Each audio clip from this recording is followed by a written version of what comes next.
go ahead and I figure if we start on time, we can finish on time. So I will call to order the October 29th, 2025 Finance Administration Committee of Eastern Oregon University Board of Trustees.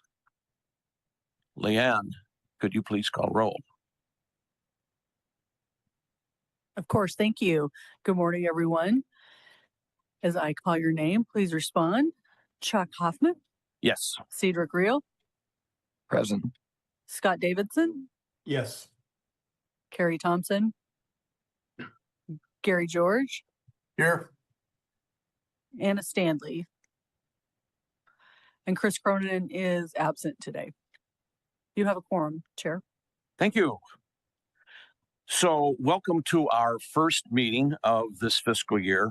I want to personally welcome Scott to the committee and Anna as well, who hasn't had a chance to join us yet. We also have a new student trustee, Connor.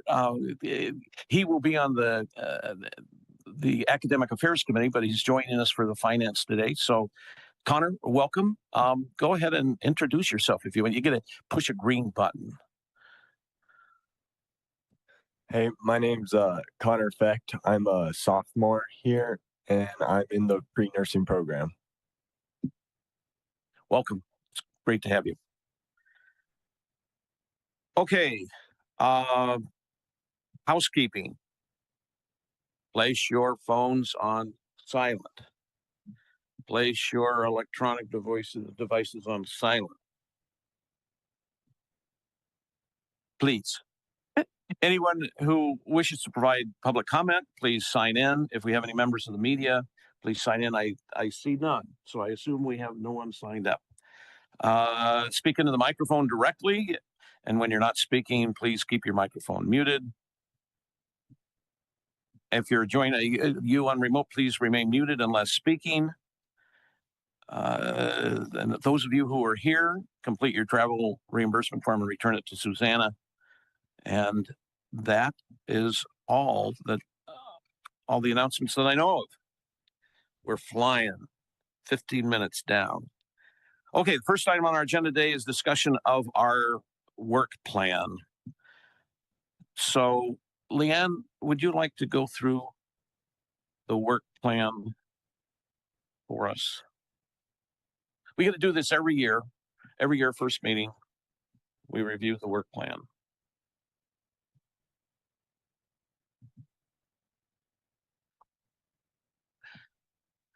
We made a couple of changes to this since your packet, so.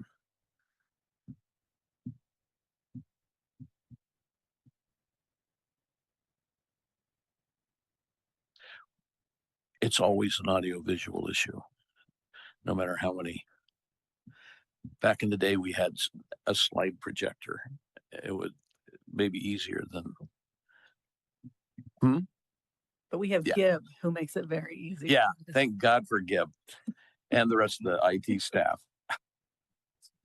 Yep. You're the best.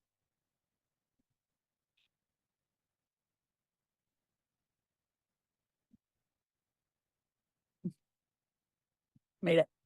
Can everyone online see the work plan? It's also included in your materials at the link on the agenda.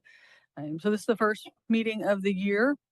This just gives you an idea of when the meeting dates are, when materials are due, the agenda topics that are standard on the agenda, and then if they'll go to the full board or not. So just kind of a reminder. It's not a comprehensive list. It's really just for you to have an idea of what happens throughout the year. It can change. It can change annually, and it can change as you all determine we have to add more things, or I bring new topics to you throughout the year. So, do you want me to walk through each meeting? I don't think so, unless there are, this is, we didn't make many changes, unless someone would like to spend the time going through each meeting. I guess I would just entertain if there are any questions or comments on the work plan. Anyone online have any questions or comments on the work plan? If not, this does need to be approved, so I would entertain a motion to approve the work plan as presented. So moved. Is there a second? Second. Was that you, Carrie? Yes. So Cedric first and Carrie second. Any discussion? Those in favor, please signify by saying yes. Yes. Are there any opposed? Hearing no opposed, the motion passes unanimously. Thank you very much. Item number 3, the external auditor contract. We get to renew our external auditor contract.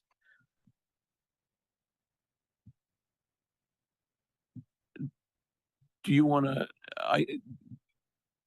are we going to go to Claire now, or are we going to go to the external contract? Help me with my thinking. Sure. Okay. Yeah. Are you going to put it up today? I feel like this is my first board meeting.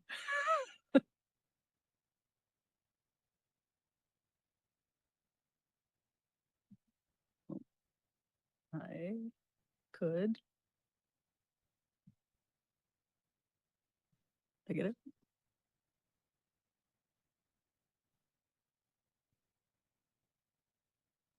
Looks great on the Zoom, if that helps. Good. Everybody can see it now. That's a dual screen thing.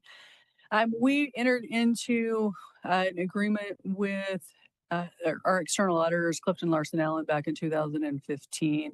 Their contract expired. We'd done a couple of extensions throughout the time due to COVID. And so last spring, we submitted an RFP, a competitive solicitation for external audit services. We had 3 respondents, Clifton Larson Allen, CLA, Moss Adams, and Ede Bailey. All 3 presented very well. They submitted proposals to us, as well as we conducted Zoom interviews with all 3 of them. The criteria that we asked for was their experience in higher education, their audit approach or methodology, as well as their timeline. The timeline is very important to us that we issue by the 30th of October. There's some state requirements that we need to meet in order to be awarded what's called the Gold Star of Accounting from the Department of Administrative Services. So that's a pretty big deal for us. Qualifications of key personnel. We want all of their personnel to obviously have a CPA and be experienced. So good teams there all around. Cost proposal, also incredibly important to us, most in the initial years, and the fee estimates, as well as what their cost escalations can be throughout the time. And in the end, Clifton Larson Allen was the proposed successful bidder for the award. We will have a contract with them upon your approval or upon the board's approval. Contract period beginning March 1st of 26 through February 28th of 2031. So 5-year. We also built in a 2-year extension for them in case we needed that service at the end of that contract time. They've estimated their annual fees starting at $127,680. With a 2% escalator year over year. We will negotiate every year by March 1st of what the fees will be for the upcoming year. It does depend on how many audits they have to do during their time period, so we leave that open for future negotiations.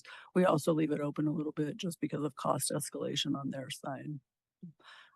They did an excellent job. We obviously have experience with them. They came to the table with not only their experience, but also just really knocked it out of the park as far as their proposal went.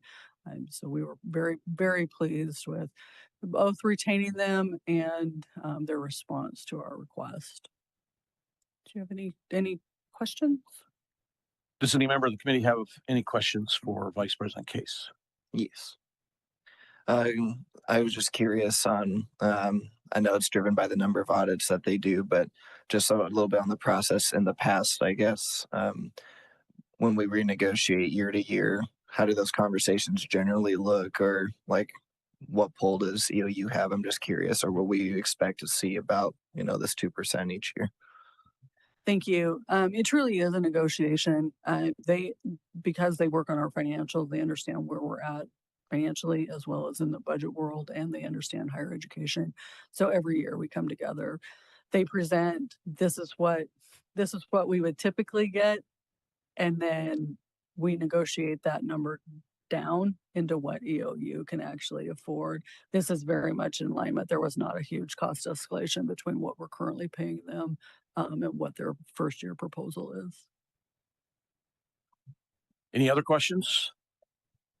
Gary, Scott, Kelly, any questions from the online folks? This is Scott. Just curious, do we have the ability to terminate the agreement if it for some reason is not working out? Are we locked into 5 years?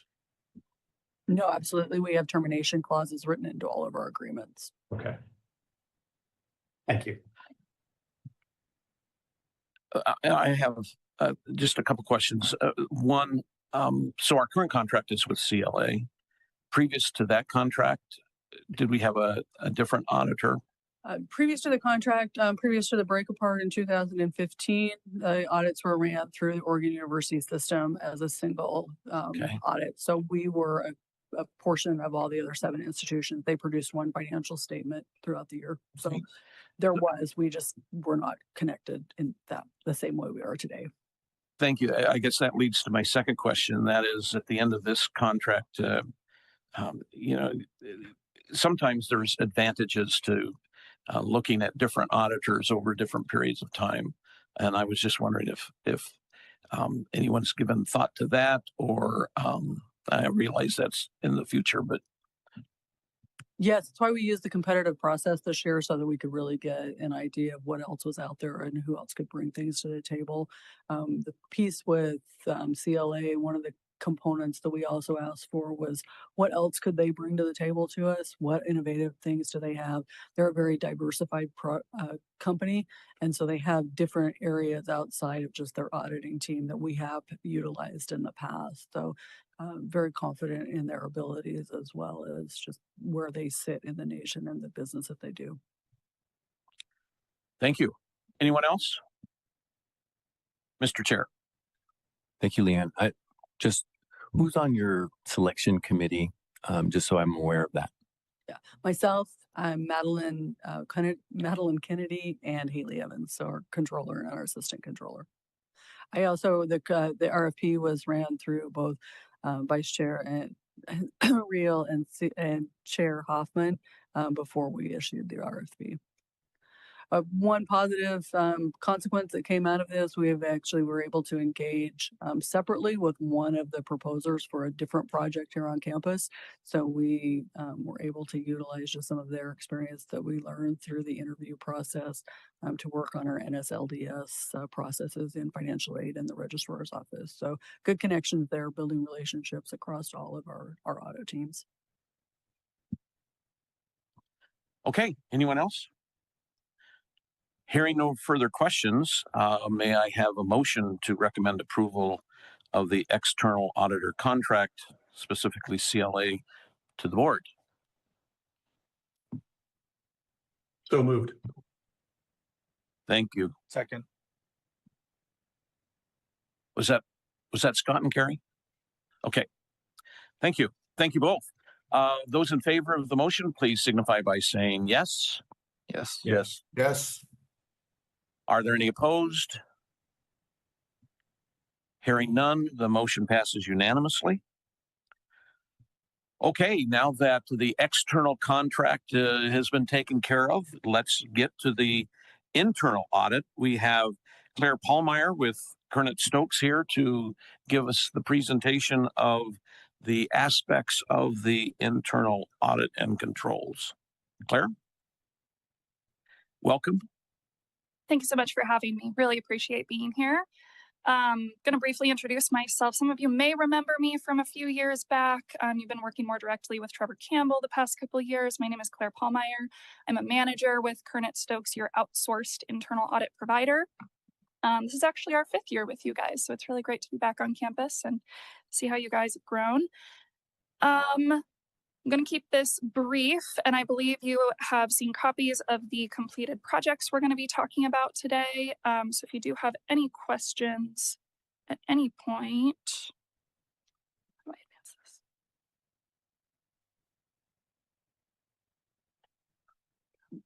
Perfect. Thank you. Here are the projects we're going to be talking about today. We have the Student Crisis Management Policies and Procedures that was finished, finalized, and issued just this month, as well as this fiscal year's risk assessment and draft audit plan, as well specifically including the audits we're looking at for this particular year, and then the fraud, waste, and abuse ethics line update. I do also want to note the board transparency and access audit was completed in June, but that will be discussed at the governance meeting later today.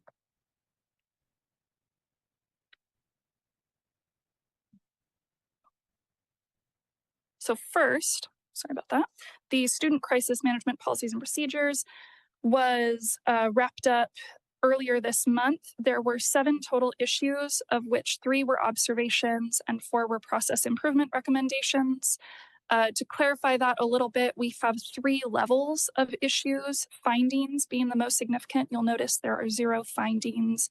Observations is sort of lower, lower level of significance than findings. And then process improvement recommendations are truly areas where it's not even going against any statute that we were testing against or policies and procedures, but they're just areas that we wanted to note in case you were interested. I won't belabor those individual issues, but I do want to note that none of them were jaw-dropping, none of them were findings. That's usually a pretty good thing.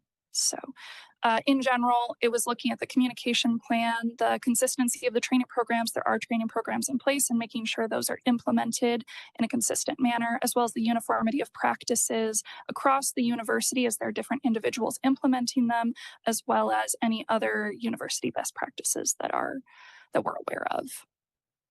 Any questions on the student crisis management audit? I guess I would just like to give Vice President Case the opportunity. Do you want to respond at all to the observations and process improvement recommendations? I'm actually going to pass it to Vice President Rockefeller. She did work directly on the audit responses and the management responses, except for where it deals with security specifically.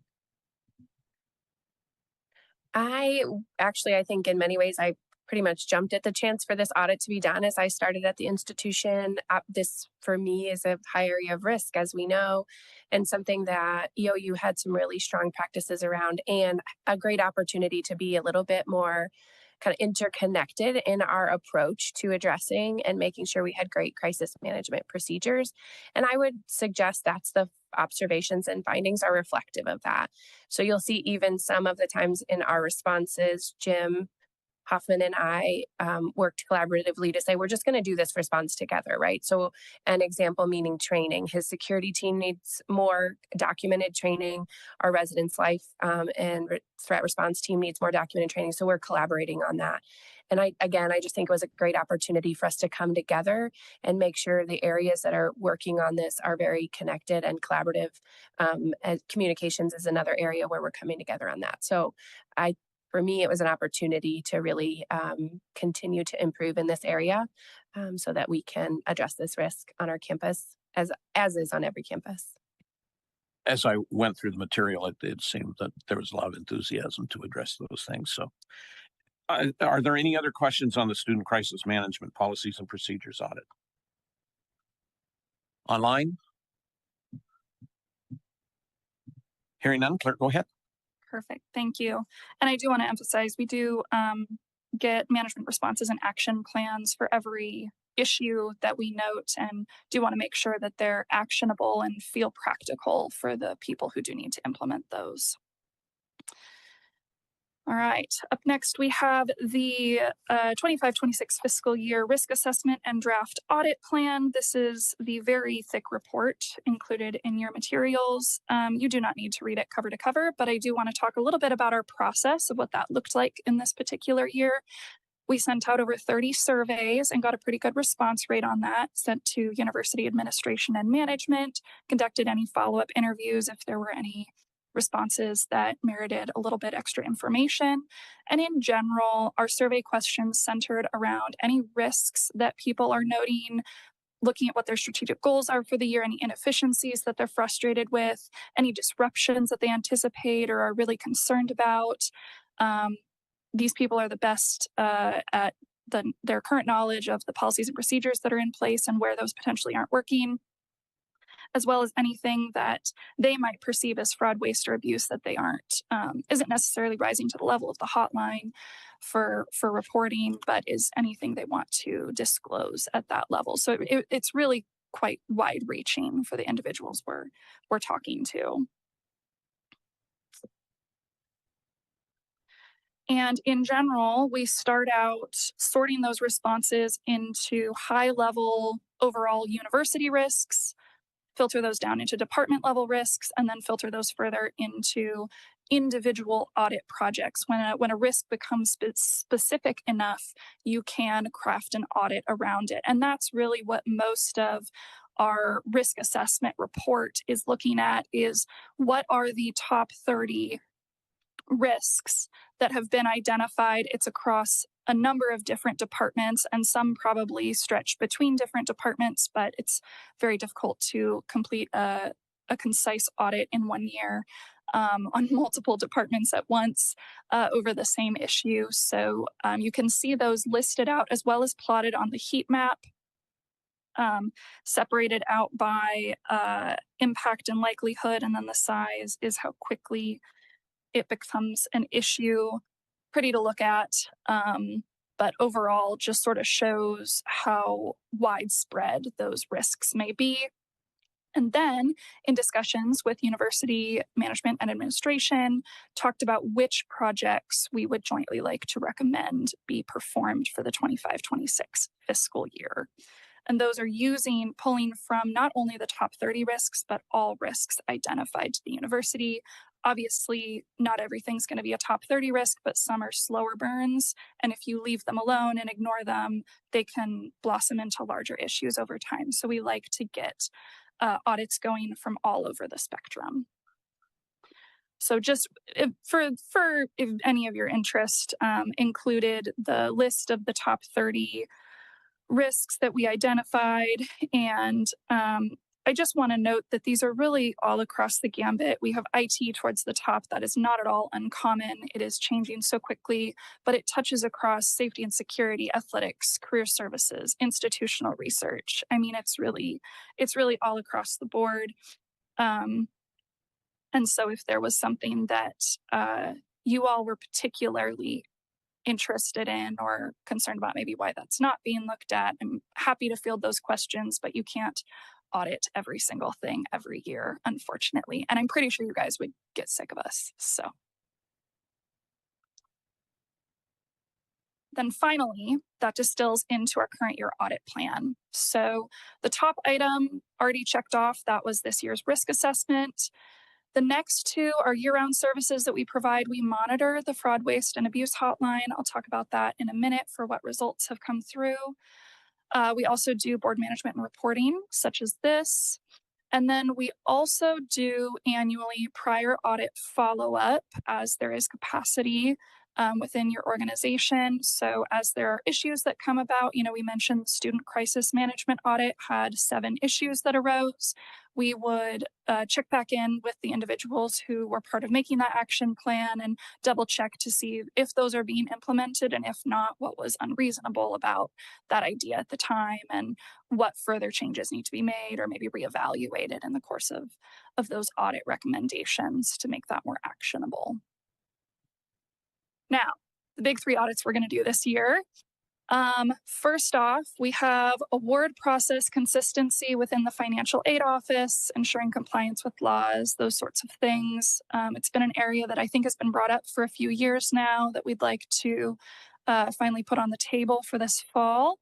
We have facility operations capital project management. So looking at solicitation, management of projects, and policies and procedures are always a fun thing to double check against, making sure those are implemented consistently.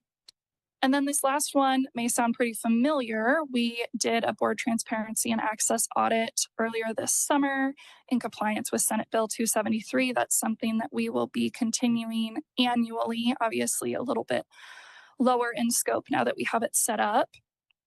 But that's something that we also are including in our services for you guys this year. Any questions on the risk assessment and draft audit plan? Any questions? I think you did a very good job of explaining why the top risk assessments are not being looked at this year. But my question is, I get why they're not being looked at this year. What I don't get is when down the road we might be anticipating some of these highly ranked risks will be addressed. Absolutely. That's a great question. If you look at our risk assessments year over year, you'll see that what was number one year was number 7 the year before. It was 20, and then it was number 1 again. They really jump around. You'll also note, if you look back at the audits that we've completed over the past 5 years, I believe we had a pretty comprehensive IT cybersecurity audit within the past, going to hedge my bets here, probably 2 years. And you'll see other areas. I've worked quite a bit with Colleen Cassio, looking at various elements of student wellness, and it's really hit a lot of different areas. So I encourage you to look back through what we've completed already. But if there is, don't necessarily have a crystal ball to say these are what we're going to do for the next 5 years, because those risks will change over the next 5 years and priorities will shift over the next 5 years. So I do acknowledge that we don't necessarily have a timeline for that, but if there is a risk that you see in the top 30 that you feel strongly should be addressed this year, we do encourage you to speak up and see if there isn't something that needs to be swapped out. Thank you. I think my main concern was making sure that if something remains highly ranked over a period of time, that it does get looked at. So For sure. I appreciate that. Any other questions, Mr. Chair? Just as a reminder, I heard you saying that you do have kind of I'll just call it an accountability structure, an accountability procedure, that if you're not seeing things change, that you have conversations to see what the plan is or what the actionable steps are. Can you describe that one more time? What happens? Just so I hear that one more time. We call those follow-up audits, basically. So taking student management, for example, student management crisis audit had 7 issues that came up, and we also typically like to get an implementation date for a number of those. Some of them management implements during the course of the audit. It's a really easy fix, and they're like, we're going to do that starting today. We haven't even issued the report yet, and those are really easy to check up on.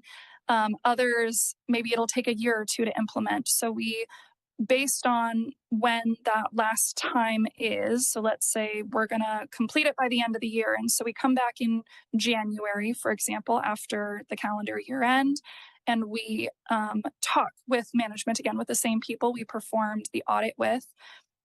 We go down the list of issues and we say, show us how you've implemented this issue that came up. Show us how you've implemented this other issue. And we sort of talk through it together, and we re-audit those issues to a much smaller scale, zooming in on what wasn't working when we audited it the first time. My last follow-up, probably a little bit more for Leanne. From a big picture perspective, I imagine this is a legal requirement from the institution to do these types of institutional practices, or insurance reasons. But can you give me again, or give us again, the rationale behind requirements for doing this, and any other outcome? Yeah, absolutely.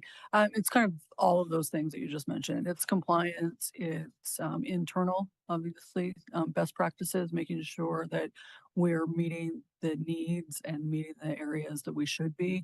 We're small staff, So it just gives us one more layer of assistance as we work through things. As far as the follow-ups, we also follow up. So if at a department, one of our very first audits was with athletics and NAIA compliance. We followed up with them to make sure that they did implement their management responses as required. Same thing with Cleary. Some of your questions have kind of, started rattling things around. I could present, add into our materials each meeting, just kind of those audits that have been completed, what's on the horizon and where we're at with follow-ups and everything like that. So I think that's actually a good idea, just to keep you all informed. As Claire mentioned, things kind of shift around. Some of the reasons we didn't implement some of the information technology audits, or we didn't go forward with some of the information technology audits this year. We have done 2 comprehensive information technology, and we have a new CEO or a new CIO on board. So I wanted to give him a little bit of time to get his feet on the ground. Same reason with the financial aid audit had been pretty high. We put that off. We now have a full-time director in financial aid. So just kind of some of those pieces to give them time to understand before we launch into, you're being audited and can you go find all of these things. One of the other ones that was pretty high on the list was contract management. We are working through with Chris Burford as well on redesigning how we do contract management. And we just wanted to get a little bit ahead of that before the auditors came in and said, you need to do all the things that we already know we actually need to do. They can come in behind us and say, well, you still have some gaps and stuff. And that's what we really want to see internally. Did that answer your question, Chair? I'll just say, sorry. Well, I was just going to say that just to remind everybody, the work plan you just approved includes a review of the internal audits at every meeting. So we have enjoyed our relationship with Kernet Stokes. This is the last year of their contract. We will be issuing a formal solicitation for internal audit services next spring as well. So you'll see the same process come forward as you did for the external auditor next fall. are there any other questions on the risk assessment and 25-26 audit plan? Online, anyone? Claire, do you want to go through the fraud, waste, and abuse discussion prior to our making a motion for approval? Sure. Should we do that? Perfect. So we are also, as part of our services, we monitor the fraud, waste, and abuse ethics hotline, taking in cases and making sure they are addressed by the right individuals. Overall, I would say, I know these numbers look really small, but for the size of this organization, as well as the types of issues that we're seeing brought up, we're really quite pleased with this turnout. You see only one case reported and resolved, but that's for fiscal year 26. We're pretty young into fiscal year 2026. 2 cases in fiscal year 25, 3 cases in fiscal year 24, and I'm sure you've heard this from Trevor Campbell, my associate, before, but if you're seeing the petty things about someone stealing someone else's parking spot, the bigger stuff is going to come through as well. And so we're really seeing a wide range of cases brought up and some timely resolutions on those as well. So we're pretty pleased with what we're seeing come through the hotline. And I know we've focused on trying to encourage those reports, and I know Chris has worked on that as well. So any questions on the fraud, waste, and abuse ethics audit? Online? Great. So hearing none, I would entertain a motion to approve the 25-26 internal audit plan and student crisis communication report with recommendation for approval to the full board. Is there such a motion?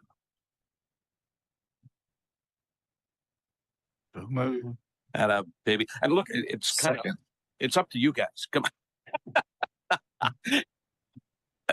All right, fair enough. Anybody online want to second that? Oh, did you? Okay. All right, good. We got a second and a third. Perfect. So Carrie made the motion.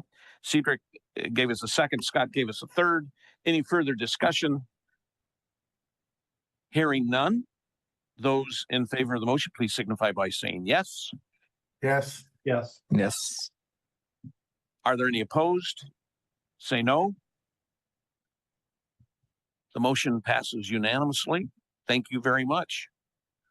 Thank you. Really appreciate your time. Okay. So, page 4. All right. So now we have approval of the fiscal year 25 quarter 4 management report. Connor, just to give you a little bit of background, what the Finance and Audit Committee does, the Vice President of Finance Administration prepares a monthly report for us on the financial condition of the institution, and then quarterly provides us quarterly summaries of the performance for those 3 months. And so there's a run out of expenses, of course, from the time a quarter ends. So now we'll be looking at how the fiscal year, which ended in June, looked. We've had the 3 months of run out, and then we'll approve that and recommend approval to the board. And you'll see this time we'll also not only be looking back at the fourth quarter of 25, we'll be looking at the first quarter of 26. So that's how we keep a close eye on the finances. So with that introduction, Vice President Case, tell us about quarter 4, fiscal year 25. Well, with that fabulous introduction for Connor, there's nothing for me to say now. That was my intent. That was a good little filler there while I got my technology going. So quarter 4, fiscal year 25, as Chair Hoffman mentioned, you receive this monthly. So this is a fairly high overview. I'll add a few things in there that you may have missed in the monthly report outs. This particular quarter has changed slightly since you received the monthly report in July, just because we have completed our post-closing adjustments now. The 4 fund types that we look at are education in general, E&G, auxiliary enterprises, designated operations, and service departments.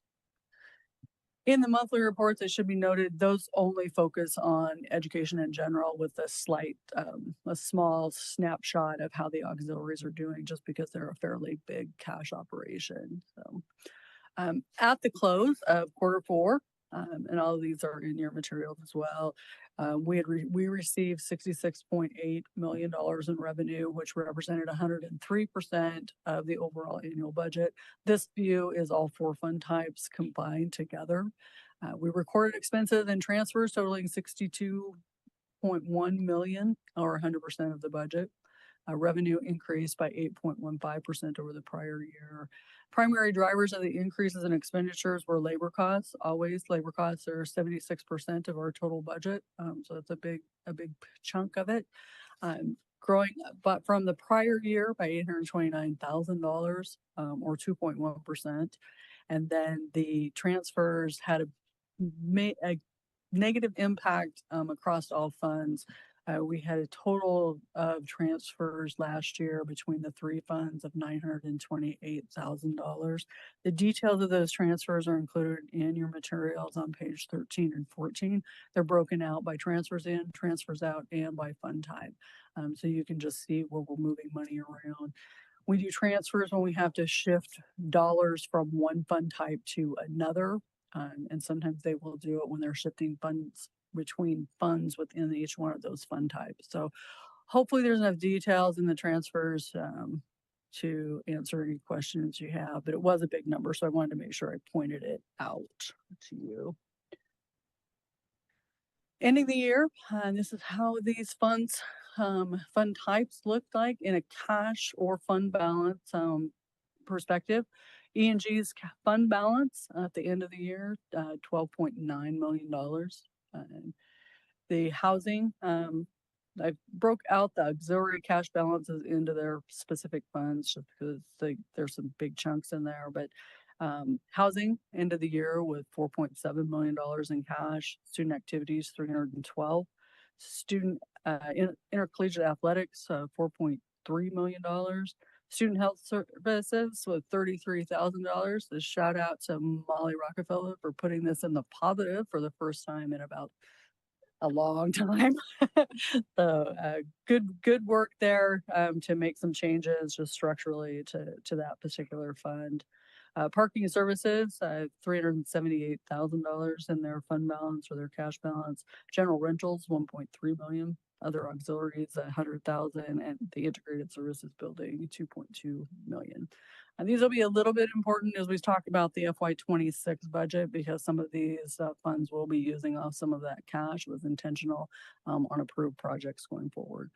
So total auxiliaries end of the year with $13.4 million in their cash. This doesn't include this look includes the bond payments already having been taken out for housing as well. So keeping that in mind.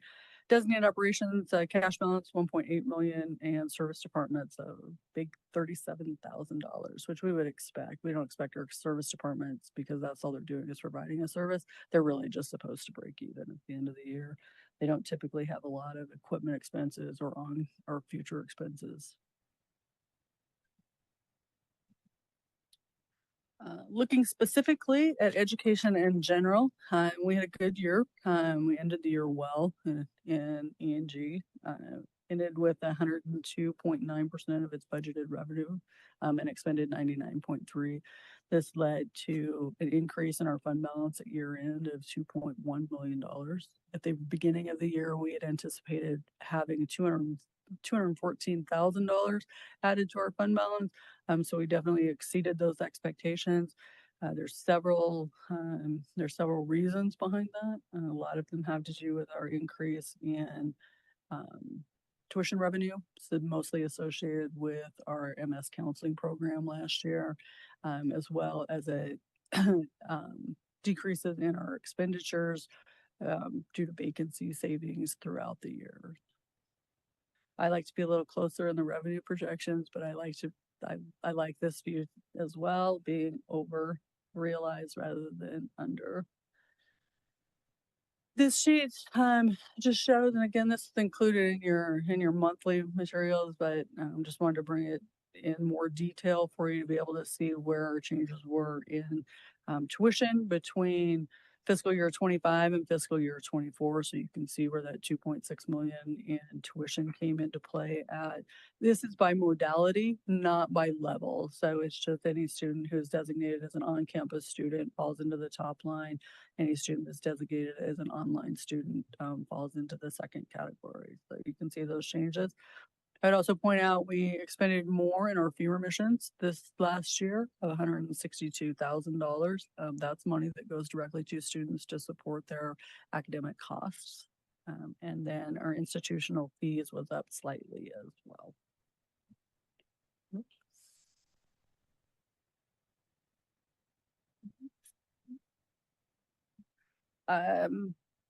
A few additional highlights.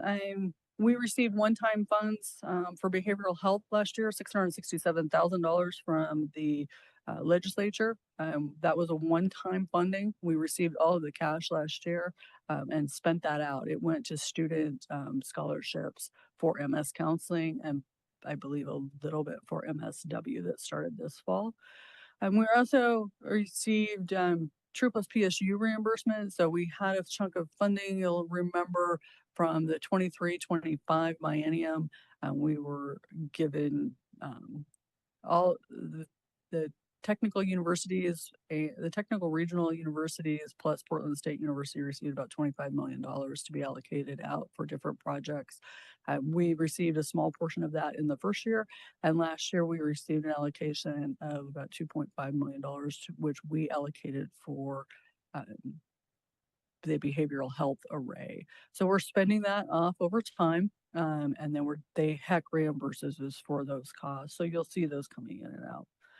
There were some accounting changes last year. One year it was in one fund and one account type, and this year it was in a different account type. So just pointing that out. Tutoring services for the College of Education, $10,000. That was an anomaly. They received it last year through the foundation. Again, accounting changes for True Plus PSU. We also had strong start dollars last year for the last year. We received those on a reimbursement basis as well. A lot of these things are net neutral as far as the impact on our financials. We have expenses, we get the money back from HAC. Nonprofit funding, this was also legislative dollars that we received in 23-25 to do some nonprofit internships around around the state of Oregon. Again, thanks to Vice President Rockefeller, got behind this, got this started. And so we put some money into the community in the nonprofit sector, some students in there receiving internships, and then we were reimbursed for that. So we have that again going forward into the 25-27 biennium. We also saw salary increases for all classifications, including students. We also saw an increase in not only student wages due to minimum wage increases, but we also saw the number of hours students worked last year. This doesn't take into account work study, which was an additional $225,000 in student wages that students at Eastern earned last year. I know you're all fascinated by the SPIDA accounting changes. I just like to say it. Everybody on our team likes to talk about SPIDA changes in and out. One year it was capital, the next year it was service supplies. We just do what they tell us to do on that piece of it. We had more scholarships last year. These are separate from our fee remission funds. These are scholarships that we had from Strong Start funds to support Summer Bridge. We did some plateau offsets where we bought down students at credit hours from 12 to 15 for a certain sector of students, as well as we invested in some retention scholarships. It's a net neutral offset because we were reimbursed for those dollars.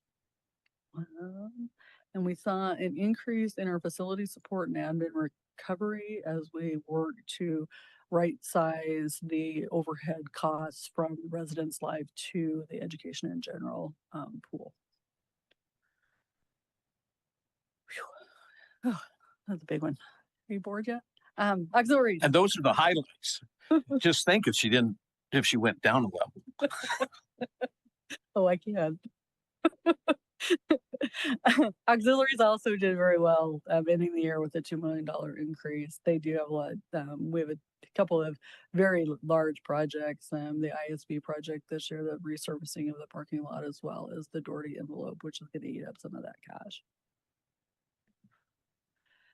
Looking at it by fund, just the far blue column just shows you where they ended the prior year. So you can just see the differences there.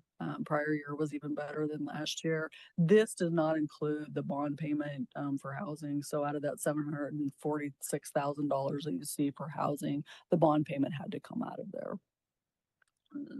The only negative net operating that you see is in parking services, and that is intentional. We shifted some costs over during the budget reduction era.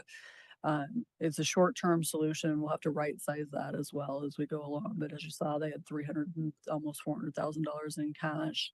We parked that mostly for things when we need to do resurfacing here on campus as far as parking, but we did have a little bit of ability to move some people costs over there. Good news here, increases in incidental fees and student health fees. These are students that are on campus. They have to take a class on campus. They're the only ones that pay these fees, but that just shows, as you see, increases of $158,000 or $87,000 for student health. We had more students on campus last year, so that's good for the vibrancy of the campus all around. Housing revenue was also up. We saw some labor increases as we typically do all year long. Saw some increases in capital in this particular quarter because of the projects that started in June. So we had some increases there.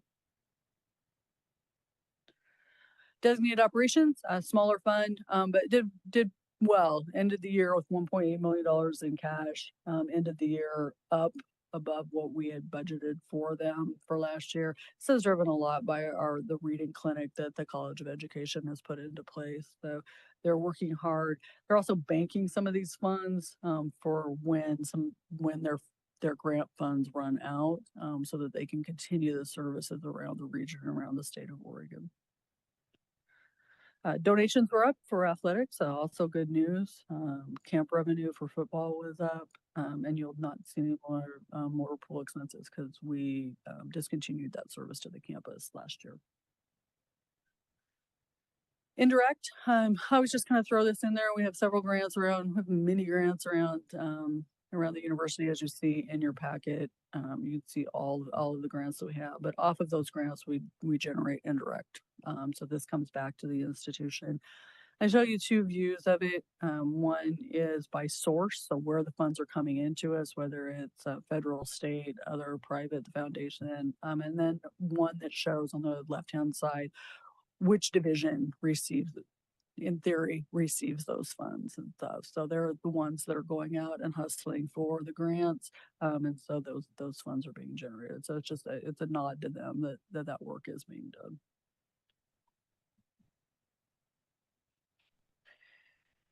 It's sort of in the rearview mirror, so I really had to like go back to like really think about what happened in 25. Thank you.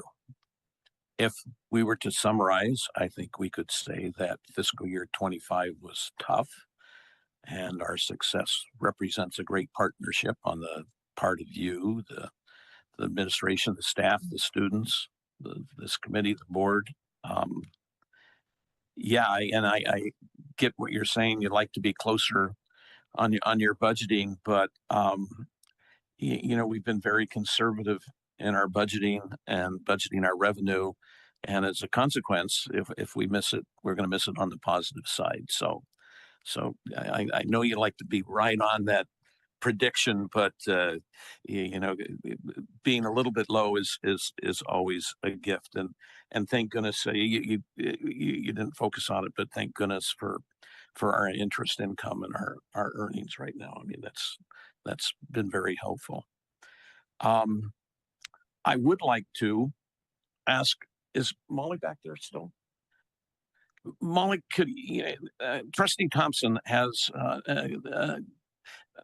significant interest in the student health center, as we all do. So as we go through the changes that have been made, could you provide us maybe a quarterly report of the utilization and how all that's going? I know Carrie would be interested in that, and we all would. So if you'd do that, that'd be Absolutely. great. Okay, any other questions or comments on Q4? Anybody online have any questions that Leanne did not cover in that excruciating amount of detail? Sure. Go ahead, George. Chair Hoffman. It was really kind of, I was thinking something in alignment with what Chair Hoffman was getting at. With the revenue that we have, any millions of dollars that we put in, there is some level of account or savings account or growth investment account. And I did want to know more about that. Did we experience good revenue in that? And is that a big reason also why we've done okay? Yes, our investments were up last year and stuff, and part of that's just for the market. You'll see the impacts of the cash coming through on a cash flow basis for 25 or 20 for this current year, 25, 26.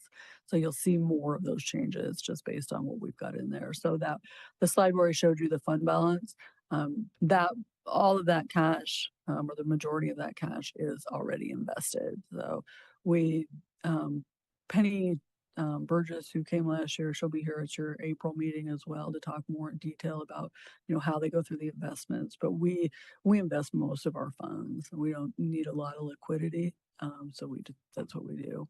So every day I get a cash. I get an email that tells me how much cash we have.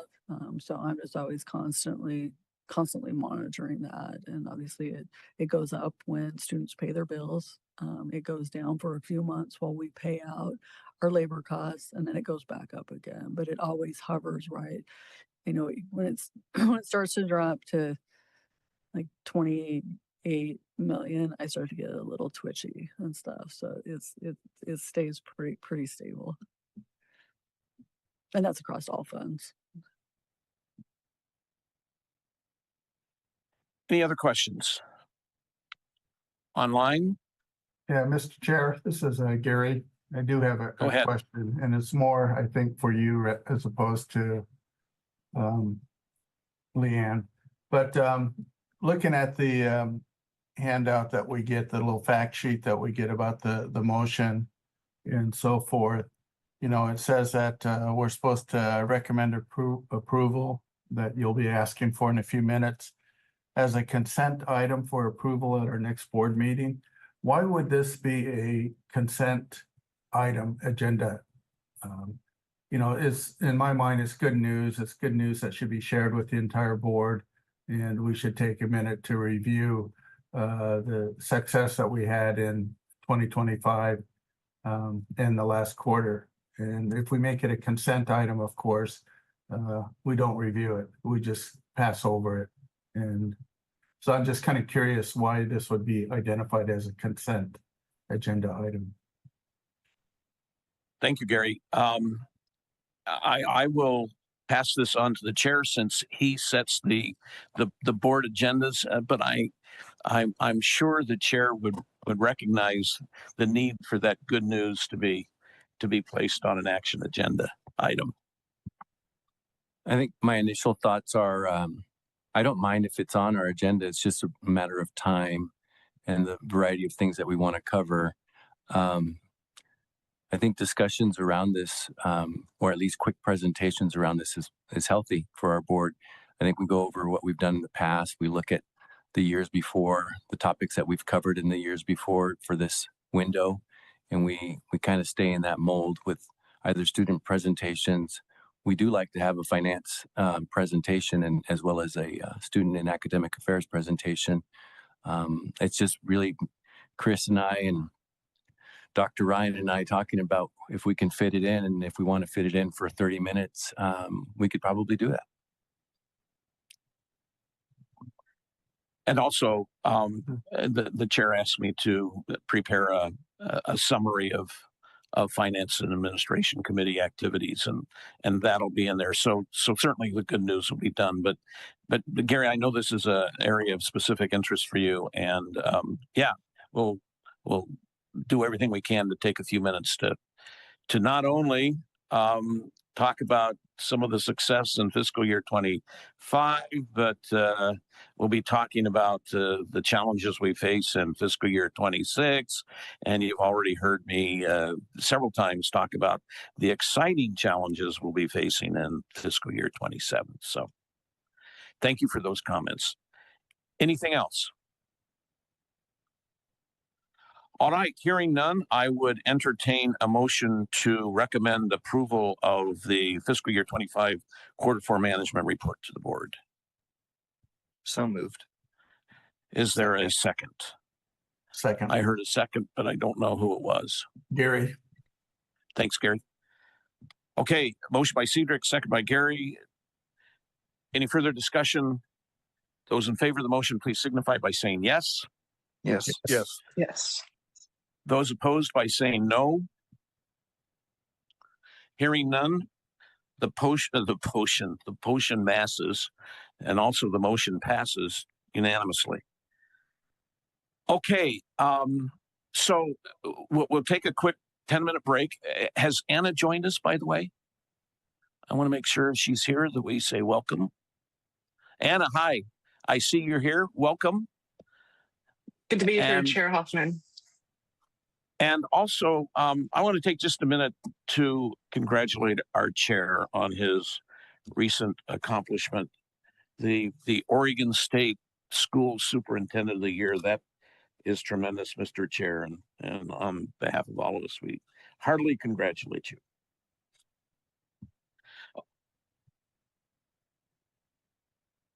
Okay, we'll take 10 minutes and reconvene at 10:10.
now that it's on, we'll talk about the fiscal year 26 operating budget. Go ahead. Perfect. Thank you so much. This is really an update from where we were in May when you approved the fiscal year 26 preliminary operating budget. I've run out of words to use, so you'll see in your document that this one talks about a working budget. I've gone through draft. I've headed into final, so it's a little confusing at this point in time. I'm going to talk both about the education and general budget as well as just a snapshot really of the non-ENGs, so the auxiliaries, the designated ops, and the service departments. Again, just mostly focusing on the changes with a few highlights of interest that you might have. This slide just shows our FY25 actuals, which I've just finished up with you, as well as the preliminary budget that was approved in May, and then the working budget that we're working from today. So you can see there were minor changes. On the revenue side of things, I added in our reimbursements from the True Plus PSU that we're expecting to spend out on the expenditure side. So again, it's a net neutral impact, but it does drive up both sides. So I wanted to be sure and include that. Slight adjustment on the tuition side, and that's just really shoring up where we ended last year and what it looks like coming into this year, as well as some of the other accounts that fall into that specific category. So there's a little bit of noise in there that makes that $14,000. Other, I adjusted up for interest and investment income. As Chairman Mendoza mentioned earlier, we'll have more money in the bank. The market's doing okay. So hopefully we'll see some of that. It's also adjusted from last year. So we look at where we ended last year and kind of do some guesses on that, some very educated guesses on that. And then just a small adjustment on the fee remission side. So overall total revenue changed by $887,000 going up. On the expenditures and transfers, those also went up. The primary adjustment there, the big one you see, is the True Plus PSU expenses. During the summer, I also, make changes for the new hires that come in the fall. So faculty typically start in the fall, so I'll make some adjustments there. So there's usually some in and outs. We also did not know what the administrative professionals salary increase would be during the preliminary budget. So I adjusted for that, and then any changes that come out through the year. Increases that we may have missed, mandatory things that we need to add into the budget. So usually doesn't change a whole lot, but down in the very, very weeds, it changes quite a bit. So positive here, we were planning to spend about $500,000 of our fund balance at the end of the fiscal year 26, and now we're at 267. So that looks good. We're in that 22% range as a percent of revenue. One thing that I will point out, because it is a little bit confusing, if you went back to your previous documents for the preliminary budget, you would have seen that our fund balance was below 20%. It was right in that 19% range. Because we added $2 million to our fund balance, that changes that percentage. So just wanted to point that out. A few of the highlights, lowlights, revenue increase, over 25. So we're looking at the budget. We've been talking a lot about the actuals for 25, but this is really looking at the budget from 25. So increasing the revenue by 2.2 million. This really is part of that conversation previously about the Q4 and how we over realized tuition. So the budget for 25 was too low. So that's really what you're seeing in that line. The budget was still based on flat enrollment. So we haven't made any adjustments for the decline that we saw coming into the fall term. I will prepare with part of the quarterly management reports in January, any forecast changes due to enrollment or due to other changes that we have. I'm continuing our investment in the budget world of 12.5% of gross tuition for our fee remissions going back to our students. This year, athletics is also going to put in $250,000 into their own scholarship. So we basically reduced their fee remission allocation, and they pick that up in cash on their side. State allocations, we didn't know for sure what it was going to be when we approved, when the preliminary budget was approved. Right now, state allocations, just from the student success and completion model is $24.7 million. This also is, will change in January. This is based on the prior 3 years. So this number does not include our outcomes from 24-25. Those will be rolled into the model and be available to us in January. So HEC was delayed a little bit. We typically know those by October, but we'll know our final allocation for for fiscal year 26 in January. This doesn't take into account any of the potential budget reductions that we may have from the state this year. This is just what we know today. Adjusted the Engineering Technology Sustainability Fund a little bit. It's $172,000. We get that through the legislature as well. So it comes to us from HEC to support our computer science program. Nonprofit internship funding that was renewed this year, so we'll see that for both fiscal years. And the benefits navigator position was also funded. That was a little bit up in the air when we were doing the preliminary budget. And True plus PSU costs. Spoke about this a little bit in the quarter 4 report. This is what we plan to spend this fiscal year for the behavioral health array costs, and then we'll have some additional expenditures in 27. So we'll be spending that out. Really seed money to continue to support those programs so that we can use that one-time funding rather than using tuition dollars or other state allocations. That funds, the bad thing with those funds is they do go away, presumably. And so we'll have to absorb those fully into the budget at some point in time. Expenditure increases over last year's budget, 4.8% or $2.7 million. Our retirement increases our retirement contributions did go up this year because it's the first year of the biennium, so our PERS rates went up. They went up quite a bit. So you're seeing that in this current year's budget. Moderate increases on the healthcare side, which was good. Usually those go about 4%, so they were a little bit lower this year for us and our makeup of individuals and what selections they make in the insurance world. And we did identify almost $300,000 of permanent reductions in the budget process. So those came off as we were working through the budget, and it doesn't include any temporary or vacancy savings. So this is what we would call a fully loaded budget based on what we know today. Changes from the budget from last year. This is just a few more details. Most of them I talked about on the previous slide. One-time reductions. Here you're seeing a little bit of noise. We had the strong start allocations last year that were included in the budget. We no longer have those. The behavioral health, we no longer have those. And then we had budgeted in the COFA reimbursement. Those COFA reimbursements, we received funding from the legislature to backfill COFA students between their resident and non-resident rates. Those students have now been rolled into the funding model, so we no longer receive an actual reimbursement. So we're receiving it through the SSCM instead.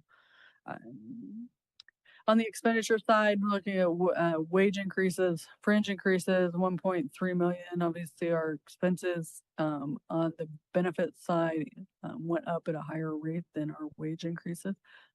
So retirement costs are the big driver of that. Dropped in some compensation details for you. This slide's a little bit messy. I apologize for that. I did it kind of last minute thinking you might want to know like where the 76% of our budget is spent at by category. So included the FY25 budget as well as the FY25 actuals, and then compared those against where we sit with the FY26 budget. So again, a lot of numbers.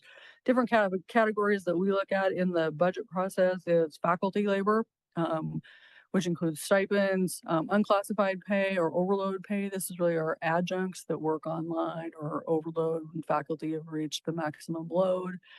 Other unclassified really is awards, Faculty have in their contract summer stipend awards, so it's the bulk of it there. Administrative labor, classified pay, which is overtime, shift differentials, those premium pay is on top of their salaries. Student labor, and then a category of other that is really just other small things that come into play.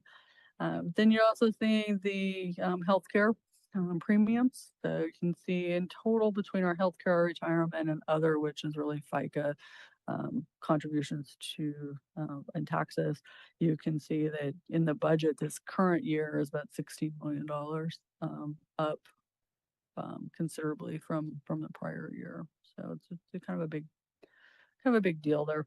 As far as our compensation goes, if you look at the variances between our budget and our actuals from last year, you're seeing significant increases. Just keep in mind, we had the vacancy savings that also added to our fund balance last year. So you're seeing all of that kind of combined into one. So it's not the budget over the increase in budget over budget at 6% is much more in line with what we would typically see in a fully loaded budget, but big numbers. What we don't know right now, again, is just the settle up that we get from HEC, just based on how we performed last year for Oregon residents, what students took what classes, at what level, and what students graduated.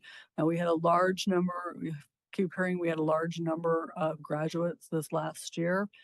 This is only based on Oregon residents, so we got to carve out which ones are Oregon, and then it's only a third because you get a 3-year average, so that large class, assuming that most of them are Oregonians, would roll into that calculation. So you're going to see a little spike, but it's not going to make a huge impact.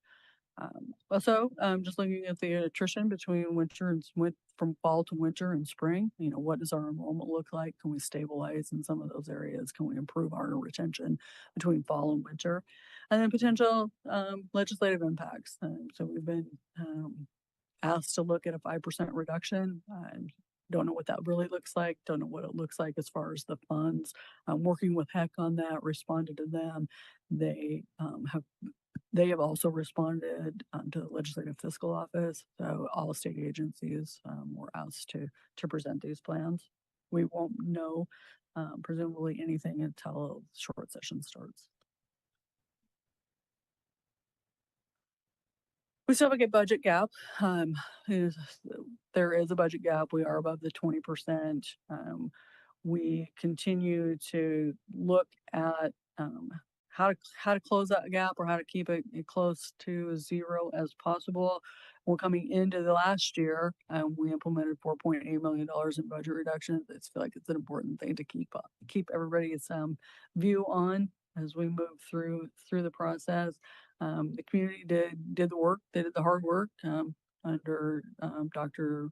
Ryan's direction to make that happen, to address cost containment, look at strategies, look at low cost, no cost strategies where we can fill gaps within student success areas and still create efficiencies across the campus. So what can we do better and stuff? It's not really, the old term of, doing more with less. It's just really, in some cases, doing less with less because we just, there's only so much to go around. And then just the small gap remains. Again, it is within the board goal. Continued strategies for budget alignment, risk mitigation, exploring alternative revenue streams where we can, the operating expense reductions and efficiencies, continuing efforts with the legislature, continuing the efforts at Washington, D.C., all of those areas. And certainly first and foremost is our enrollment and retention strategies and how do we just get students and keep them throughout the year.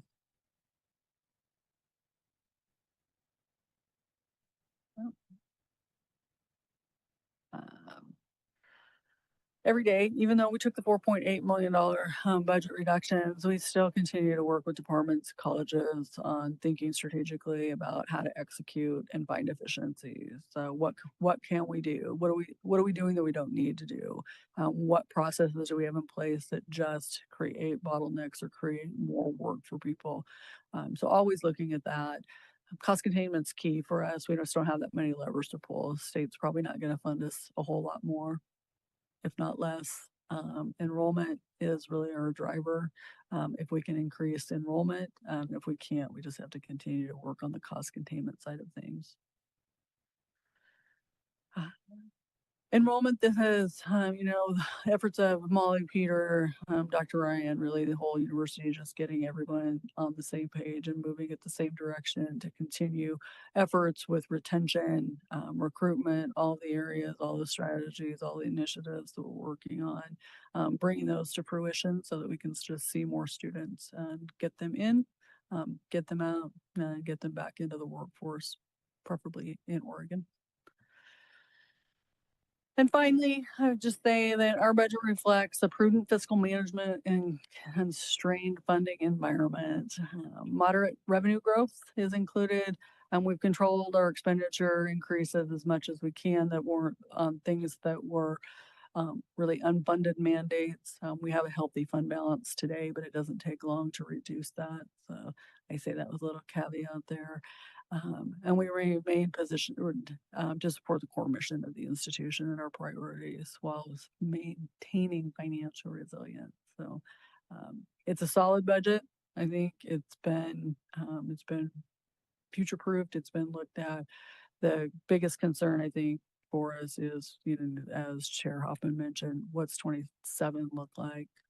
What could 26 look like if the state does request reductions during the middle of the year? So there's just a lot of unknowns.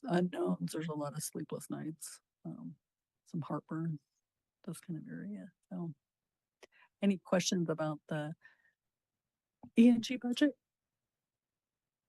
Anyone? We'll summarize after we do the non-ENG as well, but any specific questions about ENG, Mr. Chair? As you were speaking, and then I do recall when Chair Hoffman indicated about kind of where we're at and how things can be in 2026 or how things will be potentially in 2027. I did, as you were discussing or going over things, enrollment, like in school districts as well, is very important. And we project things based on enrollment. And when we have a loss of enrollment, we also project the loss of the funding. This year, if we are down 2% in credit hours or 1.8%, whatever the number might be, you don't have it necessarily in there where I see that means a reduction of this much in millions of dollars or this much in 600,000 or 700,000. I don't know if you can ever do those things as projected losses, but those are things that we wind up having discussions about, and that's where we start to allocate staffing and so on. What's going on in your mind when you say, hey, we're going to lose about 1.8% of student credit hours, and then on top of that, if there's a 2.5% reduction or a 5% reduction by state funding, what this means, and that would mean a gap of now $2.2 million or whatnot. Can you explain any of that? I probably shouldn't publicly tell you what goes on in my mind, but or just a quick version. I'm sorry. Yeah, I mean, it's something we always look at. It's a little bit harder on our side. Some of what we've done in the past is based on capacity. So we've been able to look at different areas and just kind of carve off where we've had capacity or we've had budget savings. We're really at the point now that we have to make changes, or we have to make really more hard decisions. I don't know if Dr. Ryan's online and wants to speak more to this. It's so unknown. I mean, it's just hard to shake the crystal ball and figure out, which direction. What I'm hearing you say though is once it's real, I'm going to say you're doing plan A, plan B, plan C. And then once it has to be done, whatever it might be done for a state decrease in funding or reconciling the fact that the student enrollment came in at this or the student credit hours came in at that, then we have to make these decisions. But that'll happen at its time, whether it's January or February or March, whatever that time period is. Yeah, and it's obvious in my mind, but I should have said it. I'm running budget projections and scenarios all the time of what does this look like? What does it look like if the state funding goes away? What's it look like if we plus or minus on enrollment or retention? What's it look like if we trim staff and trim costs and stuff? So this the sheer number of scenarios. Peter, Kelly and I are actually meeting, I believe, tomorrow afternoon to really kind of start diving in and talking more about what if the state reduction becomes a reality, and what we need to do from there, and what options are on the table. We're also headed into bargaining for classified staff. So SEIU will begin bargaining in the spring, as well as our faculty. So we've got those two things also looming out there as far as what that looks like as we move forward. So I think the chair's specific question was that you predicted flat enrollment. However, enrollment came in a little bit lower. At the same time, the graduate enrollment of MSW is new. I think his question was, does this final budget incorporate the tuition decreases that we have seen through this quarter? thank you. Sorry. It does. I don't know how to put this. It doesn't take into account what we did in the fall. Financially and in terms of dollars, we were only $291,000 down starting this at the end of this first quarter, and 160 some of that was in fee remissions that went back to our students. So in terms of pure gross tuition, it's not making that much of an impact because we're seeing it in graduate programs. We're seeing increases in graduate programs. The MSW program came in at a higher rate than what I have projected. So dollar wise, we're okay. What I will say is I will be back. We'll run those numbers again at the end of fall term. And I'll be back in January with a much more solid look at what we think the winter and spring is going to look like. Does that answer your question? I believe that Trustee Smith has a question. Brenda? Thank you, Chair Hoffman, and thank you because I'm not on the committee, but I'm thinking the more I have a replication of the finances, it's better.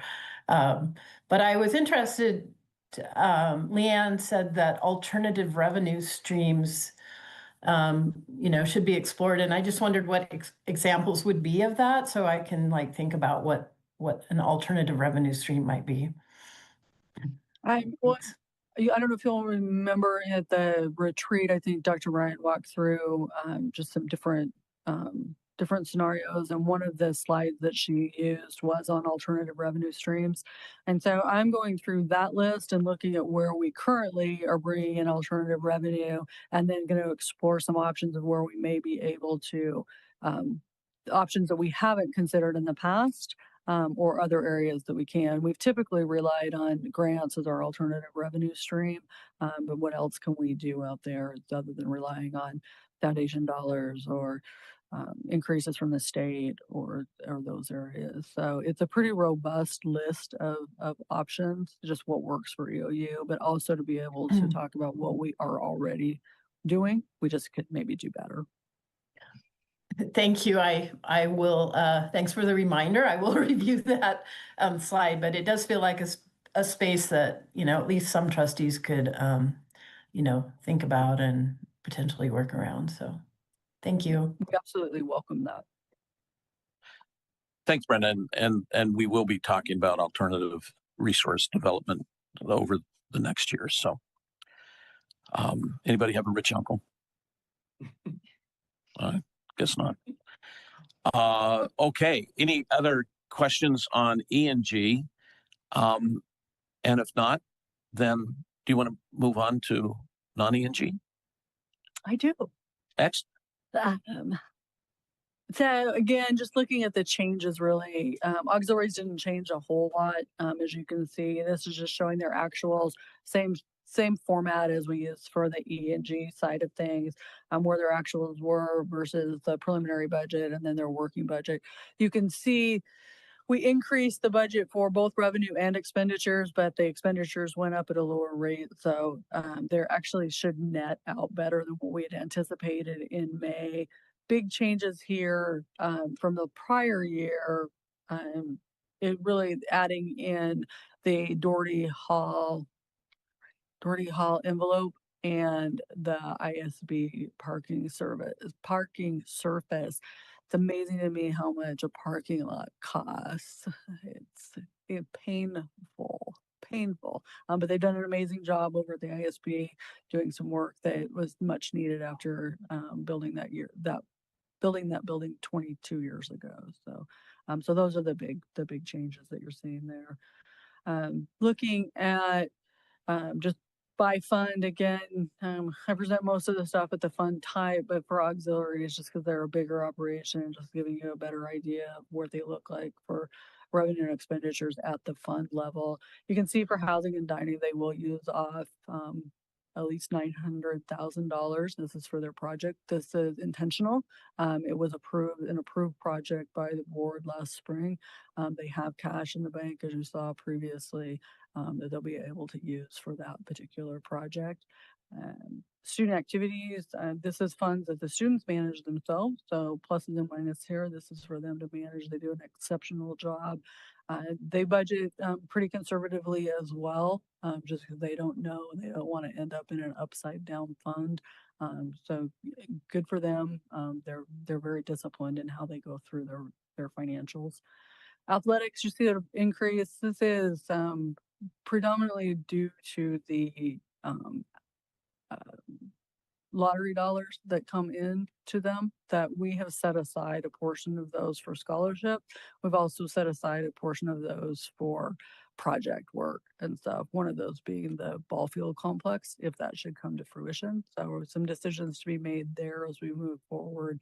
But we got a significant bump in lottery dollars, I think 3 bienniums ago. And so we've been utilizing those, but also been very cognizant of what the future holds for athletics and being able to support them. Health services, again, they're showing a positive, yay. This is a good number to see. Parking services, again, spoke about this in the quarterly report, they're showing a deficit. So they'll be eating into that $377,000 that they have in cash, but we'll be on the backside of things, right sizing and looking at how long that can sustain and what else we need to do over there. Hopefully generating perhaps getting some grant funding for some of the emergency management stuff to help offset some of those costs that we've seen that we moved over there. General rentals, and then the ISB also showing a deficit, operating deficit going into this year. There's their parking lot surface. Estimated cash balance at the end of the year, 13.4 million. So still doing very well as far as the auxiliaries go.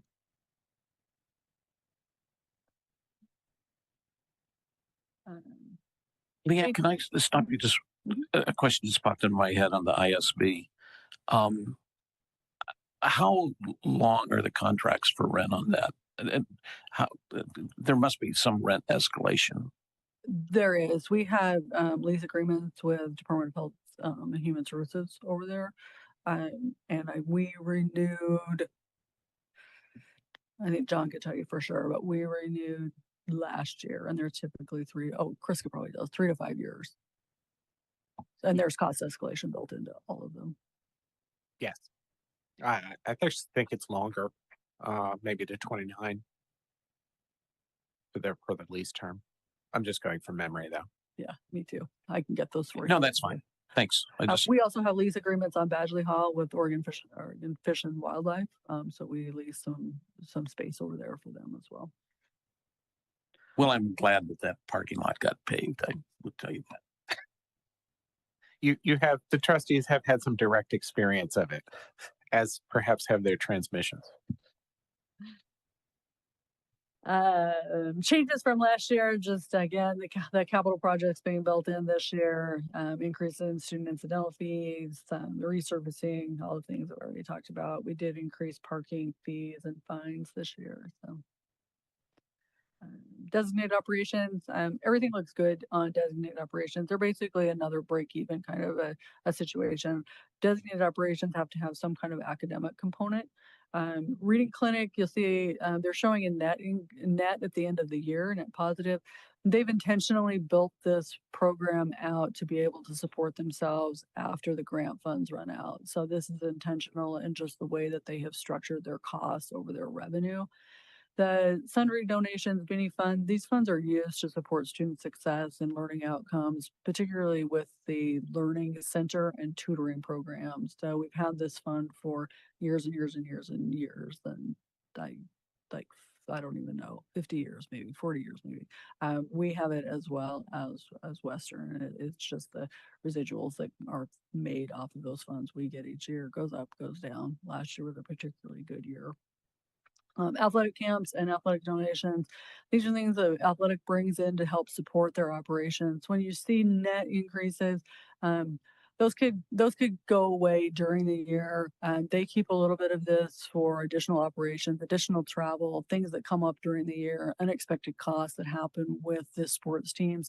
These are outside the funds that student incidental fee provides to them and outside the funds that the E&G provides to them. So it's really just additional money and helps them bridge when they need to. But it's all money that they bring in on their own through either through camps or through donations. Service departments, they look good. We always like it when the service departments are really close to zero and are positive. So they just, it's what they do. AV supports the campus. They receive a little bit of money from internally as well as externally.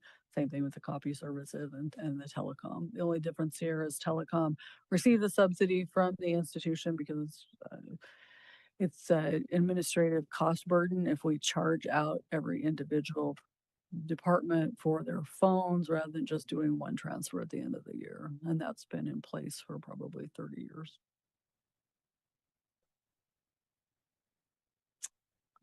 That's all I got. Thank you. So Connor, just I should have mentioned this at the start, but in the spring we approve a preliminary budget for the next fiscal year. We don't have the final information on funding from the state. Of course, we don't have tuition numbers yet. And so, but nonetheless, by doing that preliminary budget in the spring, it gives us a good start for the next fiscal year. And then we come back at this time and approve a final budget. So that's what we're up to. And the difference between the preliminary budget and this budget is when she talks about the gap, that's the gap between our revenue and our expenses. And of course, we don't want that gap to exist, but it does. And in the spring, it was $500,000. And with the changes, the additional revenue that decreased by $233,000 down to $267,000. The board has a goal of having an end of the year fund balance of over 20%, which amounts to about 2 to 3 years of operating revenue. So that's our goal, and we promised the. Sorry. Oh yeah, I'm sorry. Yeah. 3 years. My God, you know what my goal is now. Where's that rich uncle? So anyway, so we hit the goal. I don't know what I was talking about now.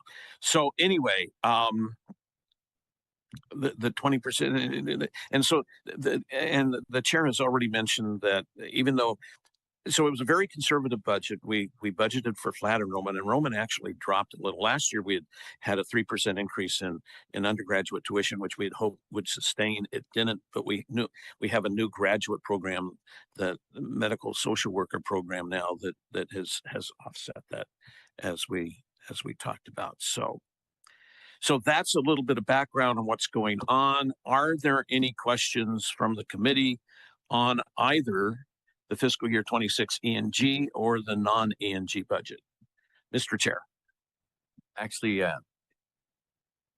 Vice President Seidel, as a reminder, and it was on the increased revenue streams part. And I know that as a goal or as a priority between Dr. Ryan and Vice President Seidel, I know there's work being done on whether it's increasing endowments or increasing donations. I know that's one of them. And then we talked about a variety of things, whether it's grants or whether it's advocacy. What are some things that we are doing on that front that's related to revenue streams? I know that there's work that's taking place this year specifically on us with the foundation, us with the foundation board.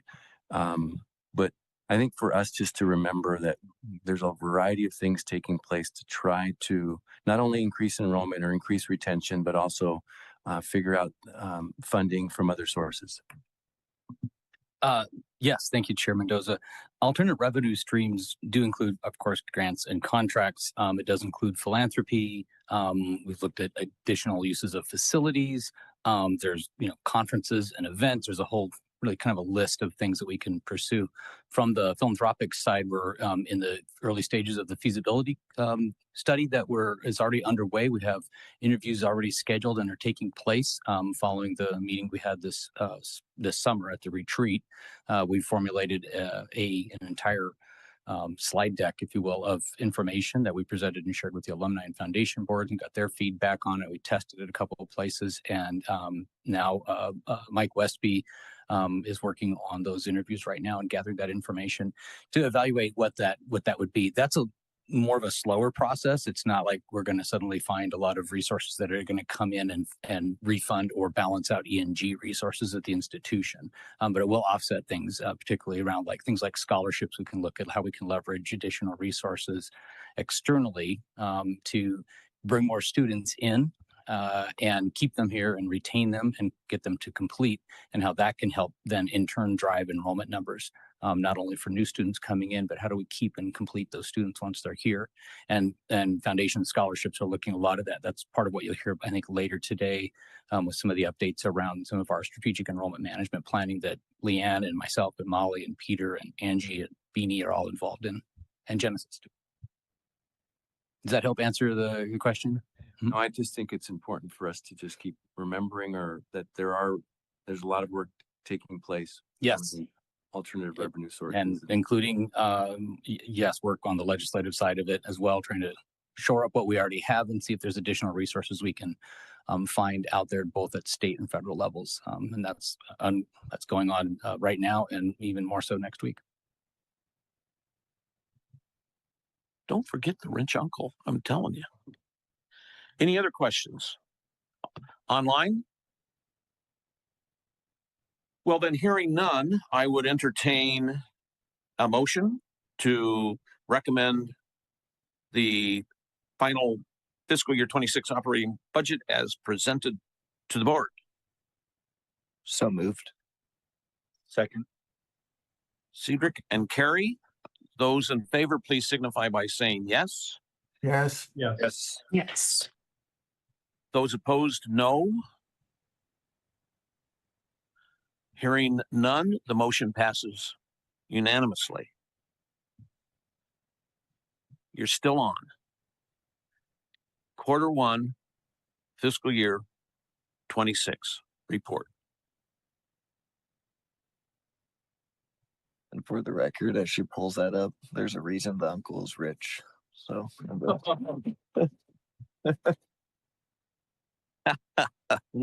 well said. So he or she plans on remaining that way, eh? Okay.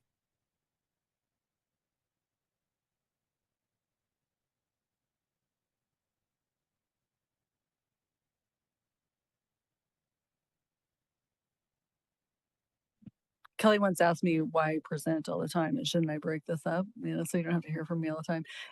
It's that budget reduction thing. It's because I still wear the AVP hat as well as the VP hat. So just so you know. We profoundly enjoy listening to you, so please don't change anything. The only thing that we enjoy more is listening to John at the end. I'm just glad he got here, so I didn't have to fill in for him. So moving into Q1, this is a little bit redundant because you just received, literally just received the monthly report for that went through September, which is really a mirror of the all funds. Other than this is a little bit broader because it includes the designated operations, more details on the auxiliaries and the service departments, but try to hit on a few things that are fairly important. We've received overall for all those funds, $22.6 million or 33.5% of the annual budget. Unrecorded transfers and expenses of 13.6 or 20%. Early in the year, faculty come back on contract the middle of September, so we only see a portion of their salaries in this first quarter of the year. Expenses, we don't really see a whole lot of expenses over the summer month. Thank goodness, because tuition doesn't come in until October usually. You are seeing a little higher driver with the capital outlay because the projects that John will talk more about in the ISB parking service surface, as well as the Doherty envelope. Those we have made payments on those projects substantially. So you're seeing some increases there that we didn't have last year.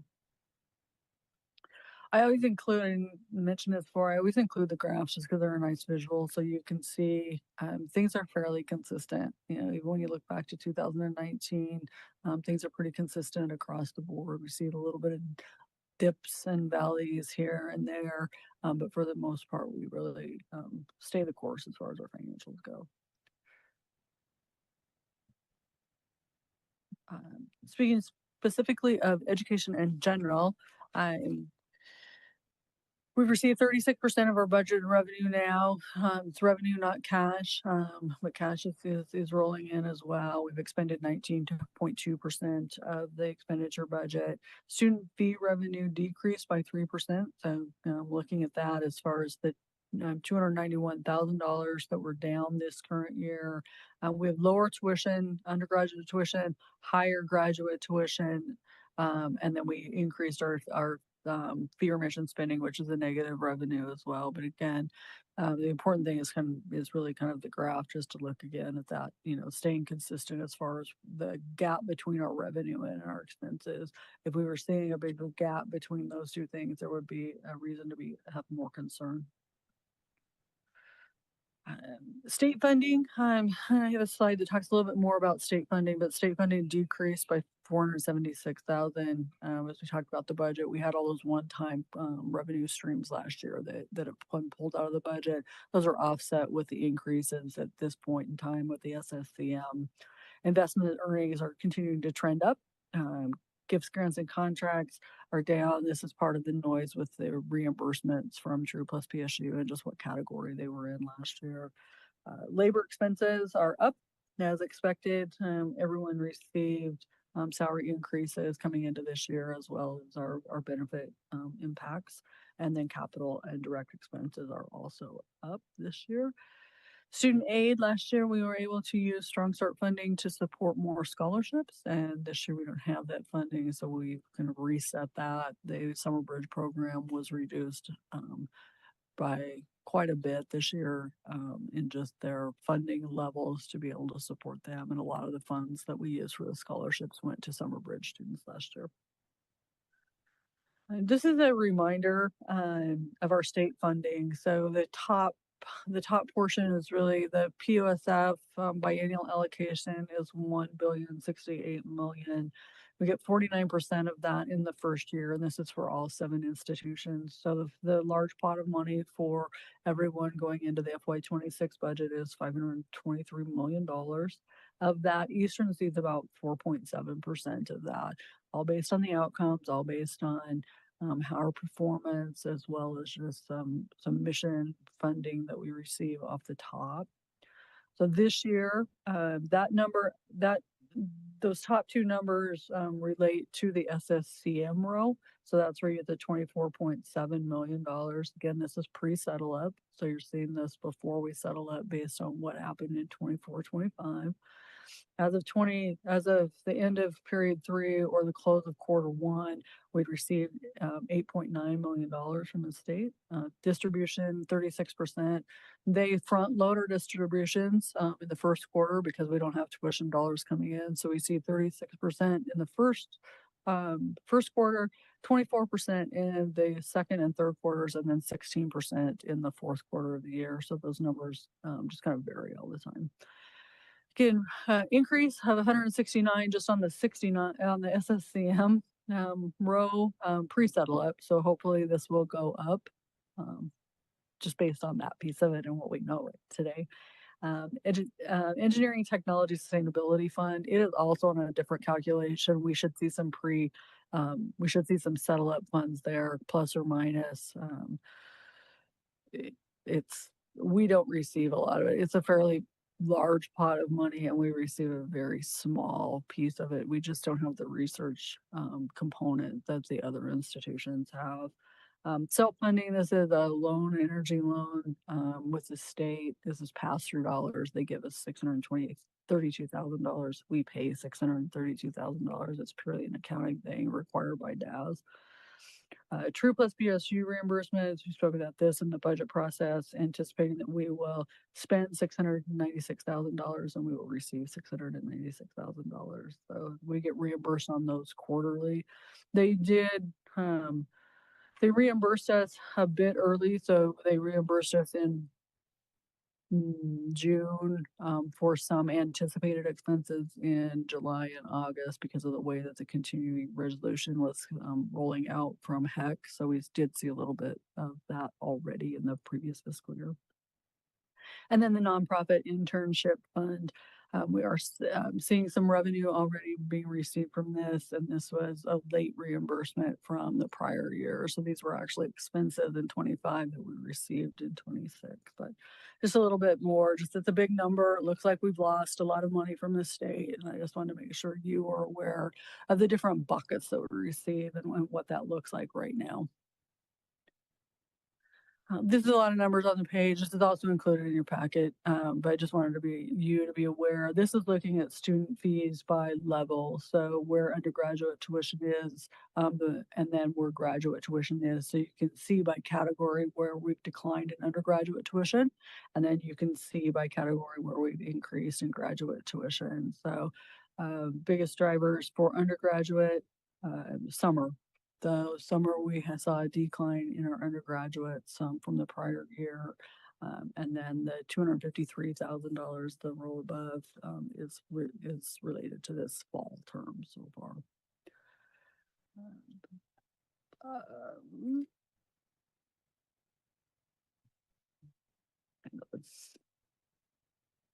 This is the same slide you saw in the FY24 quarter 4, FY25 quarter 4 report, just looking at the same categories, but these are by modality. So being able to see what's on campus versus what's online. You can see some declines in online versus on campus. Peer mission numbers and stuff. I used all the numbers just to say balance.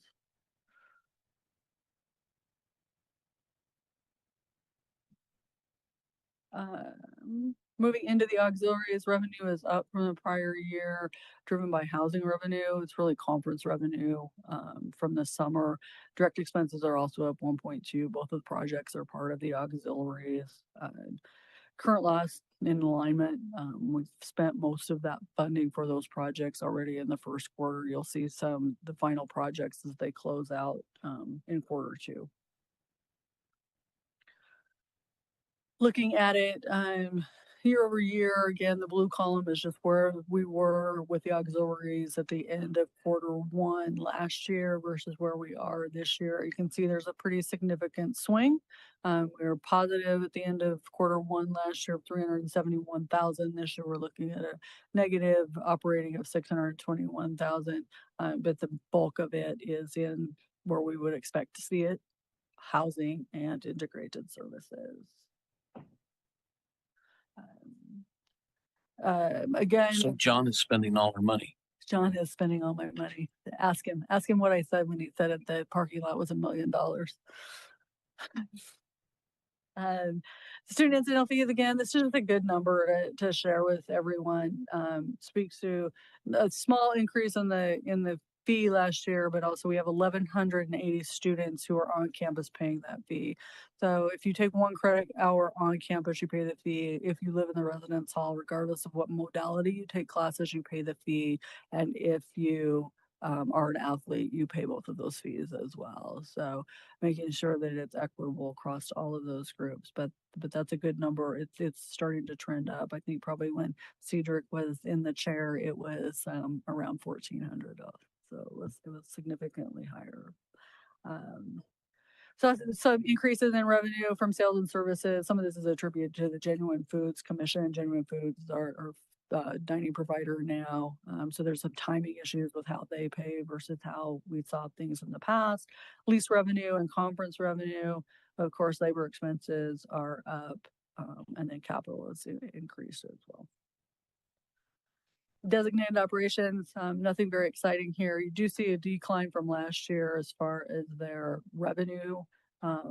This is timing of, this is the reading program, student fees have decreased. That is planned, as we saw in the budget slide of showing that they have money in the bank right now.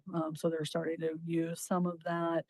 They also have received 27% of their budget, and all of these are in line with where they should be at this point in time based on the different funds.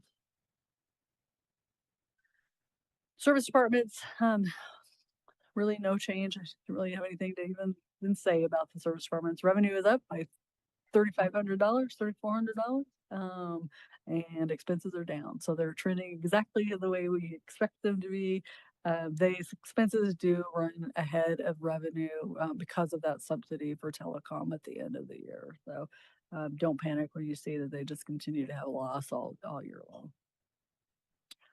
The indirect piece of it, just some of the things that I would point out on the indirect side of things. College of Education, when you look at the source by department, College of Education's grants are Go STEM falls under the College of Education. They also have some grants for educator equity, Grow Your Own, various grants. They really hustle to get a lot of grants. They have a lot, and sometimes not big dollars, but they have a lot of grants. Head Start also falls under, but it's such a large grant that I carve it out separately just so that you can see it. College of STEM, that is from our workforce grant. So we have a workforce grant that's working with the computer sciences and the information technology areas.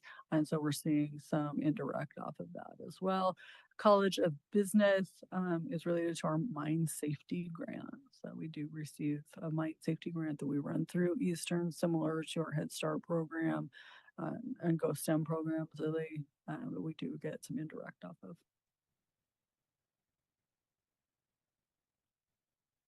That's it. I don't believe that for a second. Okay.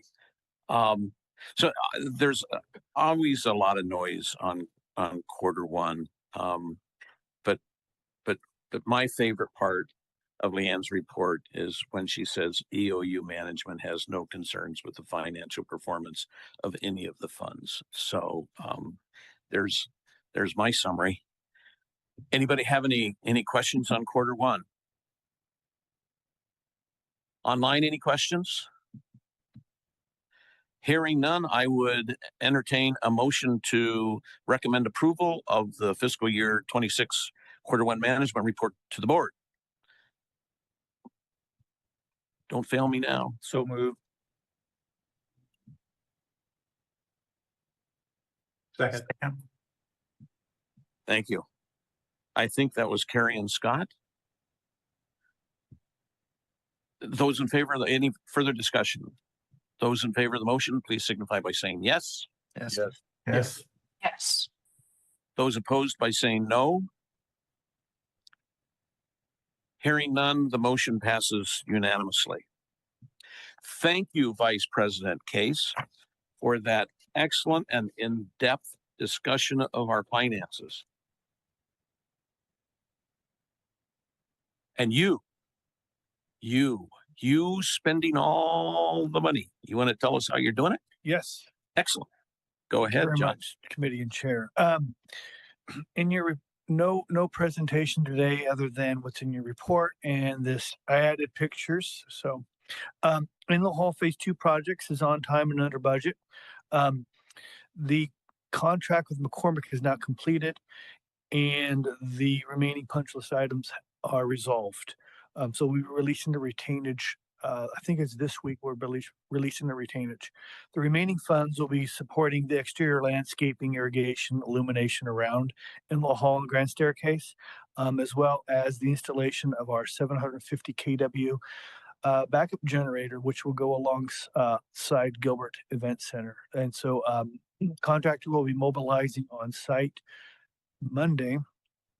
And then on Tuesday, they'll start excavation activities. So we'll have Eastern Washington University on campus. Their archaeologist comes to campus to review and observe that per the archaeological permit.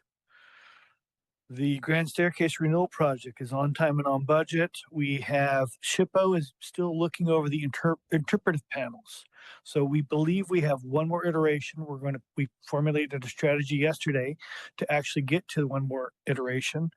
And then we'll be fabricating and installing the interpretive panels. That'll go on the top and the bottom of the staircase. We also have shovel-ready balustrade contract documents, plans and specifications. We were going to be working with University Advancement to developing a funding plan with key stakeholders. So as funding comes in, we could execute on installing the balustrades where we've designed they should go, and they'll be replicas of the prior balustrades. North and Doherty building envelope renewal, behind schedule, under budget. We're working through, I think, the last punch list items this week. We had an on-site yesterday, and we'll have an on-site tomorrow, and I believe that should wrap up all the punch list items. And then we will start pivoting to GMP proposal number 2. There's some work to be done this winter, looking at the funding, the budgets, the scope, and lessons learned from this phase to go into the next phase. In GMP, once we have all those items figured out, then we'll negotiate a second GMP amendment and then provide a detailed construction schedule for the summer of next year. Ball field project. This is a project that's been kind of always there. Athletics has submitted a revised limited phase 1 scope due to their lottery fund limitations. So we are updating the shovel-ready contract documents to get better understanding and some pricing. Following internal reviews, and if there are approvals as we advance forward, some discussions will be held with the committee and board of trustees at a future meeting date. But I just wanted to keep that above on everybody's radar screen, but kind of in the back of their minds. Current capital improvement projects, which we are working on. Library project, we did some HVAC. Elevator modernization has been put on hold. We will be that will probably be a summer work. A Loso Hall project, the elevator modernization is now completed and operational. The Badgley Hall project, the generator is operational. The freight elevator modernization should be done mid-November. Last I talked to our crews on yesterday, and they believe that the state inspector will be here around November 10th to 15th to give their final review and get that freight elevator up and running. And then they'll switch over to the passenger elevator. So that needs modernized as well. Campus medium voltage electrical assessment, that is ongoing. We've had three planned shutdowns. We have another one planned for Friday morning to get data, investigate some medium voltage. We have lots of medium voltage switchgear on campus. It's best once we shut that down, then the engineer and electrician can get in there, assess the current maintain it a little bit, clean it off, document the current status of that equipment. So we will be, these are all in efforts to identify excess capacities of our system where we could install up to 8 EV charging stations. That's kind of the, there's other downstream effects of that, but that is we want to make sure when we install these charging stations on campus that we don't have upstream 1960s equipment that fails, which has long lead times. Steam pipe and condensate line renewal. That is a project that we put on hold last year due to other priorities from capital renewal. So that is back on board. We are working with the consultant to get the shovel-ready plans and specs dusted off. There's been a couple of code improvements, updates. So we have to make sure that meets all the current codes, and we'll be bidding that in January for construction in summer of 2026. And that's that steam pipe that we go from, we're going to pick it off just to the east of Hoke, go through the amphitheater, and then into the west side of Quinn. If you notice, there's 2 steam grates near Quinn that have steam coming out of them. Those will be eliminated because that is not a good thing. That's just steam going in the air. It makes for good poems and good movie B-roll, right? Marilyn Monroe appreciates it. Exactly. So, but so anyway, we have we'll eliminate that and upgrade that line that's been it's outside its useful life. General campus master and general planning. We had a EAB facility survey. It's completed. We had a debrief yesterday. This date is wrong. It's actually October 28th. We're also monitoring and keeping track of the academic master plan, because once that finally rolls out, will align our physical infrastructure to make sure that the physical infrastructure can support the academic master plan. And we participated this week in the accreditation process, which capital projects and master planning are key components. And we're tracking House Bill, I forgot the number now on this. It's 2023, I think it's 836. I'll update that. But what that does is requires the Department of Energy to require all public buildings in excess of 35,000 gross square feet to start reporting and providing their annual data of energy consumption on an annual basis. So we have between now and 2028 to figure out what sub-meters need to get renewed, what sub-meters need to get installed. So we'll be spending some of our capital improvement renewal money on that, so we could start reporting data to the Department of Energy. Any questions? I'd like to give you a bad time, but I want to compliment you and your staff, the university and the board. I've been on too many boards that ignore their capital renewal projects, and I'm proud to be involved in an institution that recognizes the need to maintain its property and equipment. Thank you. Thank you. Appreciate your support. Any questions from John? Yeah, I have a few real quick. First, I want to say I'm glad that steam pipe will be fixed, but also it's a little bit of a trademark, I think, of that area. For me at this point, it's also was my favorite parking spot because it keeps the snow off your car. So I'll be sad to see that go. But it's good that that's getting fixed. But the 2 questions that I have is, first, you covered it a little bit. I was just curious. Some of what pushed the North and Doherty project behind schedule, maybe a little bit more detail on that. And then second, I was just kind of interested in, for the Badger Hall project on the tiles and for the fire panel, talked about negotiation to minimize disruption. I was just kind of curious, for my sake and understanding, just kind of what that conversation looks like. Sure. We have we have a contractor has the ability to work on the tile. We just need to meet with them. Everybody's very busy right now trying to wrap up their projects from the summer. Need to meet with them, understand what their production is in terms of removing the tile. Kind of a unique thing. We're actually asking them to remove, polish the cement on cement floors, put a coating on it. We don't exactly know what type of coatings. We have to talk with them about that.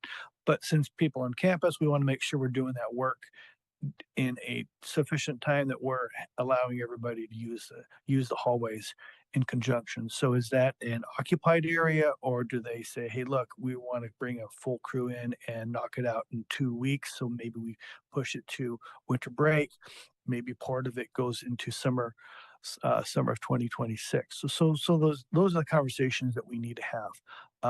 The fire panel is a pretty major upgrade because we've got to go into all of the rooms and do some replacing of equipment. So that is definitely a summer 2026 discussion with them, because that way we cannot do that in an occupied manner. North and Doherty, there's a lot of different switching of project managers, including ours. And so I've taken on that project to kind of finalize things. There was a lot of loose ends that needed to get tied up. Material delays, partial shipments of windows. So those are some of the lessons learned in terms of having those discussions of how do we get the material on site quicker? How do we ensure that there is a complete order versus a partial order? Because when you get a partial order, then part of the crew goes to another job site in another state before they come back. So getting all of that understood and discussed, and how do we attack that earlier so we have everything on site to do the work versus waiting for materials to come in to finish the work, if that makes sense. Other questions?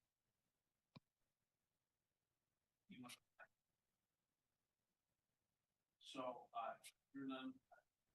Another thing that popped into my mind.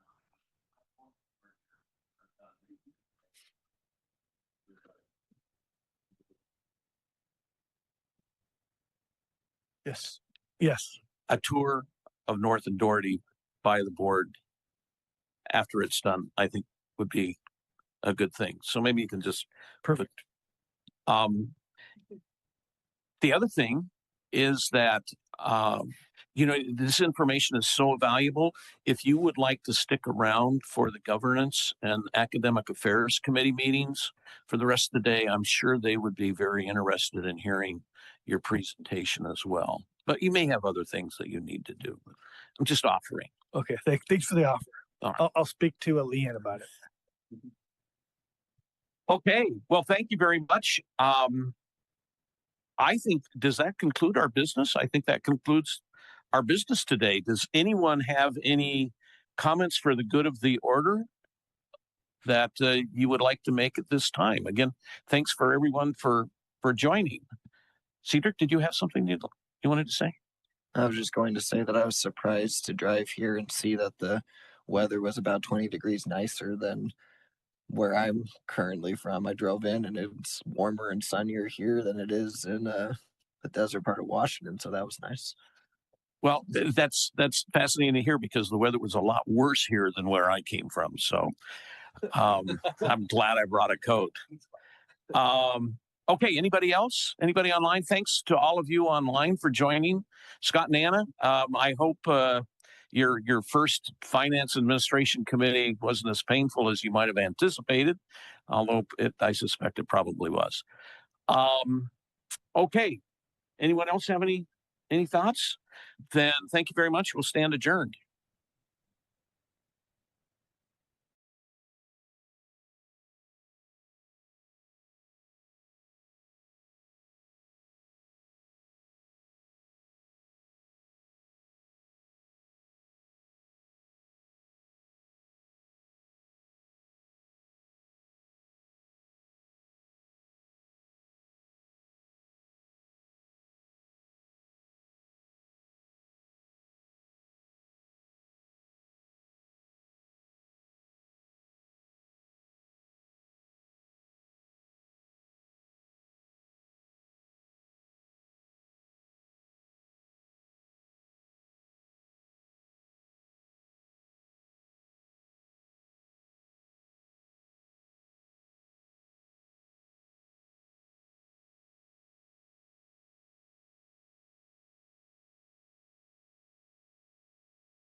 The Governance Committee is called to order. Mr. Secretary, please proceed with a roll call and announcements. Thank you. Trustees, please respond when I call your name. We're proceeding alphabetically, and Christine Cronin has told us she would not be in attendance, so she's not here. Scott Davidson, Yes. Gary George, Here. Tamara Mabbott, Here. Brenda Smith, Here. Gary Thompson, Here. and Maurizio Valerio also said he would not be here today. So we do have a quorum. Thank you. And I'll just start with our standard opening announcements. We ask everyone to please put your cell phones on Do Not Disturb. If you brought a laptop or other device, please be sure the speakers and microphone are turned off. Members of the media, if you have not already done so, please sign the sign-in sheet at the recorder's desk to my left. Likewise, anyone present in person who wishes to give public comment, please be sure to sign the sign-in sheet at the recorder's desk to my left. To provide access to the public have been invited to attend in person, and this meeting is being live streamed over the internet. The boardroom microphones are directional and need to point at your face to pick your speech up properly. Please speak directly into the mics so that your words will be part of the official record and so that the live stream audience can hear you. And if you're joining us remotely, please keep yourself muted unless speaking. For those of us who are here, you'll find travel reimbursement forms in front of you. Please sign the form, travel form, and return it to Susanna Moore by the end of the meeting. And the committee received no written public comments for this meeting and has so far as not received requests to give oral public comment by remote means. No one signed up in advance to give oral public comment in person. And in a few minutes, we'll see if someone signs the sign-in sheet. Otherwise, that concludes my announcements. Thank you, Chris. Does anyone have any other announcements? Football scores, anything? Okay. All right. Thank you, trustees. I don't have any prepared remarks other than to say I appreciate our advanced meetings to coordinate what is on the agenda, and true to my chairing this committee, we never have a lack of topics to undertake. So I think that's all. Chris, is anyone here today to present public comment? No, no one has signed the sign-in sheet. Okay. Then that concludes our public comment period. Oh, yeah, did I get that right? We can skip that part. Thank you. Okay, thank you, Chris, and members of the public. So for the first item on our agenda, Tim Seidel, Vice President for University Advancement, will update us on the work and business of the Alumni Association and Foundation. This will be a recurring item for our meetings. Tim, I know you've been busy with a lot of projects, including the recent homecoming. Please tell us about the work of these groups. Thank you, Chair Mabbott. The Alumni and Foundation update does start off with homecoming. We had a fantastic weekend, albeit rainy. The rain set in just before the football game, but did not dampen the spirits of folks in attendance. We were watching the stands, and there were a lot of people who were just ready for it. A lot of our alumni, of course, commented that this is nothing new to them. They were commenting actually about when back in the good old days when they used to it would snow during homecoming, and this was nothing. So they were happy to hang out in the stands and watch us win, actually. And it was a good weekend all the way around. Prior to that, we had a number of activities and events that we work on in coordination with athletics and students and student affairs to have all these folks come back to campus. Everything ranging from the Mountaineer March downtown in our community, where we proceed from the west end of Adams Avenue down to the east end, essentially. And we have clubs and organizations and on our alumni and classic cars, and it's really kind of a nice connection with the community. And we get a nice little turnout there because candy is always popular with kids to come out and watch parades. We have the Mountaineer Athletic Association Golf Scramble. They had a good, I guess, but windy day out at out at Buffalo Peak. We also had alumni gatherings, our Hall of Fame celebration, which was really wonderful on Thursday. And then, of course, alumni games and our alumni association and foundations annual meetings. At that annual meeting, we had a joint meeting, which we started doing last year. And we had Mike Westby, our campaign consultant, who had met with the board during our retreat this summer, come out and present his slides that we've been working with him on. Basically, it's the PowerPoint deck, if you will, that will be sharing with prospective donors during the feasibility study. And that's underway right now. And we were able to show him show the slides, run them through the alumni and foundation folks and kind of get their review and feedback from them with the president there. We had great conversations, only made really a few edits, but important ones we wanted to bring up around student connectivity and engagement on campus. And that was important to add in there. And about that, we have a reach beyond rural Oregon, that indeed we have alumni who graduate from Eastern Oregon University and work in far off places like Japan and China and have international business credentials and are all over the world. So it's not just a rural only type of institution. And that was coming from alumni who are from very small rural towns who came to Eastern, and the entire world opened up to them. And now they're doing this international business piece. So we added those in, and the feedback so far has been favorable. We'll have that ongoing for the next couple of months. And then we look forward to a report back from Mike and at the end of this year that we'll be able to evaluate what we're going to be doing with the campaign. We did split it up into those major sections around capacity development for the institutions. We have the flexibility to do things like investment into new programs. We also talked about, of course, scholarships and the importance of not only scholarships to recruit students, but to retain them and complete them. It's equally as important to get them here as to keep them here and have them be successful so that they can complete and graduate. We talked also about external funding, which was a conversation in the previous meeting with the Finance Administration Committee. And we also talked about capital capacity in terms of buildings and look forward to talking with more donors about that and more of our work that's really focused on how we can enhance our infrastructure to provide more success for our students. We also spent some time talking about some of the other priorities for the foundation. And of course, one of those priorities was hiring a new director of development. That we've done a couple of searches for that. They've essentially failed. And we talked about the need for how could we develop the team we already have. So I'm pleased to have Mr. Dubsky come up here and join me and tell you that he is now going to be our director of development. So we're very happy to have Mr. Tyler Dubsky join us. Tyler is a graduate of Eastern Oregon University in 2003. He worked in admissions for until about 2013 when we recruited him upstairs to join the advancement team as a gift officer. And he is responsible for bringing in around $1 million annually and has a couple of projects. I think maybe you could just give them a little update on some of your current projects and donor work you're doing right now. Yeah, thank you, Tim. You'll need sorry, you can turn on the mic by hitting the button. This one here? Yep. It's a joy to be here. Thank you for having me, and thank you, Tim. I love being a fundraiser here. It's so much fun to work with people, and I get to work with a great staff. And we've had a couple of really interesting projects as of late.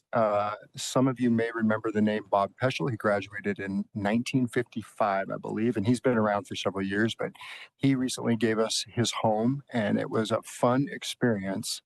A little painful at times, but learning to sell that in a different state. So we were able to do that, and that money is going to go and support the music department and also scholarships. And it's when someone gives you an asset, oftentimes we get more money for that. So this was a fun project. Also, we had a very prominent donor in the community pass away recently, and their family is going to set up an endowed scholarship to honor that. So we've got another endowment coming, which is exciting. And then also we have a baseball alum who is also going to give us one of his rental properties in his estate. So we've got lots of different projects in the works, and it's been fun to work on those. And we, like I said, we've got a great team, especially with this project with Bob Peschel in Arizona. Tim helped me so much, and Jerry, and so we couldn't have done it without him. So that's huge. And I probably need to mention Trustee Hoffman for his work with EOCCO. They are going to make another payment on their pledge, and so he's been very instrumental in getting that done, and we appreciate that, and that'll benefit the students. And thank you, sir, for that as well. And I might just add that just those 3 gifts that Tyler was talking about, just those 3 alone, it's over 7 figures. So these are gifts that somebody like him is out. People say like, gosh, we don't see him very much. What's he doing? He must not be doing anything. It's like the reason you don't see Tyler very much is because he is out meeting with our donors and our alums and talking to them about how his passion for Eastern and conveying our needs to them.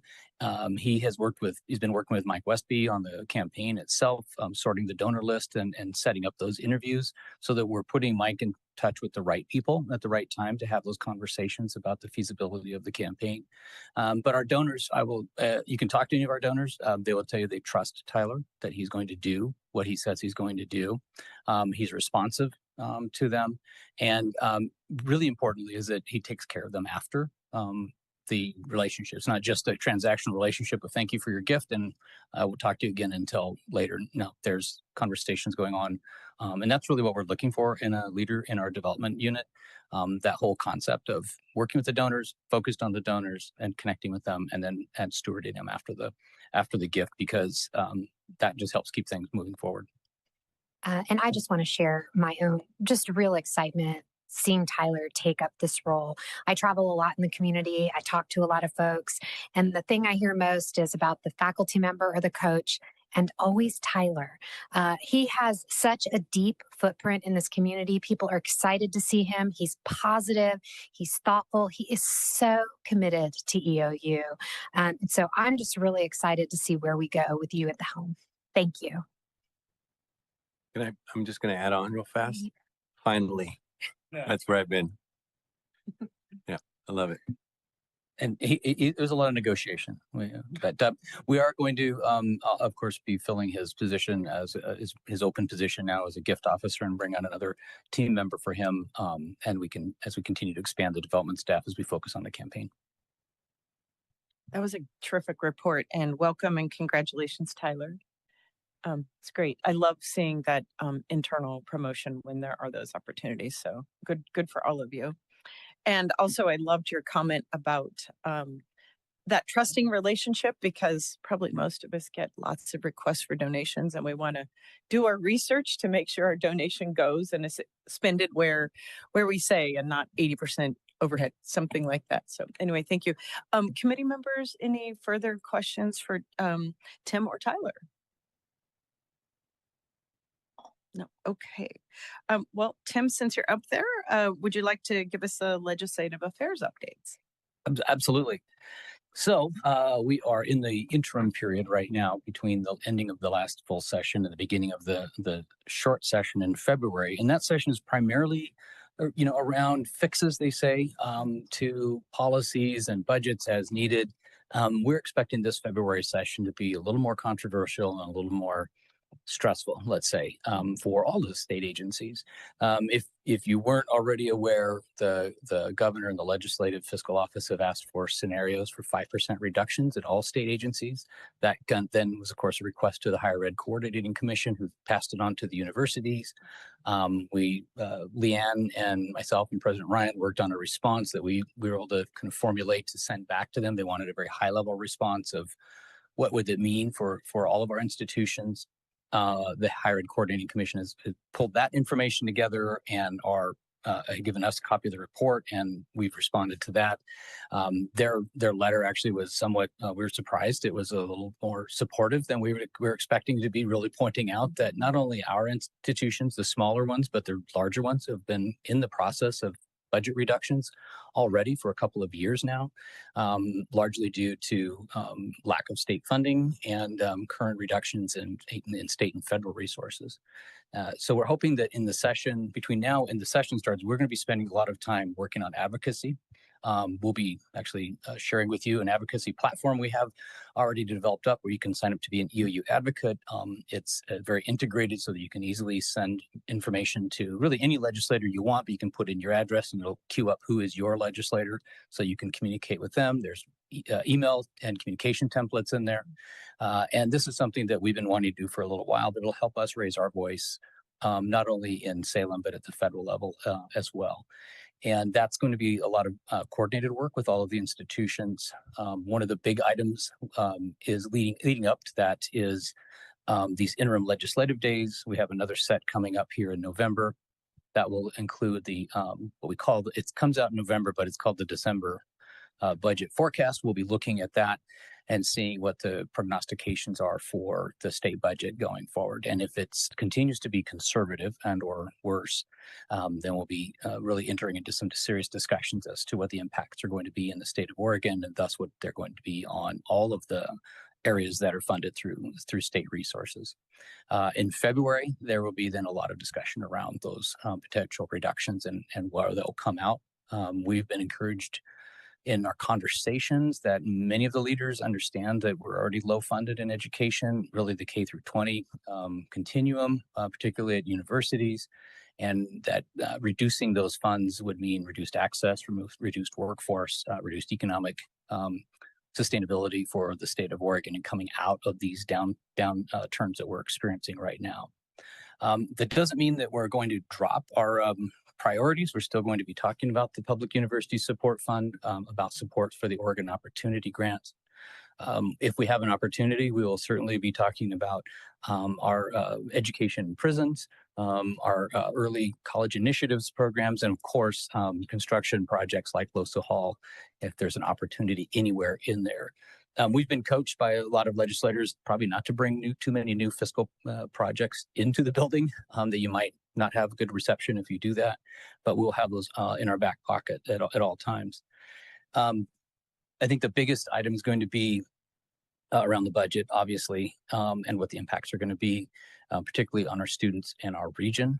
And we will be reaching out to legislators with you all as trustees to help advocate, because we think that a lot of the outside voices, I mean, it's great. They can hear from myself and President Ryan and other leaders at the university, but when they hear from trustees, when they hear from business leaders, when they hear from alumni, when they hear from foundation members who are saying, I'm supporting this university for these reasons, and I think you need to as well. And also because those are the people that help support things like campaigns and help support things like their advocacy at the state and federal levels. And so you see this broader swell of support coming in behind the universities that we're hoping will drive good decisions in that upcoming session.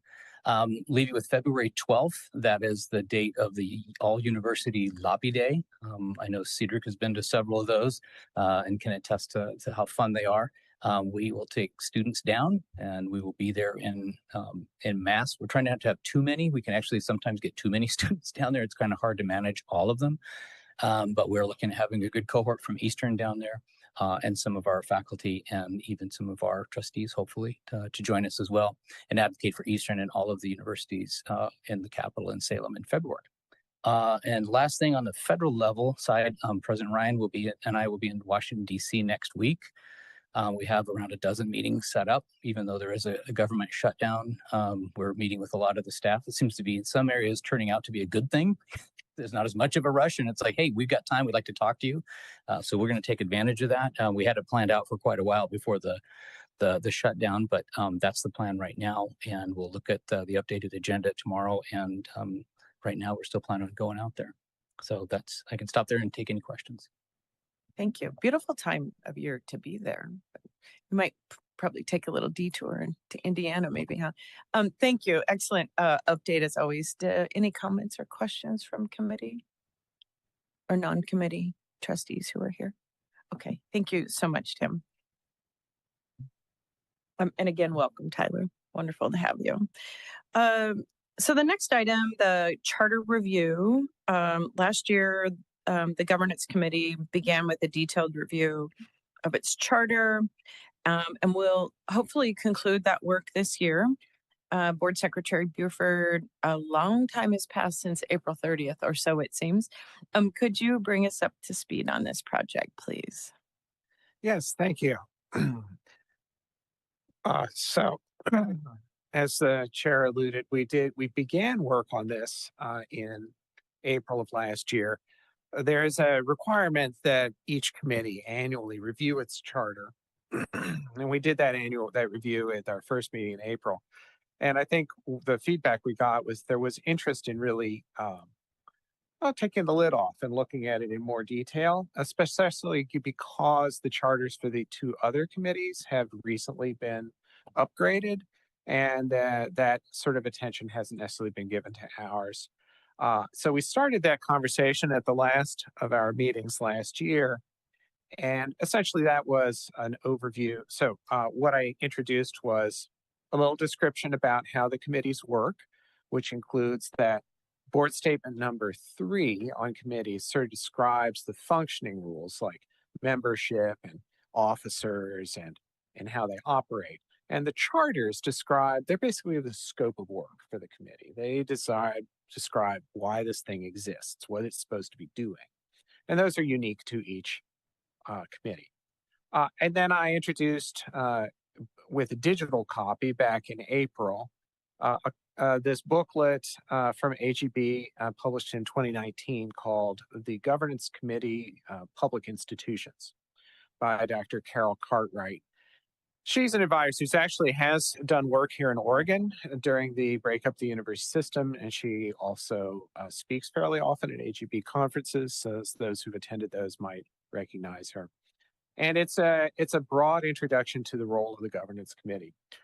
And at that meeting, we just touched on a few details. I was asked by this committee to sort of highlight some portions of the book that those without a great deal of time might want to focus on. And I did list those in the cover sheet. That includes the first couple pages, first 2 sentences of page 1, page 5, a few sentences there, and then all of pages 6 through 8. Pages 9 through 21 list 12 responsibilities of the governance committee, and it does a lot of sub detail for those. So you can look at the headings and dive deeper into the ones that are of particular interest to you. And finally, pages 36 through 37, the last 2 paragraphs of the conclusion. So if you're only looking at a few things, I'd suggest you look at those. We did mail to the committee members a hard copy of the book, so you've got it both in electronic and in physical form. We only have, I think, 10 minutes on the agenda for this topic today, and frankly, we got to it a little late, so I'm not planning to spend a lot of time on it today. I basically wanted to refresh people's memory and cue up the conversation for next time. I think you'll find as you go through these materials that, well, I will say these AGB guidances, even one that's focused on public institutions, is still focused on them of all sizes in all states. And things do vary quite a bit from state to state. The author is careful to identify where there's variation in things, but not all of the advice will always be applicable to us. And there will be some things that are recommended that we've actually tried and rejected. But I think it's good as a sort of brainstorm and to have creative conversation among ourselves. Are there things this committee really should be doing that it's not? So there's that part. And the other is when you compare to the other 2 charters, what ours is missing is a sort of introductory overall statement, generally speaking, what the committee does. And I'd like to add that to our charter, and there's certainly some ideas from that in this material. So I think I'll just, there may be questions, but if not, I would leave it at that for this meeting and plan to dig into it more deeply at the next. Thank you, Chris. I think hidden in there was to please do your homework. And I now have 2 copies of that book. I will return them at some point in time, but they're in convenient places so they can be read. I look forward to that discussion, and thank you for the cheat sheet here in case we only have a small amount of time. Any comments or questions before we move on? Okay. So the next topic is the committee's work plan. Please proceed. And I'm happy to say we're back on schedule. Yay. Yay. This is a requirement of board statement number 3 on committees, that at the first meeting of the year, the committee should review its work plan for the year. And I've provided a draft one there, and it's actually, in some years, this work plan is pretty skimpy in the later meetings. It always fills up because new things come up. But actually, there's a fair bit of detail this time, and there's some things not on there yet that I wanted to talk to the committee about prioritizing and how to add them. So just to begin by talking about what's there, I have this topic that we're going to have later on in the agenda where it's an annual requirement of our board statement number 13 on trustee recruitment, that the board adopt a description of the ideal characteristics of persons who are seeking appointment as trustees. We didn't come up with this on our own. This was a requirement of Senate Bill 273 that we adopt a policy that requires us to do this. So we have done so, and we did it for the first time in May of 24. So it's actually been a year and a half. It's time to take it out, take a look at it. We've had quite a bit of turnover on the board since then, and we have a number of openings coming up. Most importantly, I'm kind of getting into the next topic, but we need to get this to the governor in time for the governor to be able to use it. So that's that topic on for which I hope we will finish at this meeting so that the board can consider it in November. And so you can see the other things that are on today's agenda. Looking ahead,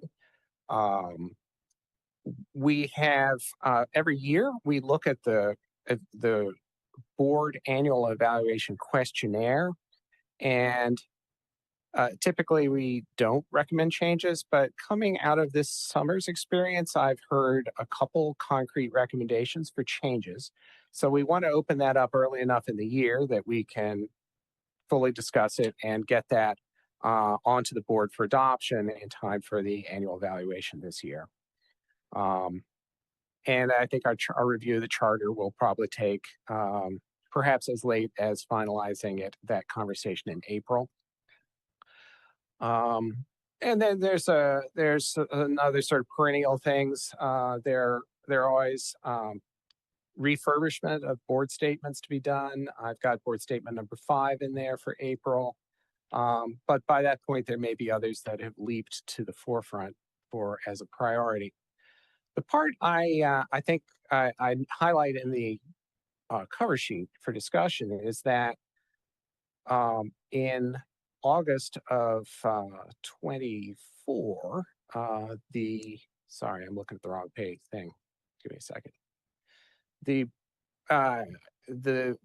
So a couple years ago, the board had a comprehensive evaluation, and coming out of that were a whole plethora of recommendations. And in August of 24, the board boiled down to 5 tasks, and we've done 2 of them. But there are 3 remaining, and they would typically be done. That work would be done in this committee. So those are listed on the cover sheet. The 3 that remain to be done is. And I will say this is about discussing these things. The ultimate recommendation will be whatever comes out of the project. Some of that may be to decide maybe we don't want to do these after all, but we do need to dig into them. So the first is establishing a new committee of the board called the Audit Committee. Another listed there is to institute performance evaluations of individual trustees. And the last on this list is establishing an executive committee of the board. I didn't list those necessarily in priority. Honestly, looking at them, I may have listed them in ease of accomplishment. I will say that the performance evaluation of individual trustees is something we did a little while ago. I don't actually recall why we stopped. So that might not be too hard to bring back in and try another run at it. Typically, there's self-evaluations, so you're not being evaluated by your peers. Anyway, and I think the most complicated is going to be the executive committee. We have not had one. We have consciously, in the past, we've consciously chosen not to have one. There has been an increased interest in it the last few years. Most of the university boards have them. So that one would take, I think, the most work. Anyway, any thoughts about which of these to prioritize for work this year?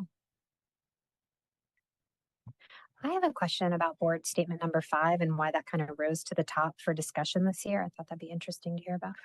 Sure. It's a pet project of mine. And it's been on other work plans and we haven't gotten to it because more important things came along. So I stuck it in there. But honestly, if we did a dispassionate analysis of what was the highest priority, that might not be it. Anyone else have comments? Chris, you and I have had several discussions about the executive committee and belong to some other organizations, and particularly in emergency situations, like sudden deaths, really crises, those are really, really valuable. So I'm just based on my own experience, that seems like a higher priority, even though it might be tougher. And then tell me more about the audit committee and how would that function in conjunction with the finance committee? Yes, that first, I will say sometimes the things that most work are the things that most need doing. So I acknowledge that. And typically, well, the recommendation from our consultant was to have a separate audit committee, separate from the finance committee, because the job of the audit committee is to some degree to check up on the work of the finance people. And so at the governance level, you want a separate set of eyes. That's my understanding. I do understand it's considered best practice. I don't know. I haven't done the analysis, even at a personal level, around whether the risk justifies the effort. In this case, anyone who's attended our finance committee knows, we get regular updates on audit, and those are public discussions. But that's why that recommendation was there. Thank you. So I intended to get to the end of the finance committee today to listen in on your work, but Chris and I had some other business. So this would really be an audit of the auditors, because every public entity has annual financial audits. So this would be a second set of eyes, an independent set of eyes to review. Yes, and I've not dug deeply into it. My understanding is those audit reports would go to this committee instead of the finance committee. Oh, another check and balance. Okay, that sounds like important work. Sure. One thing that was really interesting at AGB last year was the combination of this with like a risk committee as well, like an audit and risk, because of, growing issues in higher education around risk too. So something to consider as we consider it.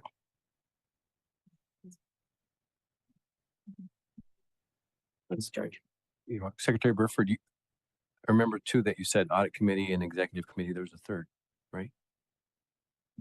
Yes, it was having trustees do personal self-evaluations each year as part of the evaluation process. Okay. I was just going to share, I remember when we did the personal reflections. I think it's fine. I don't know if awareness is good, but doing something after the awareness is important.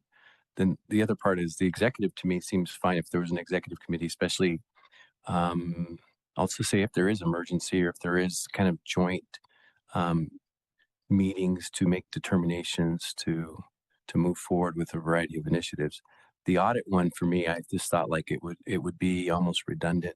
I sometimes look at, I get to work with all of you at some level, and very busy people, laymen doing work already, full-time jobs, trying to figure out like how to support EOU the best that they can with the time that they have. So doing things that are on top of another thing and on top of another thing, to me, would probably even diminish work that we currently do. So I would be hesitant to do a lot more. The executive one, to me, is probably a great leadership type of committee that can likely even position us better for better decisions. But that's my reflection. Thank you, Trustee Mendoza. Those are valuable comments. That's why what triggered my question also. So an audit of the audit. Are these would that be a self-imposed work task, or is that mandated by, because I did read that cover sheet. Was that particular one actually mandated by a legislation? No. The audit, that there was just one of the recommendations out of many that came out of the board comprehensive evaluation. It was one of the ones the board had identified for further work.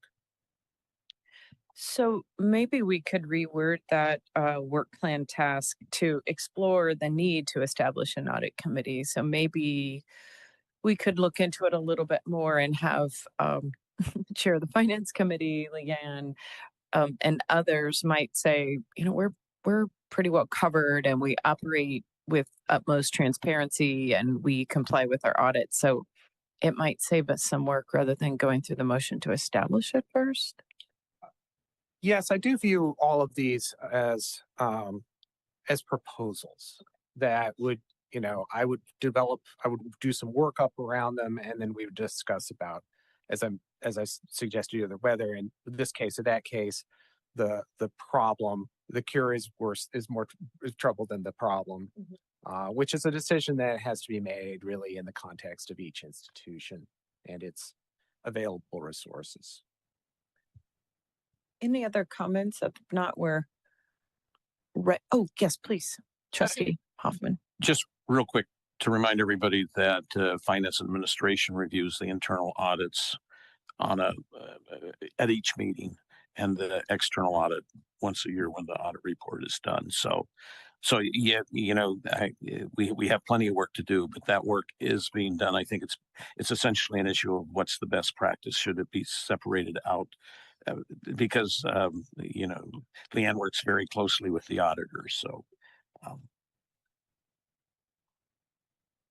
Appreciate that very much. Thank you. Okay. So I think what I'd like would be some direction as to how to prioritize these for work on our work plan. We may not get to all three this year, we may, but where the committee feels the effort is, the initial effort is best rewarded. Committee members. Oh, please. Yes. Not a committee member. Okay.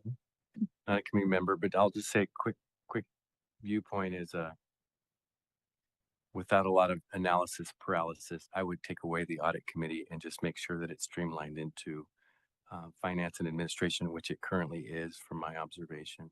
So that would be take that off. If there was an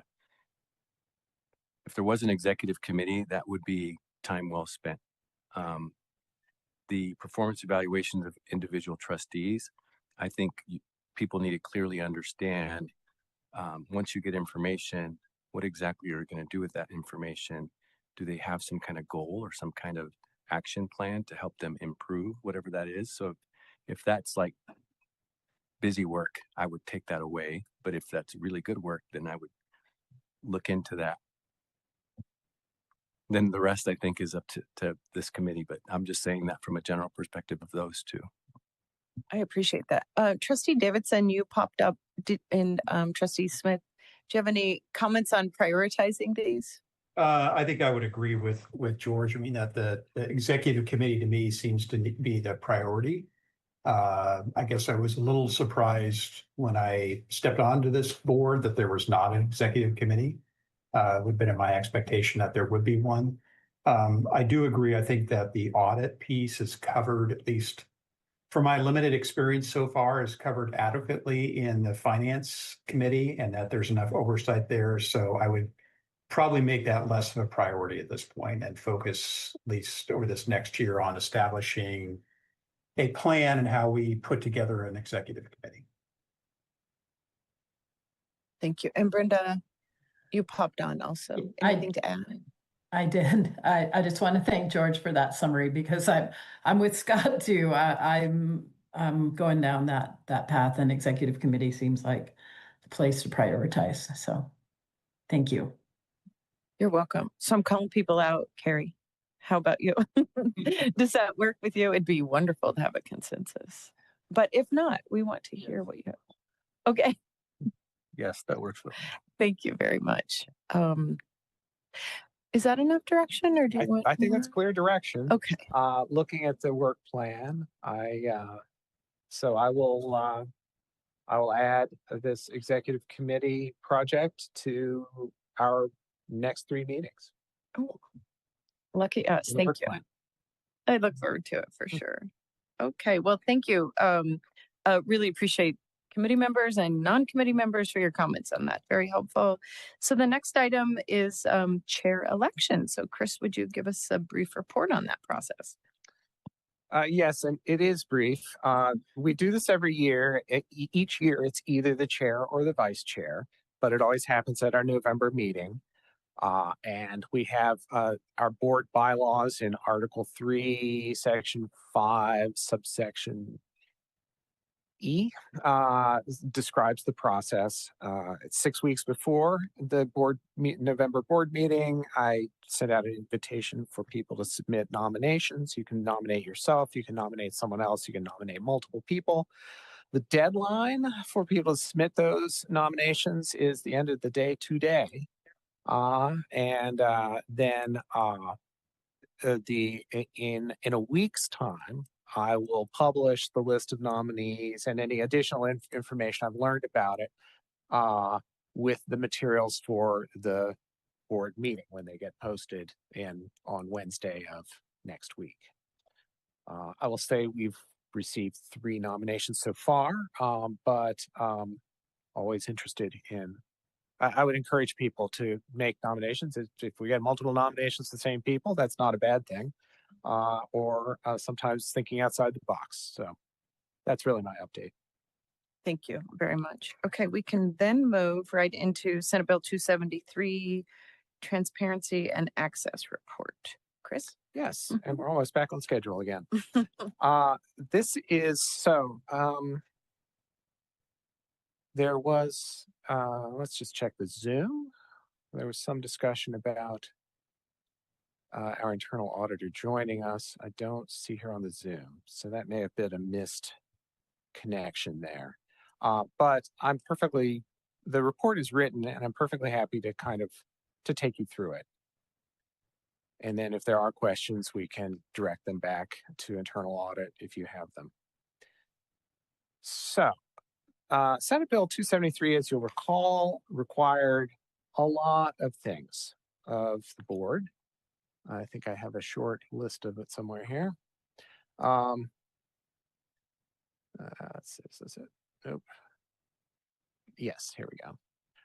It required a lot of things of the board, which we've all done. It was basically, there were changes to how trustees got nominated for the position. And then there was a laundry list of policies. We would put them in board statements that the boards all had to adopt that address certain procedures. Several of those we already had in place. Some of those were things we were doing, but they would not put them into board statements. And then some of them were new. And by the end of the first year, we had actually done them all. We had to give a report to the legislature at the end of 2024. In June of 2024 and in June of 2025 on our progress. And our first report said we'd done it all. So the second one pretty much said the same thing. One of the things we were required to do was this thing we're going to talk about later, which is the ideal characteristics and a board statement around that. But another thing we were required to do was institute a process whereby there would be periodic reviews of the institution's transparency and access, and that there would be opportunities for faculty, staff, and students to comment on that process. And we checked the box in terms of Senate Bill 273 by adding a sentence at the end of board statement number 2 on delegation of authority, which says that annually the president shall direct that a a review of transparency and access will be conducted, and the report will be delivered to the University Council. University Council being the shared governance body that consists in equal parts of faculty, staff, students, well, classified staff, administrative professionals, and students. To kick that off, different institutions approach that in different ways, some with internal processes, some with committees. Here, we asked our internal audit people to do the first one, partly because a lot, and we focused on compliance with the board, with the public records law and the public meetings law. Those seem to be fundamental. I think that you'd looked at if you were to examine the legislative history, I think that's the focus of it is, are we actually doing things we're supposed to do to allow participation? And those are largely things I administer. So I didn't think it would be really great if I graded myself. So we asked internal audit to do it. This is not a requirement. It's not a requirement of SB 273 that internal audit do that work. That was a practical approach to doing it that first year, knowing that we wanted it to be above board and good optics too. And actually, Finance Administration heard a report today where internal audit is planning to do it again next year. We can do it always that way, but it's actually in the president's discretion. So at some point, the president might say we want to do it some other way. That's the context for this. So this is the report. Internal audit finished it in the spring and presented it to University Council in June.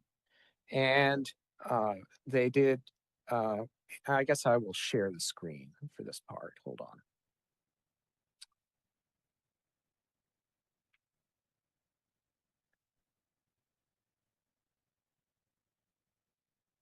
So this is their executive summary, where they list what they looked into and what they determined.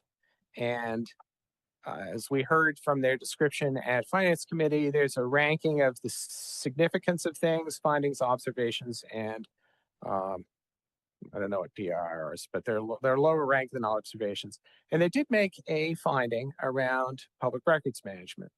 But I do want to point out that on board governance and operations, public access to board proceedings, compliance with legal and regulatory requirements, community and stakeholder engagement, and information disclosure and accessibility, we got a clean bill of health.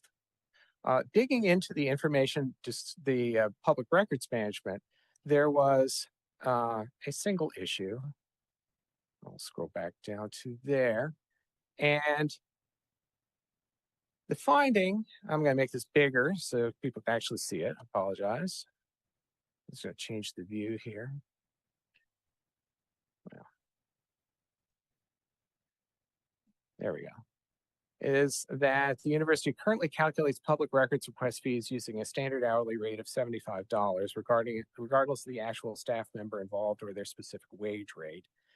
And that does not reflect essentially what we say on our website, which states that fees are based on the actual cost of employee time, including wages and benefits. So that is a disconnect between what we were doing and what we said we were doing. And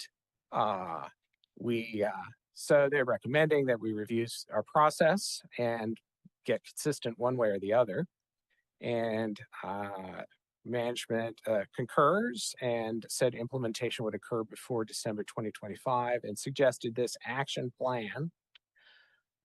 And I'm going to say to you that actually the resolution was a lot simpler than the ultimate that's what's there in the action plan. We have resolved the difference.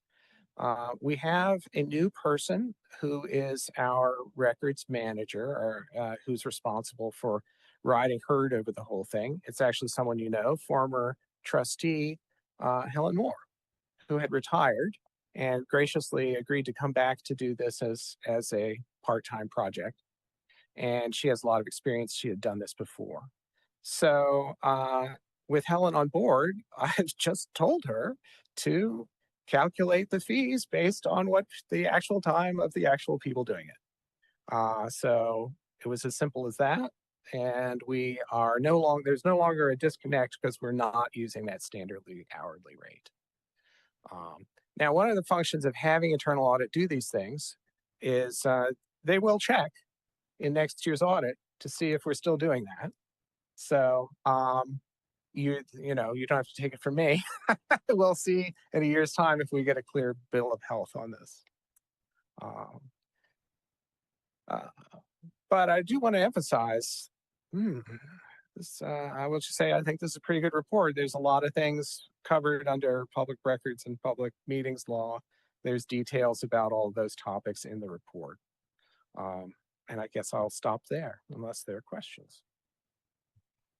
I would say to have one tiny demerit is doing really, really good, really good. So, and I'm very familiar with billable rates and FOIAs. It is very tedious. So I think your resolution of that sounds really impressive. Do committee members have comments or questions of Chris other than to say, well done? I think that was nice.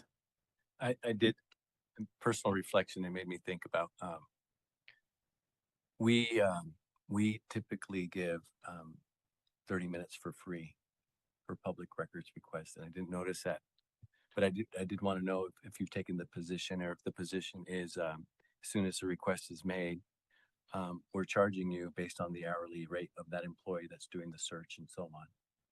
Just to be clear, it's more of a personal question, I guess. Yes, we don't. So the public records law does say that in certain instances, you're encouraged to not charge a fee or to give a reduced fee when the public record, the delivering of the public record is clearly in the public interest. So there are always going to be requests that we don't charge anything for.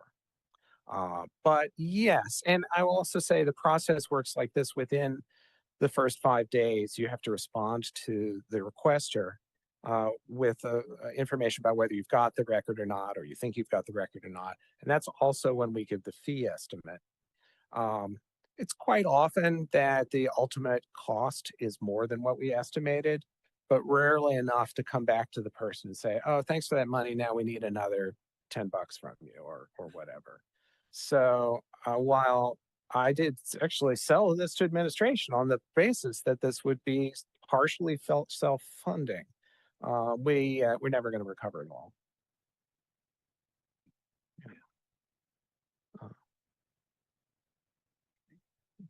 Any further questions or comments on that?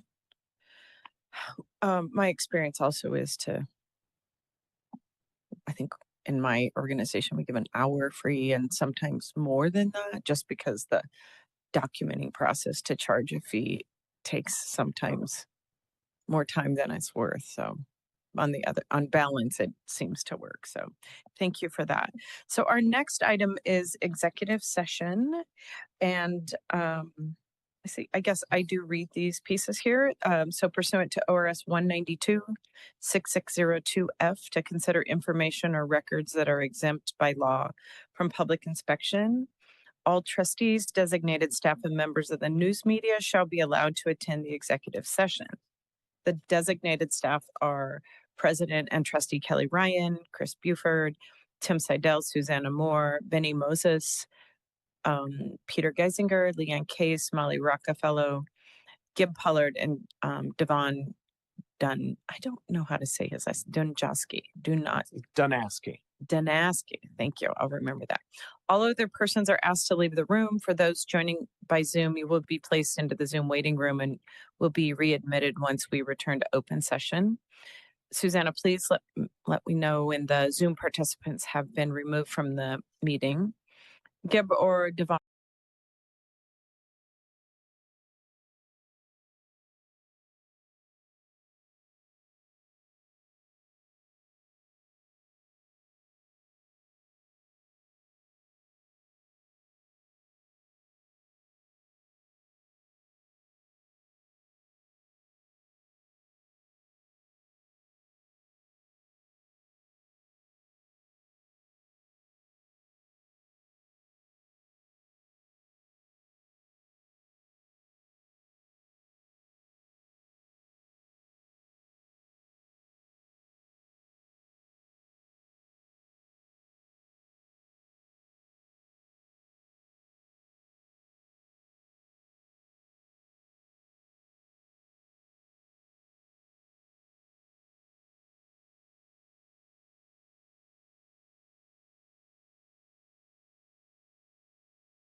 Could you collect the memos?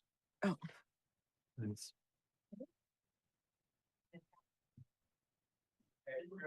Okay. Thank you, Chris, and fellow trustees and others who participated in this discussion. Please return the confidential materials that were shared with you. Please remember that the presentation, discussions, and any materials are to be kept confidential. With that, this executive session is concluded. Audience members are welcome back into the room. The committee meeting is called back to order. We are now returning to open session. Are we going now to trustee recruitment updates? Yes, let's go straight to that. Let's do that. Okay. Each year, the committee recommends to the board the ideal characteristics to be sought in applicants to join the Board of Trustees. Vice President Siddell and Secretary Buford will brief the committee on anticipated vacancies on the board and will lead a discussion on the ideal characteristics to be sought this year. Ultimately, this is an action item. The goal is for the committee to recommend ideal characteristics for the board to consider at its November meeting. Tim and Chris, please proceed.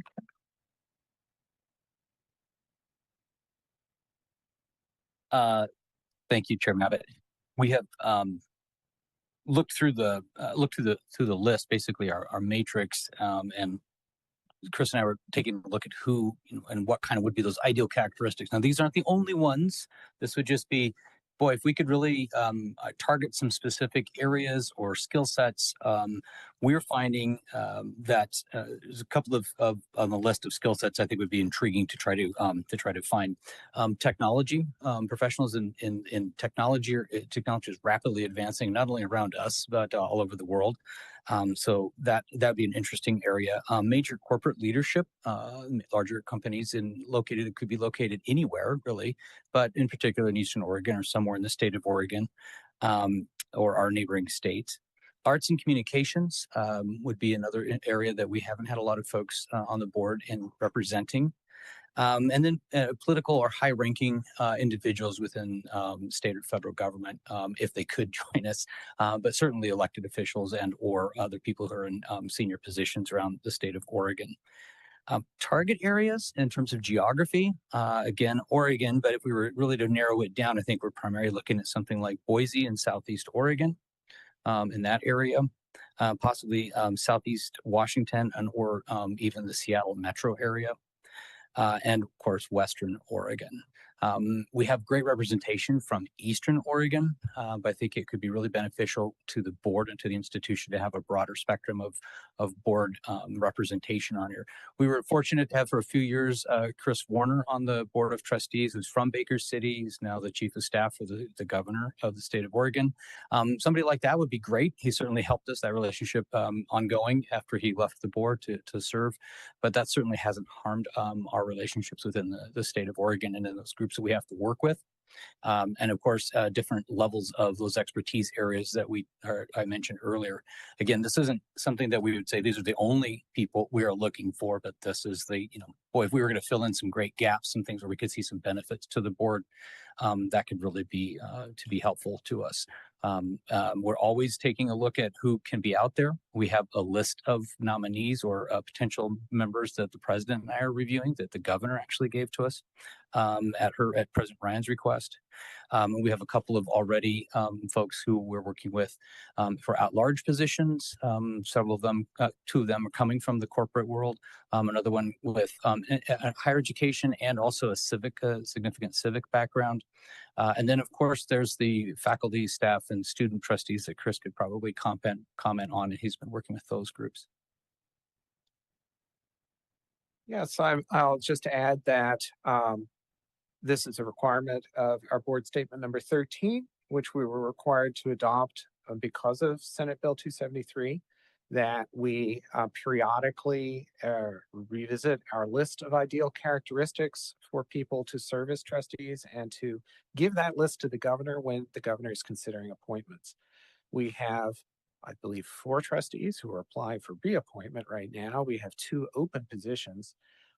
So some of those applications will be reviewed by the governor in early December, and it would be good if we updated our list and were able to publish it basically make a recommendation that the board can consider at its November meeting so that we would be ready to give that to the governor.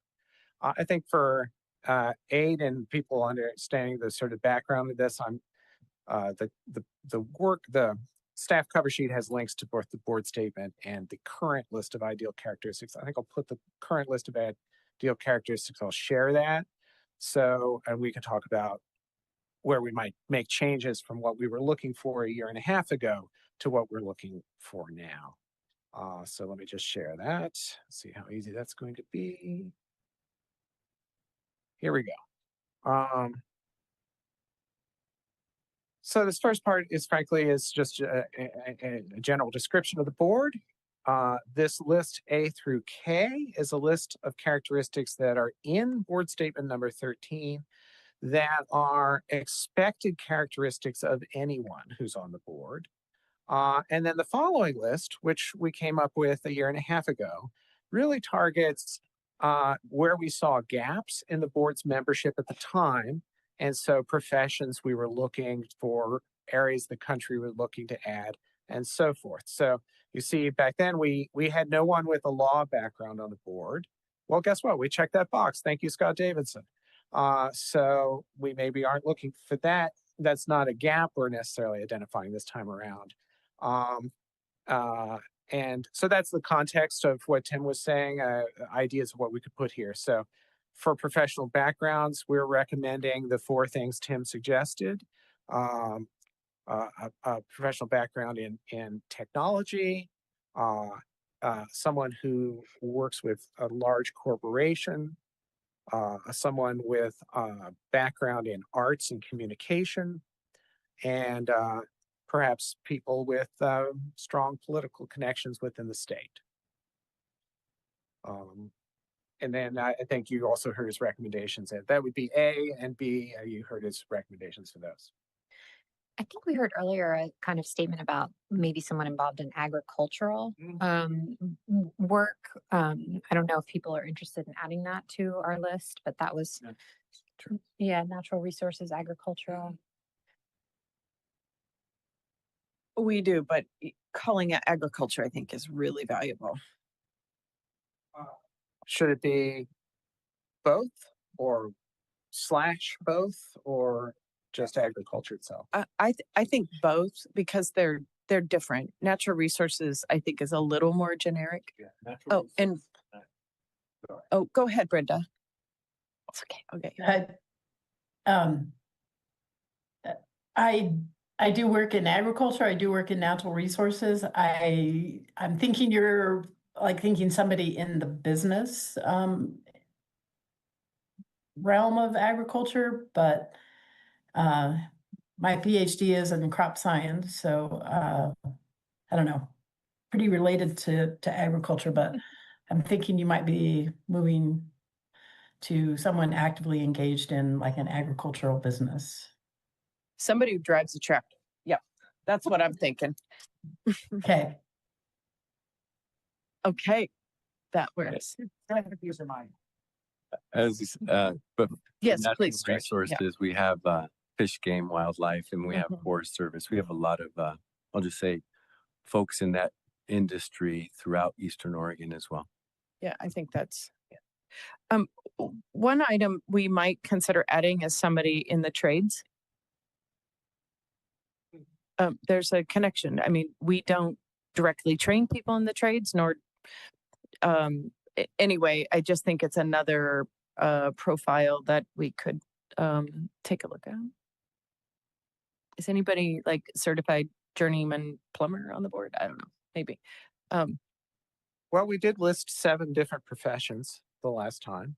I think we've now listed 6 or 7, depending on whether ag and natural resources are 2 different things. So because we're running long on time, I'm just going to suggest we put all of those on the list. I like that idea. It doesn't hurt. That's right. Yeah. And likewise, Tim's suggestion for geography. Yeah. And I'll just say on C, do we want to adjust that language or not? Well, I would share that rather than the current language, we could consider language that goes as follows: persons representing diverse demographics, and strike the rest of it.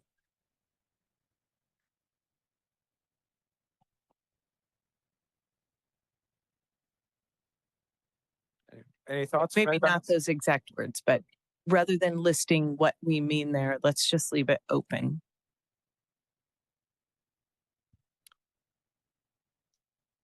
This isn't my committee, so I mean, to me, if we did something, I'd prefer the full board discuss it if we were to make any big change. So maybe we reserve that one for when we send it up to the board. I think the whole discussion would go to the board for adoption, right? That's the protocol. Yeah. Agree, for sure. Okay. Does anybody want to make a motion? Just add my 2 cents. I think this, I agree. I think this is a discussion that needs to be had at the entire board. This was adopted by the board prior to my stepping on, but I do agree that it is something we should look at, but whether or not any changes are made is something that should be reserved for a full board discussion and decision. Sure. That's just what all of our committees do. None of them have the authority to act on their own. They just make recommendations. But I'm not even, I'm not even advocating for a recommendation for a change at this point. I think this is a discussion that just should be elevated to the board. It's a pretty substantial change away from kind of what we have committed to at this point. I think if we make a change in language, so I would, at least my opinion would be, is that's a discussion that should really be reserved for the board level. Okay. Is that specific to C or? Specific to C, I think that J is something that's inherent within the application process, is something that when I agreed to come on the board is something that I agreed to. So I would not be a proponent of changing J. And I'm not necessarily saying I'm a proponent of changing anything in C. I just think that deserves a larger discussion. I guess what I was saying is we've heard recommendations for changes to A and B on this list. These would be recommendations to the board. The board would still have it to discuss on its agenda. So changes to the list of professions and to the geographic areas. Yeah, that's fine. Yeah. Okay, thanks. So can I clarify how you would forward that in a memo to the board, that we generally reached a consensus to recommend changes to A and B and not C? Well, I think we need a motion and a vote. And then based on that, I would put that in the cover sheet to the board, and whatever discussion followed at the board would stem from that. Anybody want to make a motion? So moved. I make the motion that we, this committee recommends the board approve the characteristics of person, or have further discussion about J and C.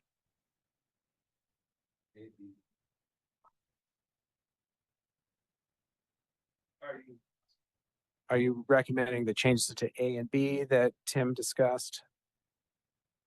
Yes. Okay, thanks.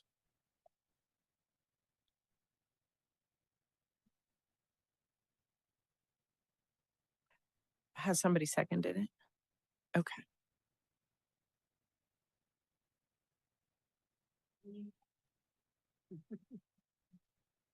I'll second the motion. That's Gary.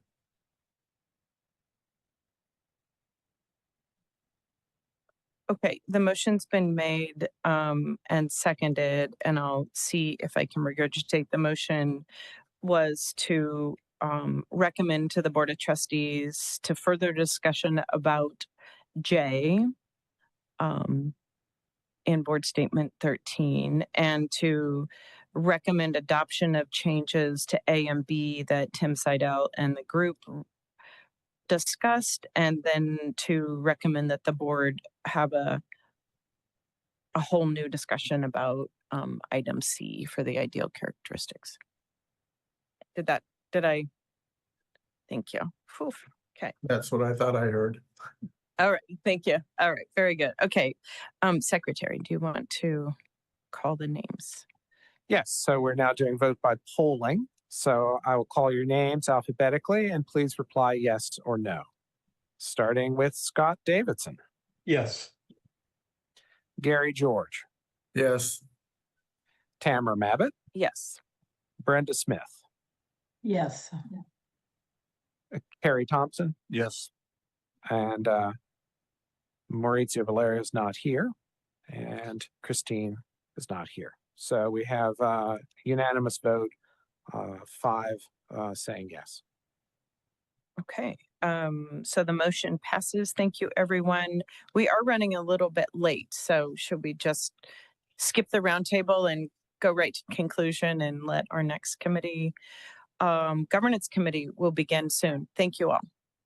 Meeting is adjourned. Thank you. Yeah. Did I say governance committee? You did. The regular meeting of the governance committee is adjourned. Okay.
back.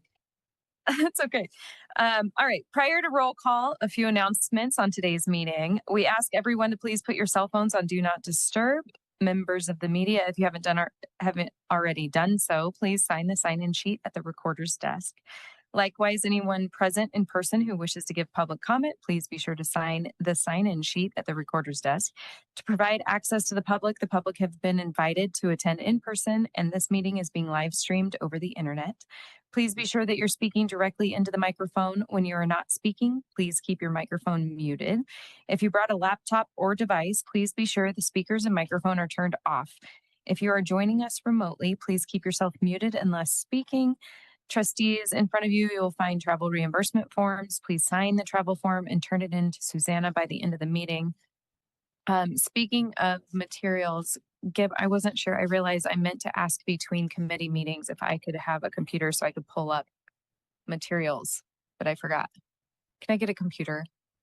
Maybe steal from one of the governance folks that headed out. I think Tamara left. All right, so we will proceed with the roll call. Please respond when I call your name. Our new trustee, welcome, Connor Fecht. Present. Cedric. Present. Brenda. I'm here. Margot. Present. Christine is not here today, and Maurizio is not either. I do believe we have a quorum. Prior to our first agenda item, did we receive any requests for remote or in-person comments? We did not. All right, therefore we'll go ahead and move on into our academic and student affairs annual work plan.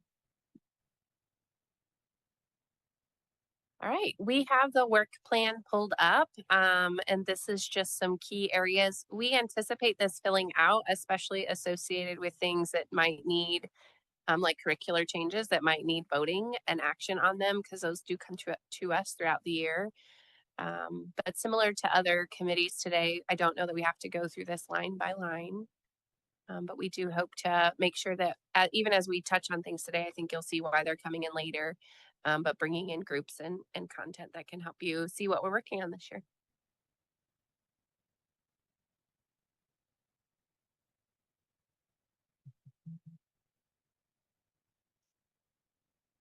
Great. Any comments, wonderings, questions?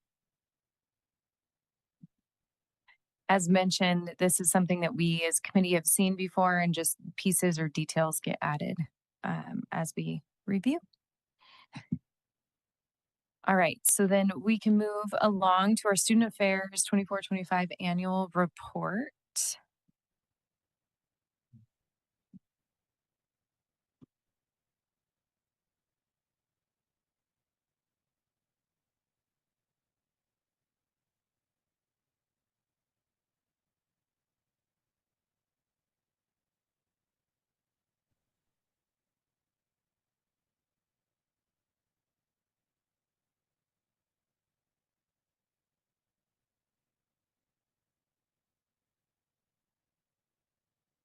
All right.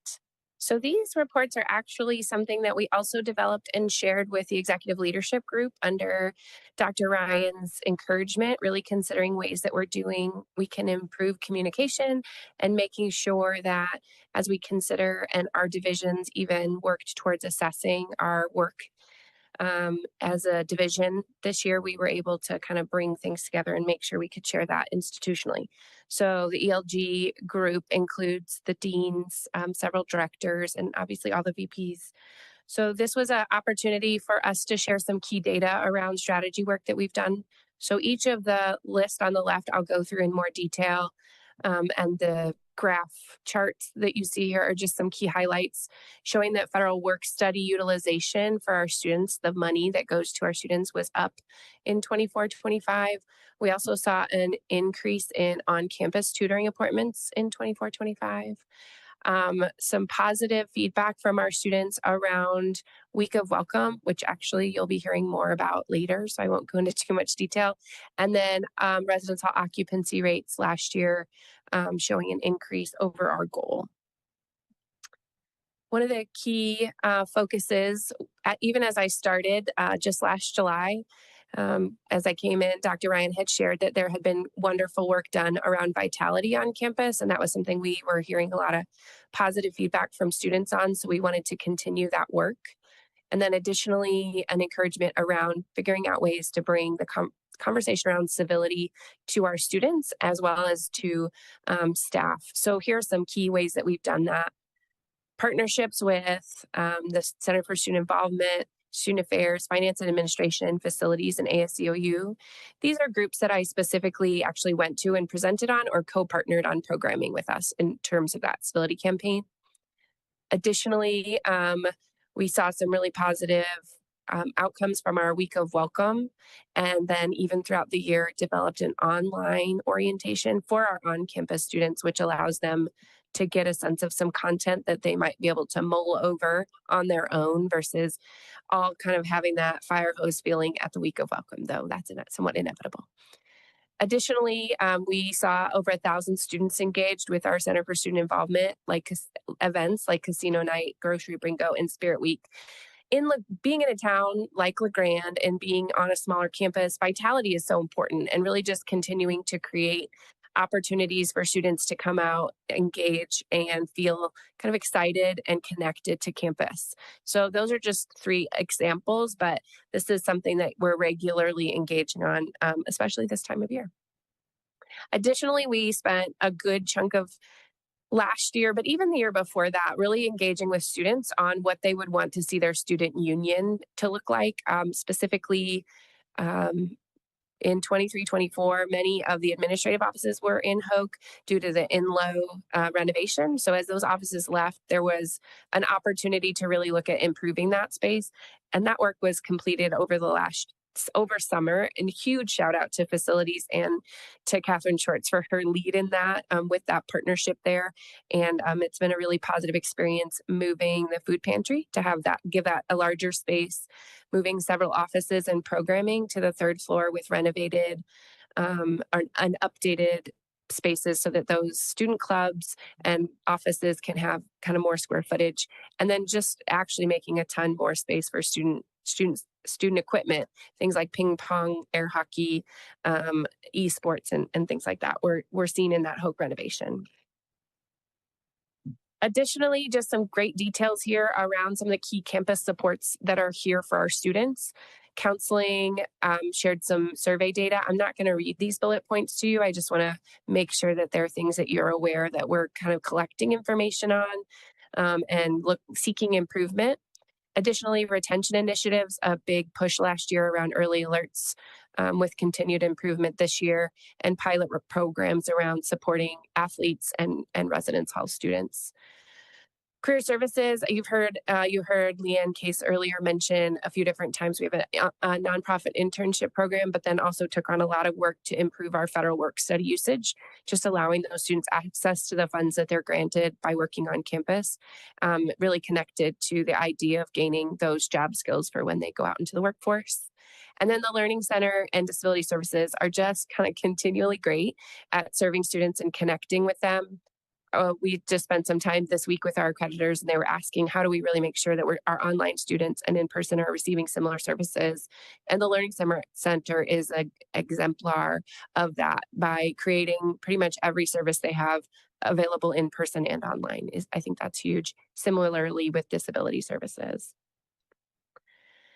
We took on some work around policies and processes last year. One area was coming together about bias response. This group is intended to really engage in and understand how we can respond positively and in support of the institution's mission when we're receiving these types of reports. And it's a lot about understanding the larger picture around data and responding again from that larger incident process, meaning that when we get information, when we're reviewing the data, we're thinking about ways that we can offer training and support to different groups on campus to help respond to those things at a higher level.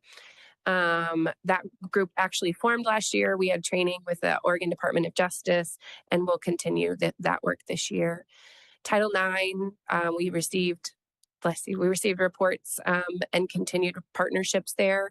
And that work, very important and ongoing. Our Title IX coordinator, who'd been here for quite some time, retired over the summer, and we've named an interim coordinator and really ramping up training for that new team this year. Our behavioral assessment and team and care teams are really focused around student success, catching them early and often, and then responding to larger concerns. So those are some case management type things that are going on in our campus. And lastly, student conduct. We see a really great opportunity there to help students learn and understand ways that they can be a positive community members. And one of our big goals there is to have very few repeat offenders. So it's an opportunity for learning there that we're really seeking. And that's what we saw last year. As you all know, many of you were a part of the group that voted on this. We were able to do some residence hall renewal, and John already presented on that this morning to a different committee. But that project is exciting for the students. The uplift around even the paint colors and the windows is something that I think everybody's really looking forward to seeing the kind of positive impact there. And then obviously the anticipation of that similar project next summer. We also are continuing to just trying to create a positive experience for our students in a way that increases occupancy and GPA, right? Some of the key of those students living on campus, some of those key success metrics for those special populations. We have also had that director resign over the summer and have a new director, Jordan Withers, was hired into that role. Actually, in partnership with Dr. Ryan, we did some professional development throughout campus, connection with the civility campaign, really wanting to help leadership development, middle manager development, making sure employees here know how important their training and professional development and support is. So we did some different support there in the winter and spring. And then also cost-effective training for key functional teams, as I mentioned, Title IX, behavioral assessment were key areas we focused on that, kind of in connection with the crisis management audit, which we talked about earlier today. Last but not least, and I will actually touch on this a little bit more later, as well as we talk about our response or the ways that we're engaging in our enrollment management numbers, some key things that we're doing around communication. So we are focusing on current student communication this year. We have started tracking and kind of centralizing our communication for all current students, seeing anywhere from 60 to 80% open rate on our emails, which I always love to share because it combats the idea that students don't read their email, because they do. They just don't always respond. And then, also really a continued focus on career-focused learning, which is actually something Dr. Ryan has pushed out to the entire campus, which is a great partnership between student affairs and academic affairs, and continuing to dig in, as was mentioned earlier, around the student health center and navigating the costs of that to our students and the fee there and the need in our community. We did spend additional time this summer thinking about online learning, online learner belonging. This, again, has to be a partnership with our faculty, and it is in so many ways. And we're excited about the departments being able to really outline ways that they're going to connect their services for our online students and make that very clear, whether that's through communication or specific programming for those students.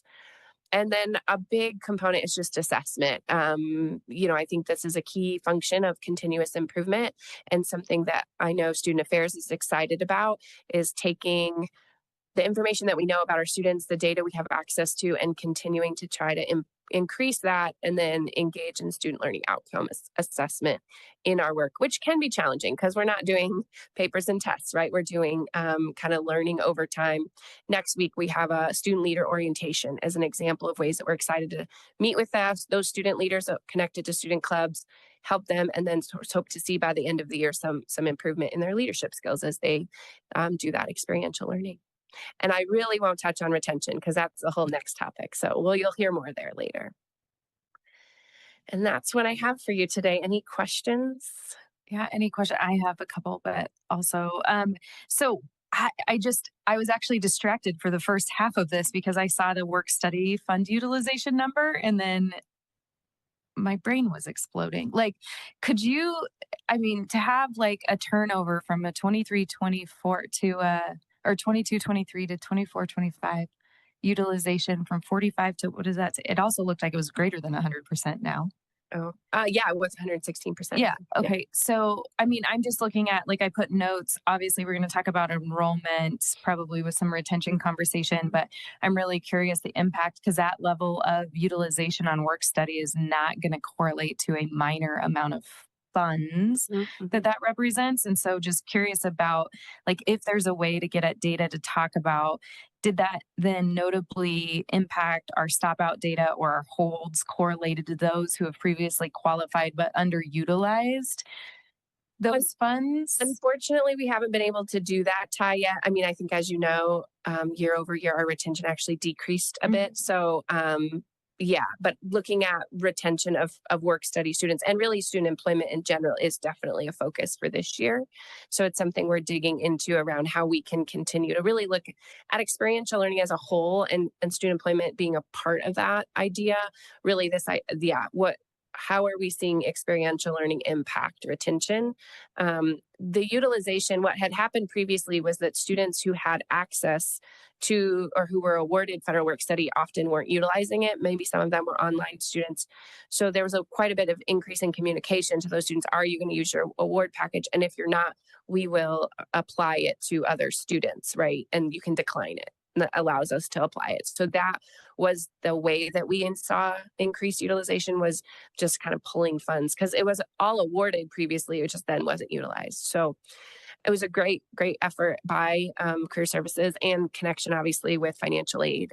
And we have not been able to connect that to retention data quite yet. Which is fair. I mean, I think seeing some of those numbers make you go, wait a second. We've looked at this year over year and it's just exciting. And I think it points to the importance of kind of disaggregating data, and that the data in aggregate can tell a story, but then looking at the sort of peaks and valleys within is really important. And so if we can find some of those positive correlations of effective strategies, right? And I really appreciated the evolution of these presentations, kind of getting into some of that of, like, what are we seeing that's really moving the needle and how are we replicating or expanding? So appreciate that. And then kind of the other thing that you just touched on that was mentioned, I was curious about this career focused learning piece, especially it's living in the box headlined communication.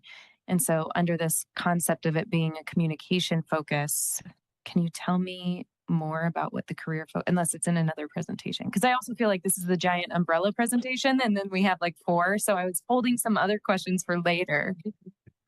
Well, I'll just speak briefly to why it's in the communication box, but I also can turn it over to Dr. Ryan because this is definitely an area that she's focusing on. I think it's in the communication box because we know this is happening on our campus.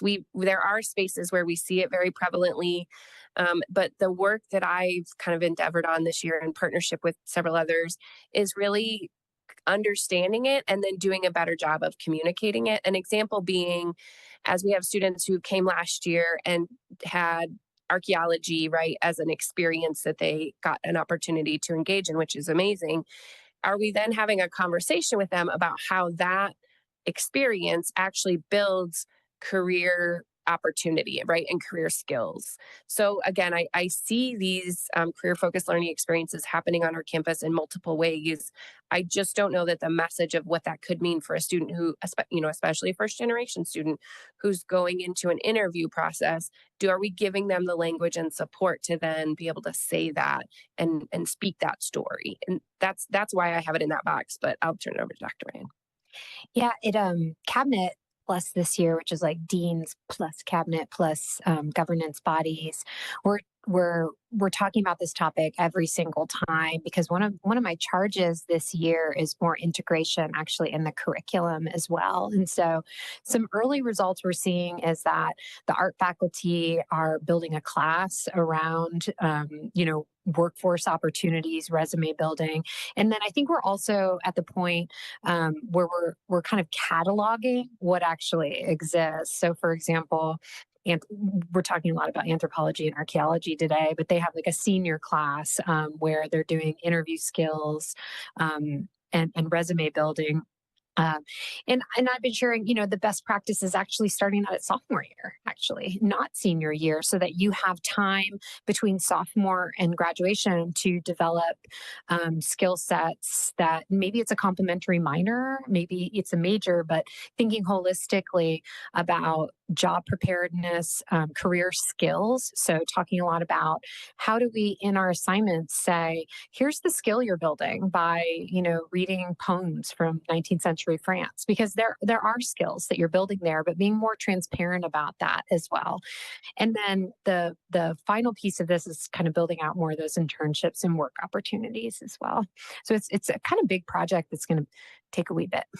I appreciate that, and I love that, and I know that all of us on the board of trustees bring different, but I've often given the example that I am not in like data analytics or something with economics, only because as a 20-year-old, I had no world framing for what my love of economics could look like in a career.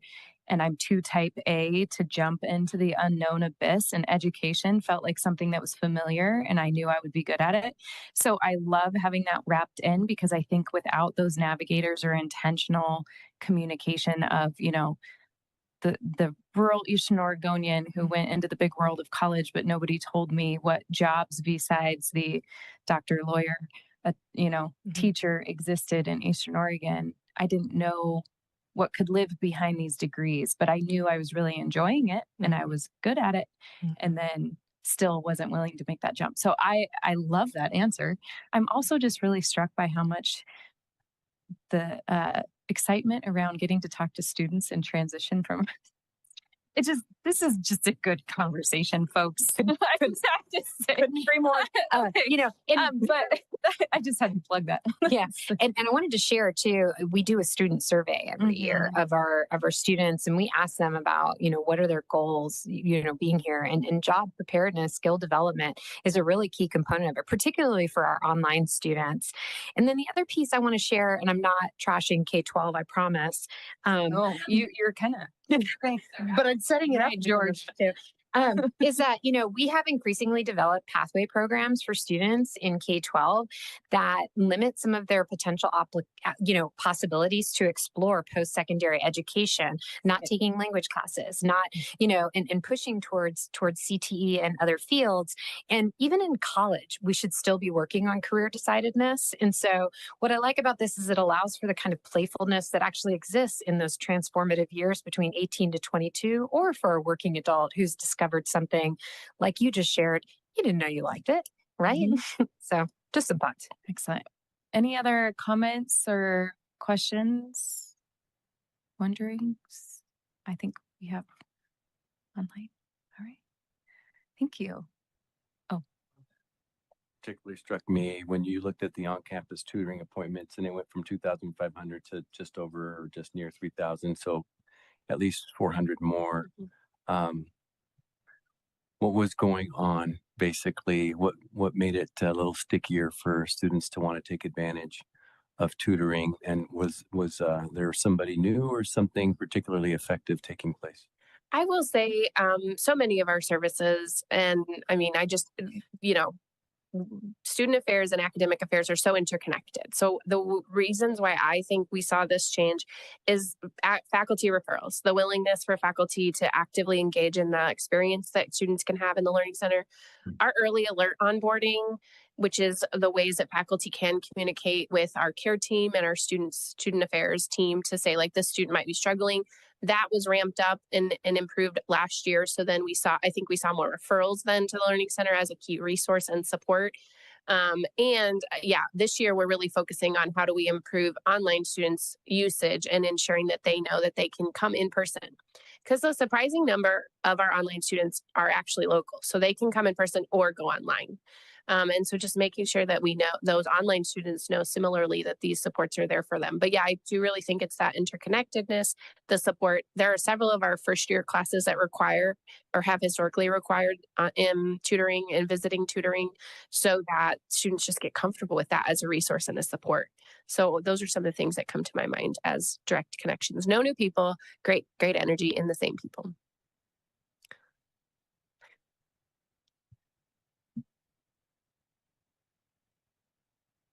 All right. Any other questions, comments, wonderings? Thank you. Okay, with that, we'll transition over to Dr. Geisinger for the Academic Affairs 24-25 Annual Report.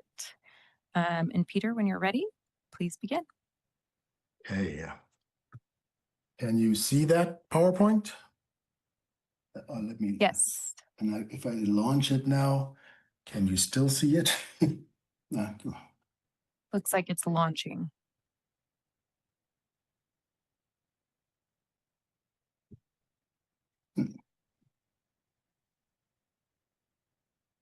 Okay, is that better? Can you still see something?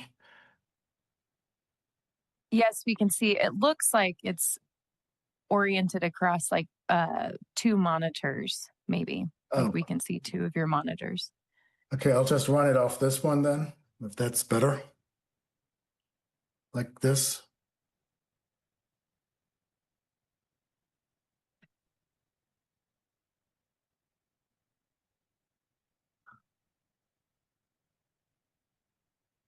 Oh.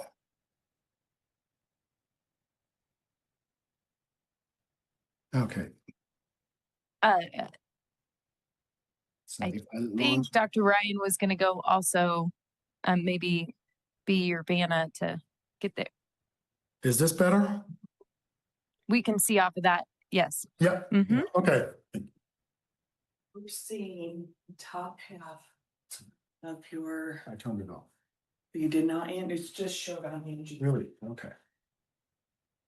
Thank you for indulging me here on this, as I wanted to use my big monitors here to present to you about the effectiveness report, institutional effectiveness report of academic affairs. A presentation that was prepared for the EOU leadership group and based on the massive academic affairs effectiveness report, which is rather long because it involves reports from all the academic programs. It involves the SWOT analysis from the deans and the library. It also has the reports and analyses from all the directors, the non-academic units in there. So necessarily, I had to cut back dramatically. As you can imagine, it's rich in information. So I'm just going to show you some examples, both for strengths and weaknesses. The weaknesses, some of them are unfiltered as they were reported to me. Doesn't mean I necessarily agree or accept how they are or we're not doing anything about it. I just wanted all of you to have an unfiltered view of what I'm seeing. So when I started to analyze the academic affairs, all the reports, I went back to the Academic Affairs Vision 2023, which was developed a while ago. And I wanted to extract from that some key terms, which I used then to analyze all these reports and cross-reference all these reports. And in summary, the box at the bottom, integrated thinking, high-impact experiential learning, collaborative, cross-disciplinary, community-based projects, university of choice for lifelong learners, speaking really to our adult population and continuing education that we have, and the dedication to academic quality. So that was really my first scrape of all these reports. And I started with high impact experiential learning. And there's some really, really good example in general, all the capstone project researches and so on, give really that experiential learning experience in a discipline. And some disciplines reach out more. I mean, I want to point out agricultural entrepreneurship, the Mountie Ag Enterprises that was launched. Business has a program, international program. That's the collaboration online with international learners, where they really pair up classes in different countries. Brazil, for example, is going on. So students can meet there and share experiences and their topics. English writing, they have helped community organization with writing grants as part of the grant writing class. So health and human performance, the Stress Less event was a massive event that involved lots of students, but it's a great experience for everybody all around. History is something really cool. Paul Nauert, they do going back through history and presidents, and then they put them on trials, have a mock trial really, where they put those presidents on trial, analyze that. I think it's a really cool idea to make various things come alive. Community projects out there. I mean, the computer science program, of course, they write software for small companies and businesses, helping them out. The chemistry club, of course, is all over the place. with demonstrations, with supporting schools and learning. We have health and human performance. The LEAP lab is very well respected and used in the community. So that's the laboratory for exercise assessment and performance, as a contract with school district here about providing fitness assessments for teachers, and they use that. Of course, athletics folks also use that. So the MOVE lab, a motion capture lab for motion analysis, biomechanics. So a lot of stuff going on where students are involved and learn really the tricks of the trade. Integrative thinking was another important key word that we have. And pointing that out, one example is, of course, the interdisciplinary studies program, and their projects are interdisciplinary just by the name of the program. Music program performances, of course, require various skills and talents, not only just singing, but also the stage presence and various things that are used. Math, applied research projects often take on math problems in different units, some in the community. Communication, integrated the public relations program to have a more comprehensive and connected experience. So that's all really good stuff that's going on. Academic quality was huge. Oh, no, I'm going too fast.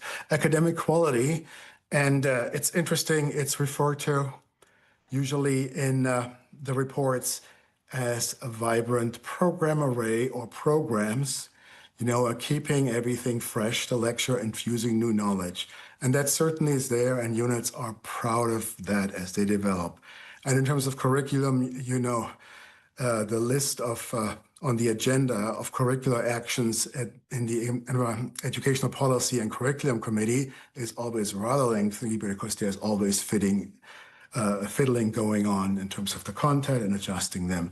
There is less official or direct mention of instructional quality in terms of interactions with students. That doesn't mean it's not there. So actually for our accreditor, we captured how interactions go on in online classes, which speaks directly to that instructional quality. I will present those in my next presentation. Retention efforts, programs are very involved in that. Counseling, for example, they have intensive peer mentoring program, first years and second years doing that. English writing, they also have drop-in tutoring, peer leadership pathways. We have the retention committee that's actually happening in the professional colleges, education and business. And again, agricultural entrepreneurship, they're going out on tours, touring farms and getting a real world exposure, which is really cool. So this is there was an extract from what the programs report. This next slide shows a summary of the analysis that the deans have provided. It's a SWOT analysis. We get clear columns of strengths and weaknesses captured under these headers, these categories. Faculty engagement, of course, scholarship, professional development, participation, and now new really emphasis on student mentorship. What they report is they're concerned about maybe too many adjuncts or programs where we have a single tenure track instructor. Innovation, right? I already mentioned that we have curricular redesign going on all the time. On the other hand, they feel that some rigid sequences of courses in certain majors really impact student progress and often or could lead to delays on the way to graduation. That's something we need to look at. Certain bottlenecks related in part to Gen Ed and certain categories in Gen Ed are holding up students. Student support, we have strong advising or mentorship going on. We have the early alert system that Molly mentioned, but also mentioned is advising confusion. And keep in mind, this was data from the last year when we're in the middle of the advising redesign. So there was some confusion in the transition, which I acknowledge, of course. Modality and access, hybrid deliveries, talking more about this. However, there's an uneven support for online students is being perceived. So that's something we have to work on, and then more later. Assessment, continuous improvement. We have, of course, our university learning outcomes that are being assessed and fed back, by the Center for Teaching and Learning Assessment. However, we need to do more about program learning assessment and feeding the the program-specific outcomes back into an improvement of the program performance.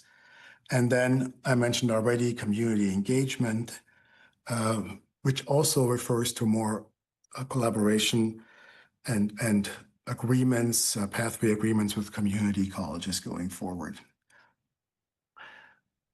Really quick, the next slide. This is what the directors of the non-academic units report. We have admissions. They had a large, actually admitted class. However, for Fultonsville, as I report later, it didn't materialize into a larger number of students who actually matriculated. Nevertheless, I want to honor their efforts there in this. Carrie Thompson, the military recruiter, visits many bases. And we have, interestingly, some military students from Texas, for example, as largely to Carrie's efforts and the many military bases that are located there. The tracking of the early college initiative activities was reported as being spotty or not as developed as it should be. So we're looking into this more. And of course, we always have staff turnover that is hampering progress. Advisors report, of course, they serve all students with fewer than 45 credits. They have mandatory advising, so they have that connection to the students there. We launched the Mountaineer Success Teams, Tressa Seidel and her crew, and also the Mountaineer Information Center, which has been really well received and is constantly being built out and added to and modified to improve services there. A problem or confusion was reported as we transitioned from the Navigate system to Slate. This is getting better all the time. The Slate recruitment is really solidly developed by our admission staff. The Slate, the retention, the student success version, there is still some work going on going forward, but there's enormous potential in the system that's also being used in the new communication plans that Molly and her team have been leading. Then we have institutional research. They have to deliver a lot of report, but there's also some pushback always about timely delivery.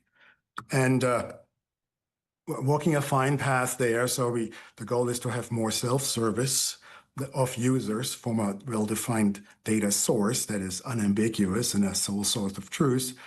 But a draft of a report from the Higher Education Coordinating Commission to the legislature stated that universities have 475 mandatory reporting requirements to deal with, 300 of them federal, 150 state. This is an enormous workload. And while many of those or a number of those will relate to research activities that we don't have to that extent, it is still a huge lift for a small department. So we have to keep that in mind. Hence, we need to improve our internal data delivery with pre-built reports that are accessible and people can manipulate. And I have to add, the FAST system that we have is actually open to everybody and they can do this. But there's still some improvement needed. Next, registrar's office operations, right?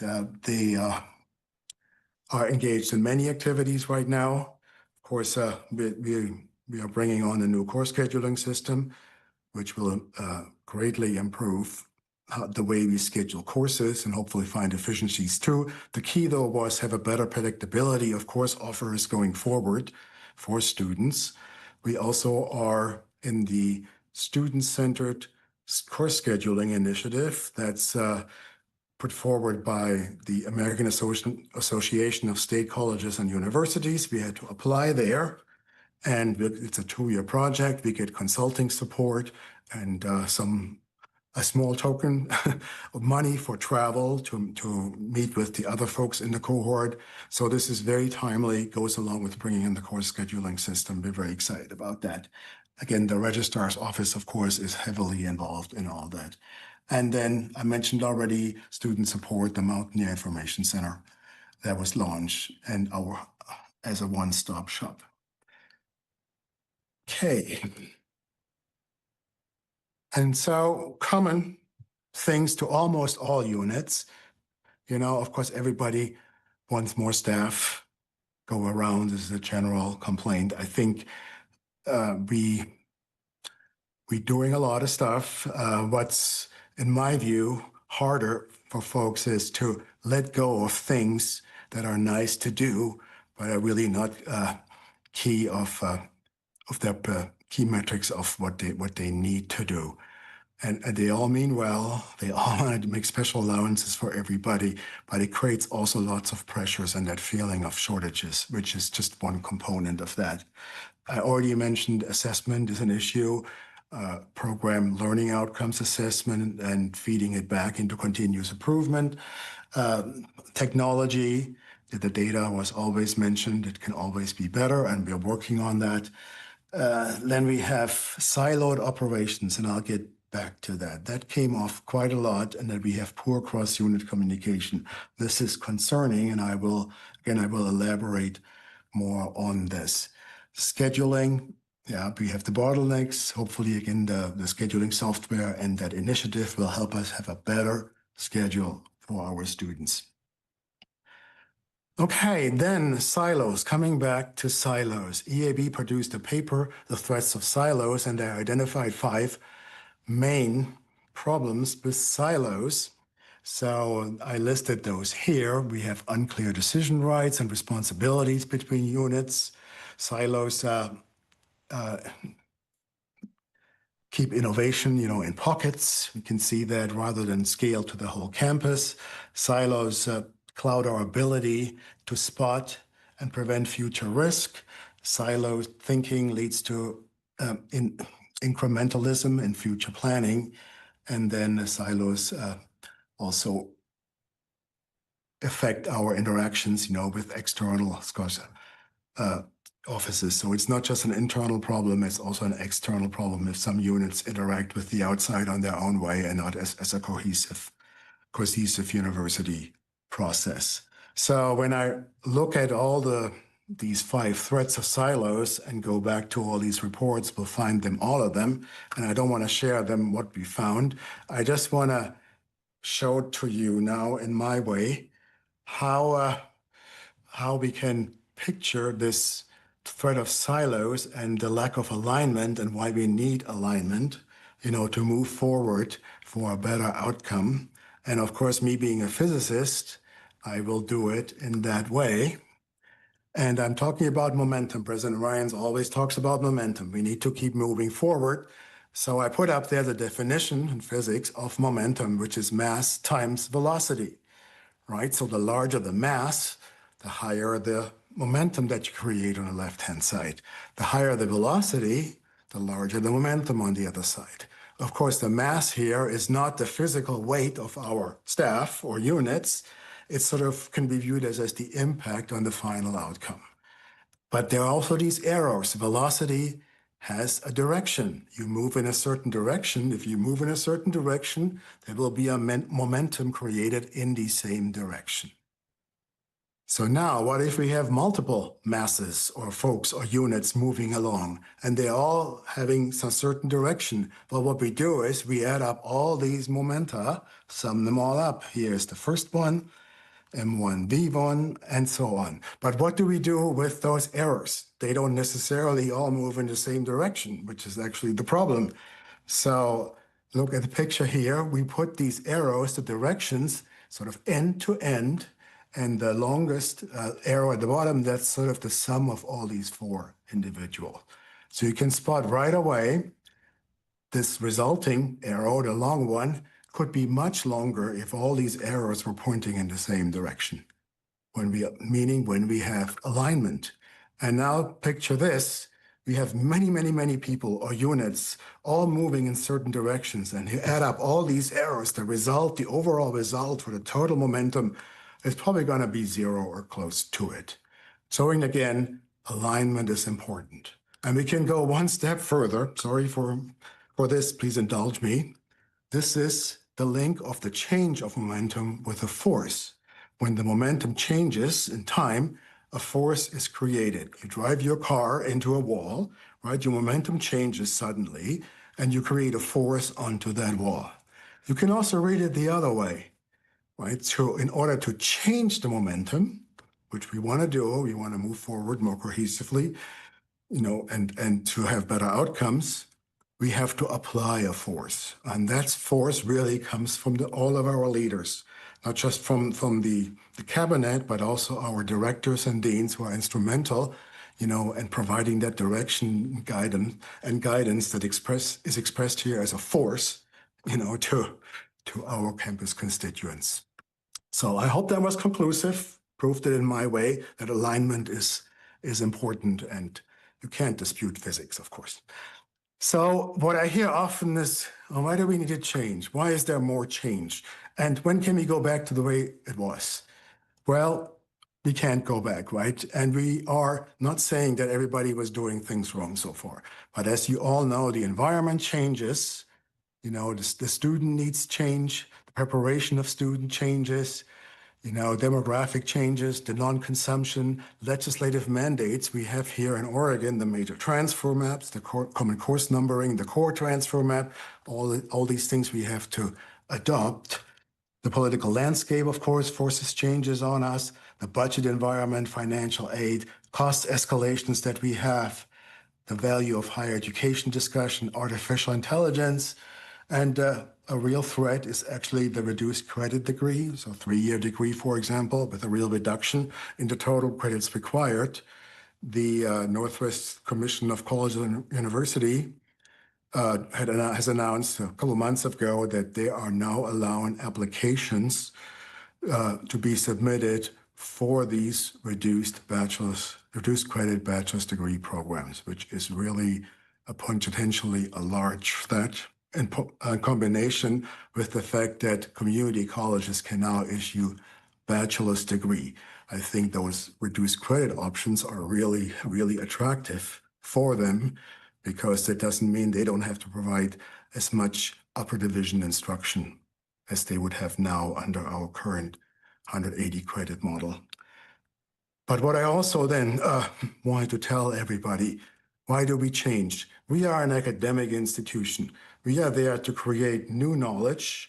We are there to find new solutions. We are there to analyze the environment and look at that and react to it. This is really in our blood. It defines a university central role of that. And that means not just academic knowledge and scholarly journals, but also how we operate, how we support students. It's all the same side of the coin. So what does it mean going forward? Just really quick, right? What we have to do, well, enrollment is recruitment and retention, and we do something, our behavioral health program array is something in that direction. We are launching the academic master plan discussion. We solidify the culture of proactive interventions. Past, offices were waiting for students to contact them when they need support. We're now reaching out proactively. And this is a hard transition to make because it's a whole different operational philosophy, but that's what we need to be doing. And some offices are really good at that, and some are halfway there. So, but it's really, really important. Various other things, we're breaking down silence, academic quality. I mentioned that and how it influences retention. We need to work on our program learning outcomes. Again, I already talked about this in the leadership group meeting in July. We have to be better at that. Digital accessibility, we're all working, scrambling, to meet the federal guidelines there by the deadline. Artificial intelligence, I mentioned it already. And then we have to work more on that professional career mentoring of faculty, which we have really instituted now, that each student gets assigned a specific faculty mentor for that career development, for their professional mentoring going forward, provide a handbook to faculty, and made as easy as possible for them to report what the actions that they did. So part of that overall career-connected learning, career advice, supporting students going forward. So with that, I want to stop this fast tour through academic affairs. Again, the report itself that I wrote is like 40 pages long. There's just a lot more detail about it. But I want to assure you that we're looking at the information that was provided. These reports are not just ending up in a vacuum and being filed. No, we work with them and we draw conclusions and our actions from that. So thank you very much for listening. Thank you. Cedric. Yeah, quick question. Does the report include a more in-depth on the physics side comparison? No, Does it but actually? it doesn't, but I would be happy to add a lot more, believe me. I do feel like we should market that out as a metaphor that, because I'm thinking, in my day job at the Department of Ed, that, we could use that same physics metaphor to picture silos. Feel free to use it. Excellent. Yeah. Did you have another? Yeah. Getting to my actual question, still related to the silos, I suppose. I've heard that term coming up, within recent years, and that we've also made a lot of. I think last year we had a conversation that we did good work, if I'm not mistaken, in reducing, some of that siloing. So I just would like to know, I guess, in more detail, where we think we've realistically improved and where we need to go. I mean, it is a big risk, right? There's good reasons behind wanting to avoid it, but what are we actually doing against that?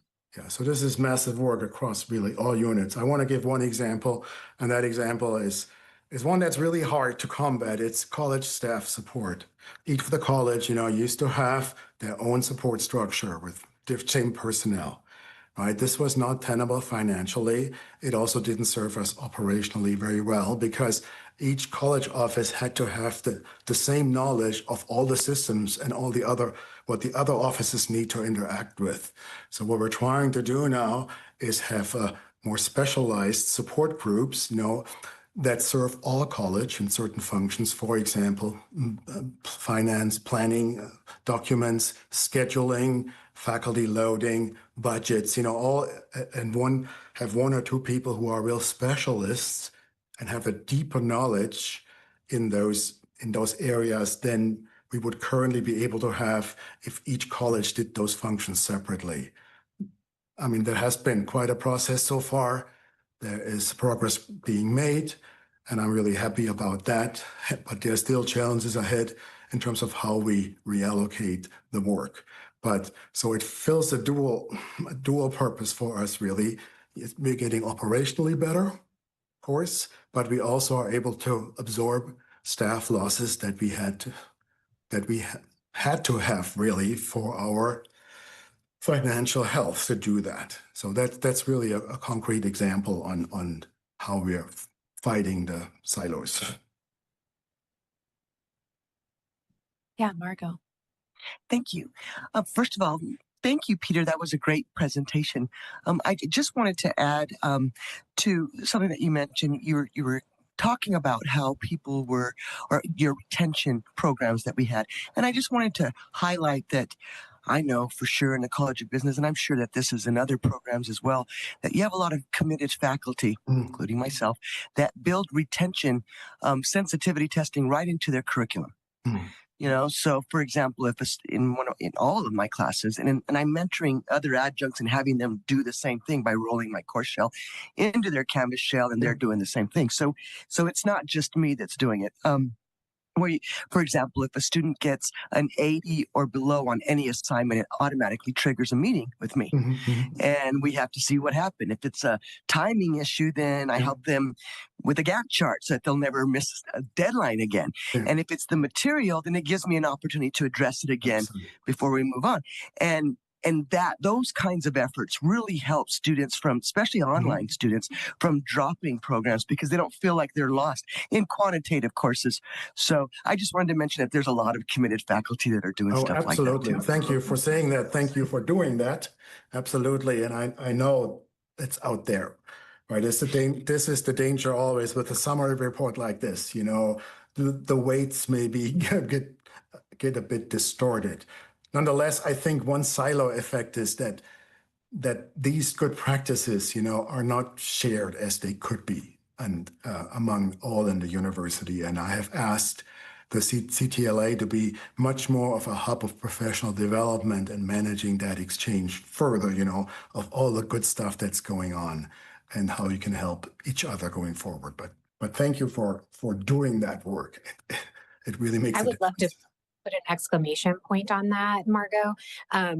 One of the things that we talked about in the last Cabinet Plus meeting was the importance of faculty innovators, like having a space to share as champions some of the innovations that they're making that other faculty can adopt. We have so many faculty on this campus whose research actually is kind of in teaching and learning rather than perhaps disciplinary, more traditional disciplinary.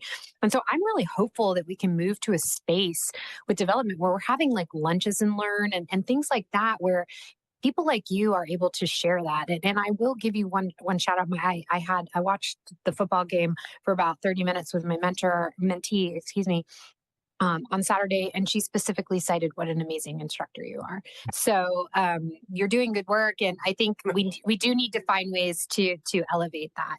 So. My day, and I'm humbled by that. Thank you. I think there's a lot of passionate faculty that are very innovative, and I think that would be great. Some kind of a center where we could have a center of teaching excellence or something and share ideas. Would be great. Thank you. Chair Mendoza, did you have a? I did. Thank you. Great presentation. I actually think if we had a copy of that, that's a great one. And if I particularly like the diagram that had kind of all the parts going on with the volume and the mass. I forget the name of that, but it made me feel like back to what Aaron was getting at. We in education, especially I'd say in K-12, we have a lot of little things going in lots of different directions, and I do wish that our systems were more aligned. So the more we have systemic alignment here, the more we'll hit our targets or our goals is typically how I think. I remember there was a section on staff and staff indicating concerns about workload. I don't know where that slide was, but inside of that, even with Margot's discussion right now about like a center for excellence or having these conversations or strategies that folks can talk about, like the reality of our funding position or the reality of our fiscal position is you really can't add that many more employees or add much more staff, and you're having to do more with less. And I don't know what strategies we can do to discuss it and then create solutions for it and then move forward with that. And then to just kind of put our brains into, we're really not going to add more staff. We're really not going to add necessarily more, I'll just say more services unless we have the capacity to do those services. So I don't know what's the thought on that, but I would like to hear something about that. Then the other part that hit me is we didn't hear I didn't get, at least in this presentation, a lot of student input on the academic pieces. I saw a lot of staff input or a lot of, I'll just say adult input from the faculty or the administration. And I don't know what work was done to get students' perspectives of the work being done. So. Of course, the second one, of course, President Ryan, as she is putting forward her college supply. We also administered the National Survey on Student Engagement at the same time as we administered the Faculty Survey on Student Engagement. And we received a summary report that juxtaposes the responses of students to those of faculty. And I gave that report to the Faculty Senate to really dig into it some more. But it's interesting. Some areas there is good alignment, what students see, what faculty see. Other ones, they are apart, and that's something we need to dig into. So we have this kind of information to move forward. Yeah, the report itself was based on the annual effectiveness report and the department plans and reports. Yeah, so in this particular report, students were not included. What was the other question about? Oh yeah, the staff. So I think one solution is to really do less with less. And I don't mean it in a negative sense. I mean it in defining positions better in terms of what they need to do. And right now, staff are coming from a really good place. They want to help where they can make a difference. And they go beyond what's in their job description. And this is all well intended, but it creates confusion and overlaps and maybe uneven service even for certain students or groups that are being supported. I think a better definition, of job responsibilities in that new environment will really help. sounds like a lot of work. It's going to be a lot of work as we realign, and there's going to be some confusion, but I think that's what we need to do to go forward. Yeah, and if I may add, I do think this is just a longer term conversation within higher education in the nation. You know, it's not just here as we're seeing declining funding from state, federal, losses in enrollment, the pressure on budgets to keep moving is really hard. You know, at EOU, and I can't emphasize this enough, 82% of our budget is people, and our biggest cost driver every single year is people. It isn't contracts, it isn't software, it is people. We have invested in our people. They have excellent retirement, excellent healthcare. Guess what? It's expensive. One of the things that I think we've really tried to do in the last 2 years unsuccessfully is requesting some stuff. You know, I've sent out several presidential memos asking people to stop doing some things. Give me a list of things you can stop doing. But it's hard because we are people with I think, deep-seated passions. We didn't get into being, you know, data analysts or historians because, you know, we were just lighthearted about it, right? Like we're deeply passionate about it.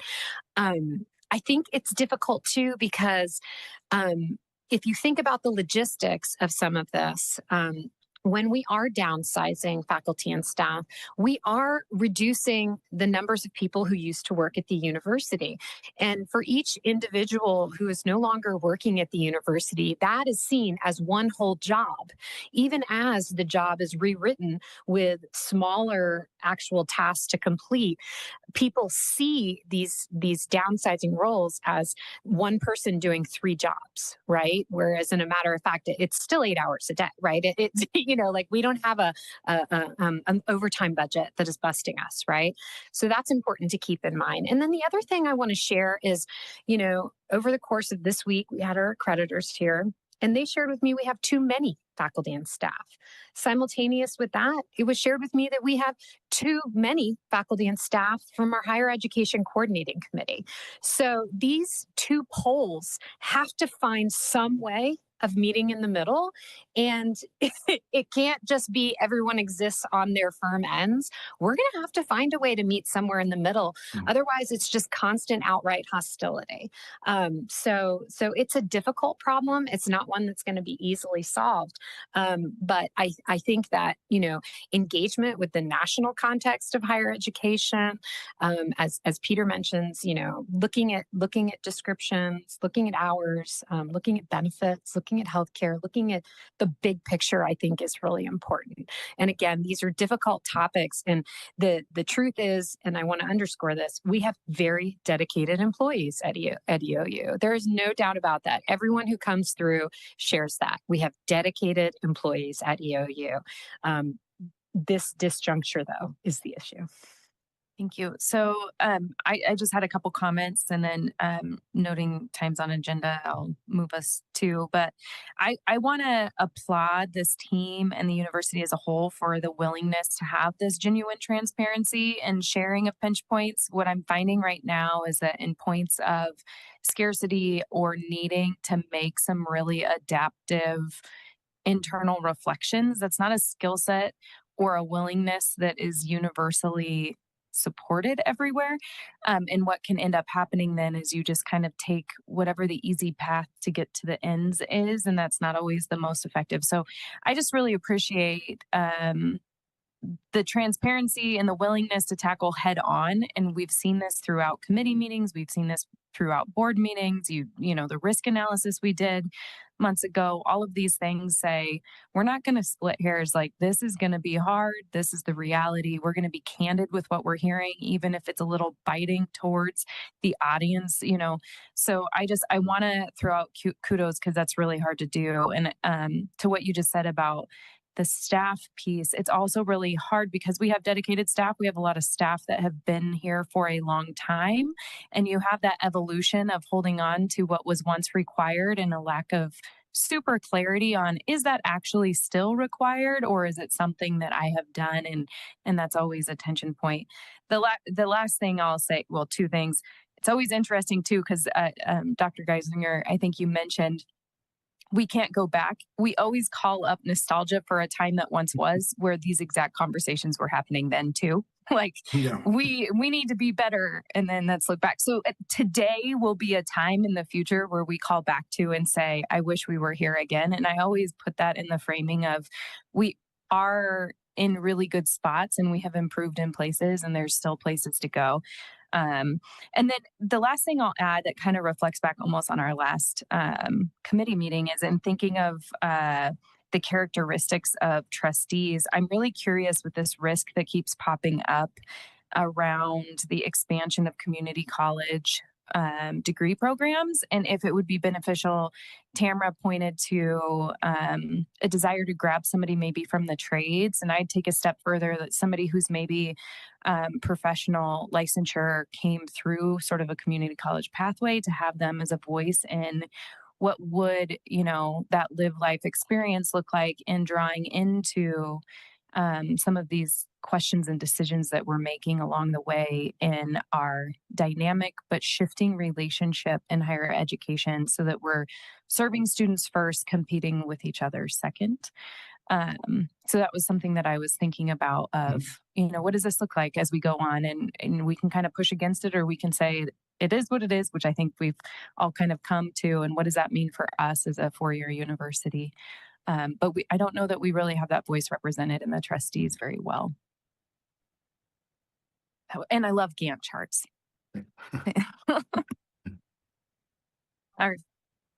Who doesn't love a good Gantt chart? No. Okay.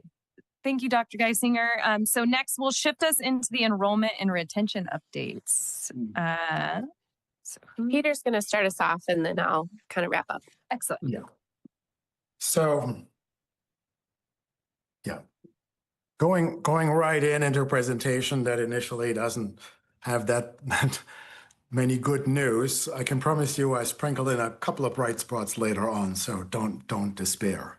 So what I put up here is really our enrollment monitoring student headcount. This starts at 20 weeks prior to the start of classes and ends at week 4 of classes when we take our official census. And you can see the trajectories are similar. However, this year's trajectory is the low one here. The white one at some point during the lead up to the beginning of the term, we're actually up compared to the year before. We were all excited, but this momentum wasn't sustained. We are still higher than fall 2022, but it's not really much of a bright spot in that regard. So what we really saw in student headcount from compared to last fall is a drop of -6.4%, which is absolutely. Oh, there is no screen share? Oh, sorry, you didn't. Okay. We can see it. Oh, you can see it? We have the screen share. Yep. Okay, you can see it. Okay, good. So yeah, -6.4. This is a dramatic downturn, which happened at the last few weeks before our census, which was quite concerning. And we are monitoring this every week. And you can see in between, we had some actions to push early registrations, which were successful in the end. Yeah, that wasn't sustained going forward in terms of the overall enrollments. We can look also at the student credit hours, which are a big part of our student success model funding from the state. We see a similar pattern there. We really are the lowest curve here is our current one. We see -4.1%, in terms of student credit hours. As you may recall from this morning's finance committee meeting, we budgeted for flat enrollment. Well, this is a loss of revenue of tuition and state model funding. We can also look at it in terms of student FTE right now. So we're currently at 2,000 FTE. The FTEs are down 3.6%. Again, not a good picture going forward. We also look at graduation rates, and I'm showing you these numbers to assure you we're looking at all of this in the greatest detail. This table actually goes back for 2 decades almost, so it's very interesting. So if you look at the top block of numbers here, this is the 2021 2022 cohort, entering students. This is IPADS data, meaning it's first-time freshmen are only listed there. We can see in 2025, that's 4 years down the road, we actually have a 4-year graduation rate of 38.9%. If you go down to the second block of numbers in the same year, that 2024, actually, that was the cohort in 2020-21, that was 31.1%. And so we have a market improvement in our 4-year graduation rate. Go down, that's the 2019 cohort, which was only at 28.4%. For that, we have a 6-year graduation rate now at 38%. So looking at this more visually, you see here on the left-hand side, this is the 4-year graduation rate starting in 2010. There was a downturn right around the time of the sustainability plan, but you see a good upward trend. On the right-hand side, there is the 6-year graduation rate, also had this downturn and just started to increase with this drop here. One thing to note is that we're also looking at the number of students graduating, how many students are left after graduating after 4 years to go on to possibly continue after and have graduate at least by 5 or 6 years down the road. The numbers are really small that are continuing beyond, which will not improve then the 4-year graduation rate markedly when the 6-year numbers are tallied. But at least there is some bright spot here in the 4-year graduation rate, which shows, I think, a good retention effort from all units going forward. So that was really rewarding. Next, I mentioned earlier about instructional quality. We had early notification from our accreditor that they were interested in how we look at regular substantive interactions in online courses. And we actually, our instructional designer, Charlotte Hall, in fall of 2024, they provide a workshop on regular substantive interaction in those courses with various options. The Instructional Learning Hub has a module on those. So we wanted to assess those. So CTLA launched a survey just last month about how do you interact with students in your online courses. So you can see here at the bottom, there were 10 questions given to faculty, which reflect 10 different modes of interaction that they have with their students. So it may be discussion boards, it may be video feedback, and so on. So you see these questions coded here at the bottom axis. The numbers, the bars, what they show is the frequency of those interactions.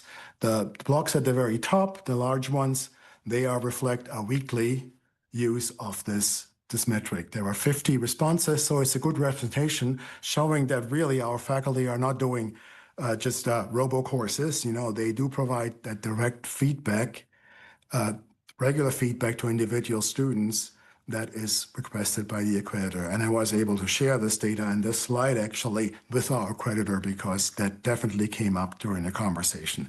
So that's really reassuring. And I think it's a survey we need to launch regularly going forward. Next, we look at retention. And again, more tables that we have there. Retention has taken a bit of a dip for new freshmen, right? We actually, for new freshmen on campus, actually, there was an increase. Is that correct? Yeah, I think so. Yeah. But for the online new transfers, there was a drop in those together. So overall, we had a loss of more than 2% in terms of fall-to-fall retention. These are small student numbers, granted, but even though if there are 8 or 9 students who we didn't retain, these are 8 students who we didn't serve well, potentially, who had their dreams quashed, maybe. Yeah, some may go on to other areas. Nonetheless, it's the trend is not good in this direction. We need to reverse it and make sure that every student, is supported to the maximum. If that's the reason, granted, some are always planning to transfer to another institution. Nonetheless, these efforts need to be continued going forward. And we have engaged in lots of retention efforts and activities, and proactive ones going forward. And I think Molly will continue that presentation going forward. And we'll pick it up from here, and I will join you in a moment over back in the boardroom.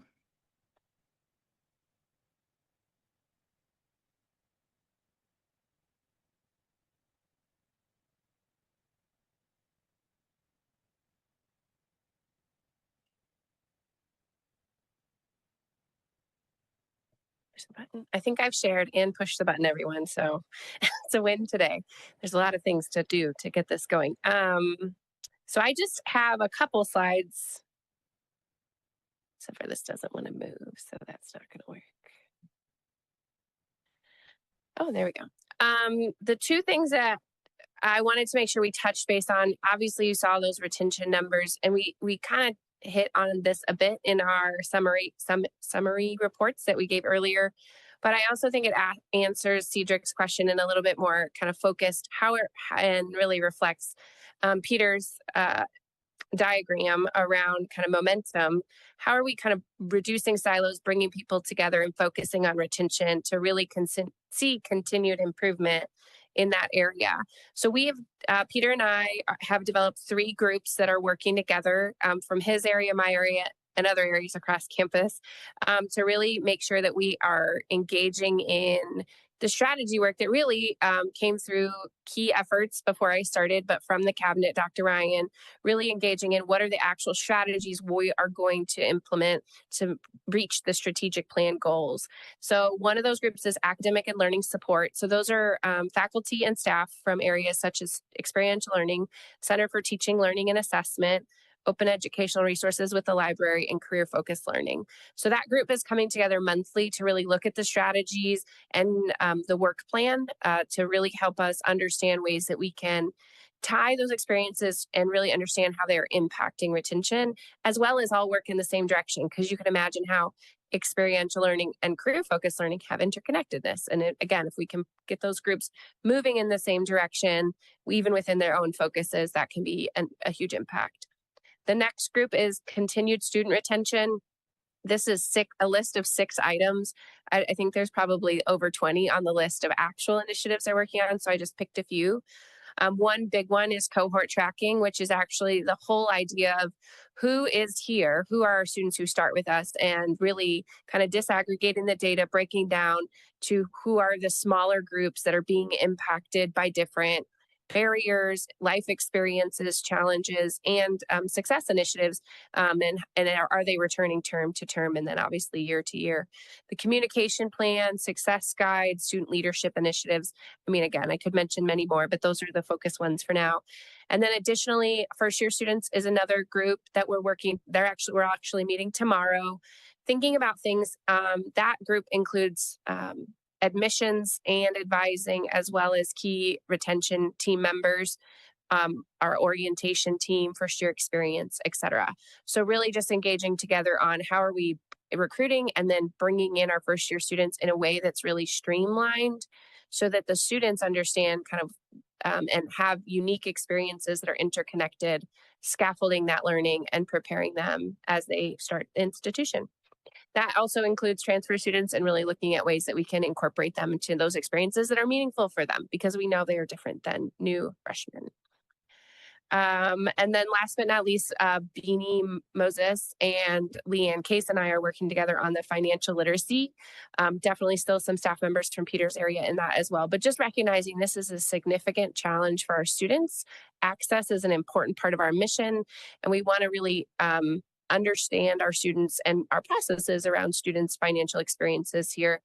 Minimally right now, we're talking about doing some shared programming and engagement around FAFSA and scholarships. Our foundation scholarships are open now. So we want students to just know that's a resource and a point of connection. Those will be awarded then in the spring for next fall. So that's ongoing experiences that they have access to.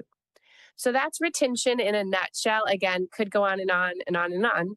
This is a huge part of what Peter and I do together and the work we do every day. But I just wanted to summarize that. And then the other area, this is really emerging for us. Dr. Ryan provided Peter and I a charge in August of 2025 to co-chair our strategic enrollment management plan and team. So that involves a lot of people from the cabinet, additional supports for each of those individuals, as well as Genesis, who's working very closely with our recruitment process.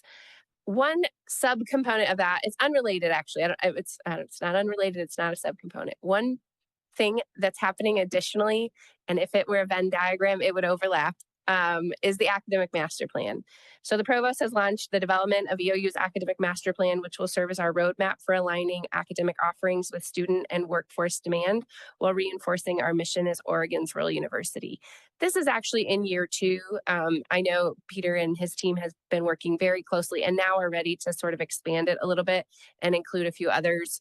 This is a huge undertaking, but so important to understand our academic array, ensuring innovation and responsive program development, and just really continuing to engage. So appreciate that work and recognize we couldn't do strategic enrollment management without it, but it is a separate entity that Peter is working on and has included many people, like some people from my area as well as other areas on campus are interconnected in that.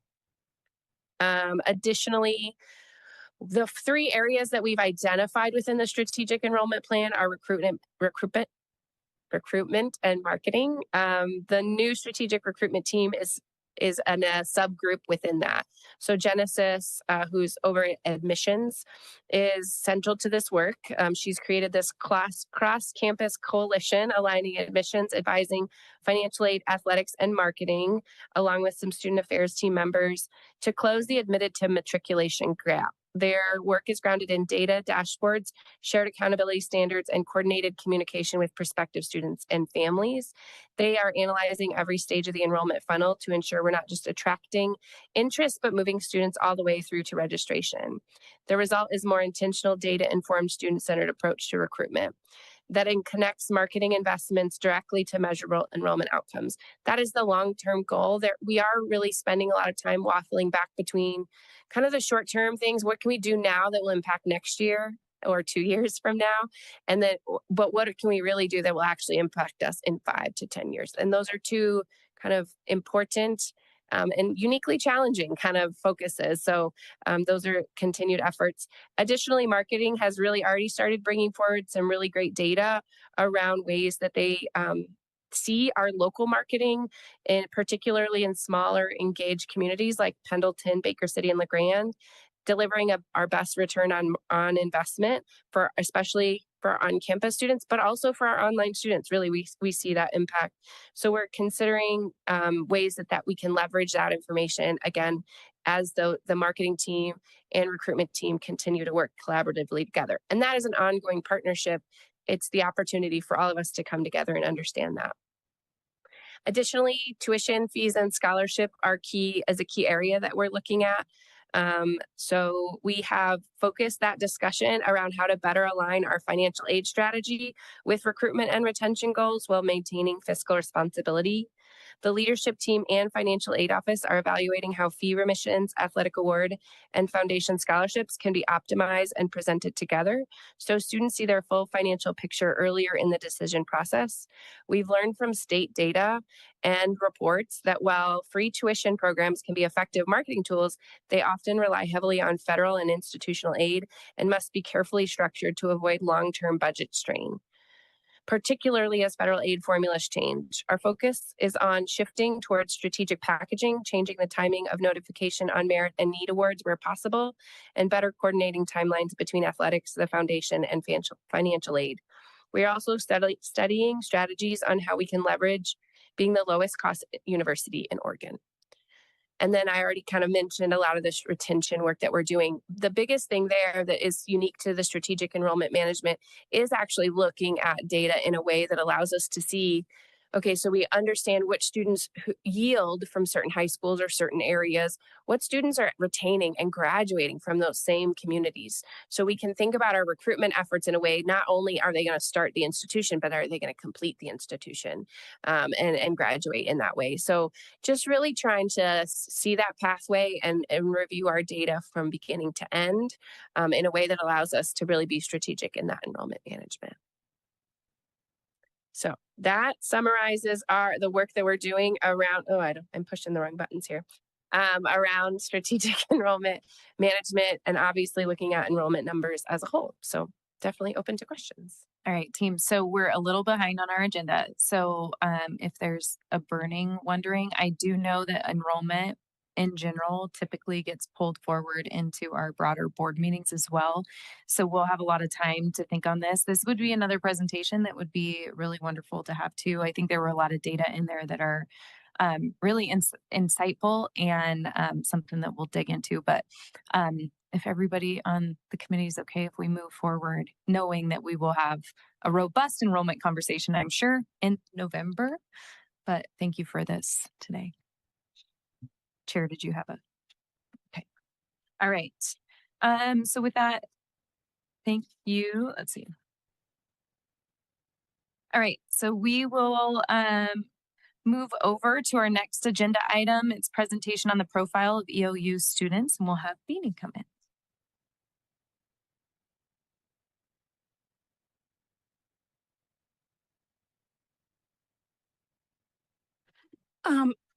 Before we begin, I'm just going to have each of us introduce ourselves, and then I'll go ahead with the PowerPoint. So Bini Moses Masub, the AVP for Strategic Equity Initiatives. Tressa Seidel, Director of Enrollment Support Services. Malia Mills, Assistant Director of Athletics for Student Success and Eligibility. Carrie Thompson, Director of Military Services.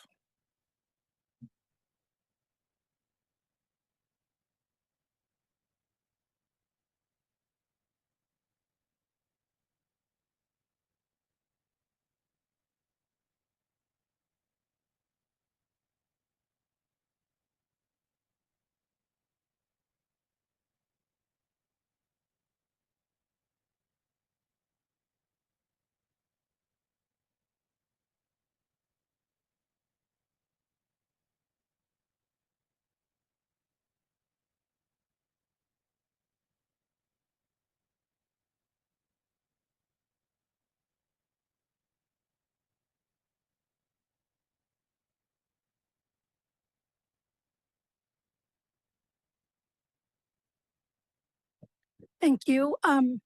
So I'm very excited that the four of us are here to present our presentation, today's EOU student. And this kind of aligns with what's been asked around how we're working across departments and really removing silos, and also how this works out in practice and in application. So the four of us have different lenses in how we work with students, and we're excited to come and share a little bit of what that looks like. Our goal today is to really continue to think about how we continue to work as a student-ready institution and what that means in how we learn about the challenges and the barriers our students are experiencing, the type of students that we are, that are coming to our campus, and how we continue to center them as we develop support services to ensure that they're successful during their college journey. So I just wanted to share some general demographics. These are just the last 3 years. It doesn't have current academic year, but this kind of shows the breakup of how some of our students are in terms of online, on campus, and then the 4 different categories that we also take into consideration when we report our IPEDS data: veterans, athletes, rural, first generation, low income, and students from different race and ethnic backgrounds. I'm going to pass it on to Malia, who's going to talk a little bit about our athletes. Okay, this is just a small little snapshot of what our student athletes are made of.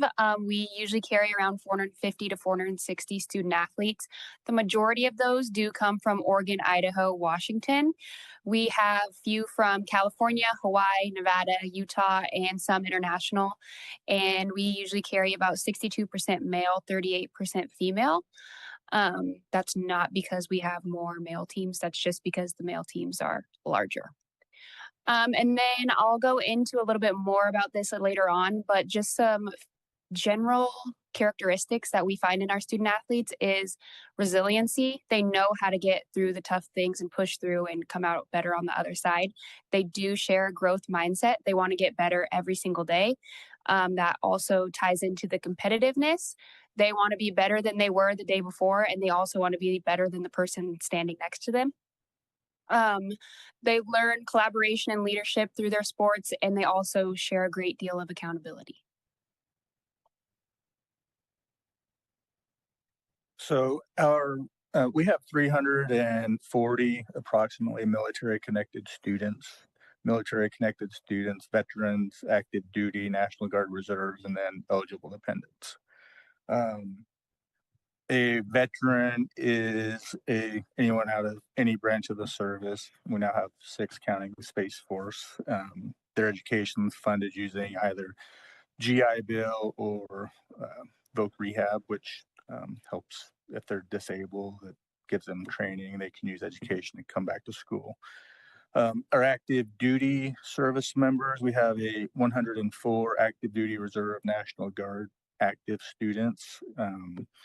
Our Oregon National Guard students use the Oregon National Guard state tuition assistance that pays for their tuition. Pays for their tuition in full. Our active duty students, they receive $165 per credit to go to school. They receive $4,500 per year. We offer an active duty award that covers the portion of their tuition that their tuition assistance doesn't cover. So there's no out-of-pocket expense for tuition for those active duty guys. And then our eligible dependents, they are either spouses or children of a service member who's either been killed in action or 100% disabled. We have 72 eligible dependents that are active students right now. And it's called a Chapter 35 dependency waiver, and it covers tuition, books, fees, and everything else. Thank you. Our on-campus and our online students, students kind of merge in different categories at different parts of their college journey, but typically our traditional students are 18 to 24. They're typically full-time on campus, and they're navigating just kind of finding themselves, their career pathway focused on that career preparation as well as the personal growth and leadership opportunity. Oftentimes are living in the area on campus. They're open to a lot more engagement and really open to navigating what campus life is about, connecting with the clubs, organizations, building their relationships with their faculty, and establishing their own network. Our adult learners who are mostly online, there is an average credit hours of about 9 credits. They're coming often with working full time. They've had a lot of lived experiences, are more family oriented or have dependents. They've established their worldviews, and they're balancing work, family, and community responsibilities. They have a purpose. They're coming here, whether it is for career advancement, promotion, or maybe a change in career. But there's a lot more intentionality about trying to complete their degree so that they can move on to the next goal. Our rural first generation BIPOC students are also they have similar types of a background. Our parents did not, first generation students, so their parents may not have completed a bachelor's degree. There's limited knowledge in how to navigate college, often from Pell eligible households, and often don't know what that means and how to navigate scholarships and financial support. More likely from rural, underserved, and BIPOC backgrounds. And also they come with some academic preparedness challenges. There's limited access to resources. If they were in high school and they were under-resourced, they may not have opportunities for college prep or even opportunities to engage in different ways of being in advanced courses. Often placed in developmental courses when they're coming to campus. They're all of a sudden, sorry. So a lot of times they would test into developmental math and writing. They're experiencing academic gaps, and they're also challenging like family responsibilities and that life experience. Financial aid is a stressor. Financial Insecurity is a definite stressor. They don't know how to navigate it, but they're also coming hoping that the resources and that there are people who can help them. But oftentimes that first year, their support system is family. It's people that they know from where they're coming from. And so they're still trying to build trust and figuring out, who on our campus are people who they can access and they can really talk about some of those stressors to them. They may experience imposter syndrome and sense of belonging, feeling really out of place, even understanding terminologies like syllabus and credit hours or even office hours. What does that mean? Does that mean my professor wants that time to grade papers, or is that a time for me to go and ask questions? So the intimidation of approaching faculty and seeking help is often present. They're also really proud. Their families are super proud of the fact that they are here, they're in college, they're motivated to success, and that fuels their resilience. Okay, so these are just some of the barriers that we think that the student athletes face. A lot of our students also face these. So the biggest one is probably time management and overload. Majority of our student athletes also have jobs, whether on campus or off campus. They're juggling academics, travel, long practice hours, and then some steps to kind of mitigate these barriers would be two-way open communication, and that starts with the student athlete. Honestly, they have to communicate with the professor, with their bosses, with whoever it is. These are the times I'm going to be gone. What do I need to do when I'm gone? How can I make up this work? And all of those things. We encourage utilizing a planner so that they can write all those things down and have everything planned out in their day, and taking ownership of their own time. A lot of the times, this is the first time for student athletes that aren't going to school 8 to 4, practice right after, going home, having their mom or dad cook them dinner, and then doing their homework. So they're like, well, what am I supposed to do with these extra 2 hours in my day? Should I go home and play 4 hours of video games, or should I maybe do my homework that's due tomorrow? So really taking ownership of their own time and all of that. Another big one is mental health challenges, stress, anxiety, burnout. There's also a huge stigma for whatever reason in seeking help in student athletes. They believe that they can get through it themselves. I talked about the resiliency earlier. So steps for that is to normalize the help-seeking behavior. And that starts with our athletic department and the faculty and staff. Student athletes are constantly being evaluated, whether that's at practice, whether that's in the games, whether that's in film, whether that's in classes or their jobs or whatever the case may be. They are constantly being evaluated, and they know that. They know that people are looking at them. They know that everything they do is under a small little microscope. A lot of our student athletes also experience a culture shock, whether that is coming from a super big town and coming to LeGrand and saying, what is this place? Or coming from a small town and thinking that LeGrand is the big city. Whatever the case may be, that is a huge culture shock for our student athletes. And maybe the biggest one is the big fish, small pond, and small fish, big pond. So what we usually say, and a lot of us student athletes that we recruit are used to being the best at their high school. They're used to being the best at their JUCO. And then they come here and everyone's kind of on that same playing level and they don't know how to react to that. A lot of them don't know how to get through that. They're used to just being the best by being athletic and getting away with that. So that's a huge shock to a lot of our student athletes and kind of working through that, especially their first couple years. Goal setting mindset and finding the small wins. That will be huge in academics, athletics, in their lives in general. We want to find those small wins along the way to their bigger wins. A lot of our student athletes have trouble seeing the larger picture. They might be sitting in a class thinking, why am I in this class right now? But we know that they need to be in that class because it's going to get them to their degree. But they are not seeing that in that way when it's their freshman year or fall term. I talked a little bit about the financial pressures earlier. A lot of our student athletes, well, majority of our student athletes are only on partial scholarships, so they have to worry about tuition, living costs, whatever the case may be. So we really are pushing for advocating for on-campus and off-campus jobs. Really just jobs that we know are going to work around crazy schedules. And then the support in finding scholarships and having those conversations with financial aid office and student accounts early. And then the last one I want to talk about is the social media, instant gratification, and quick rewards that our students and student athletes are facing these days.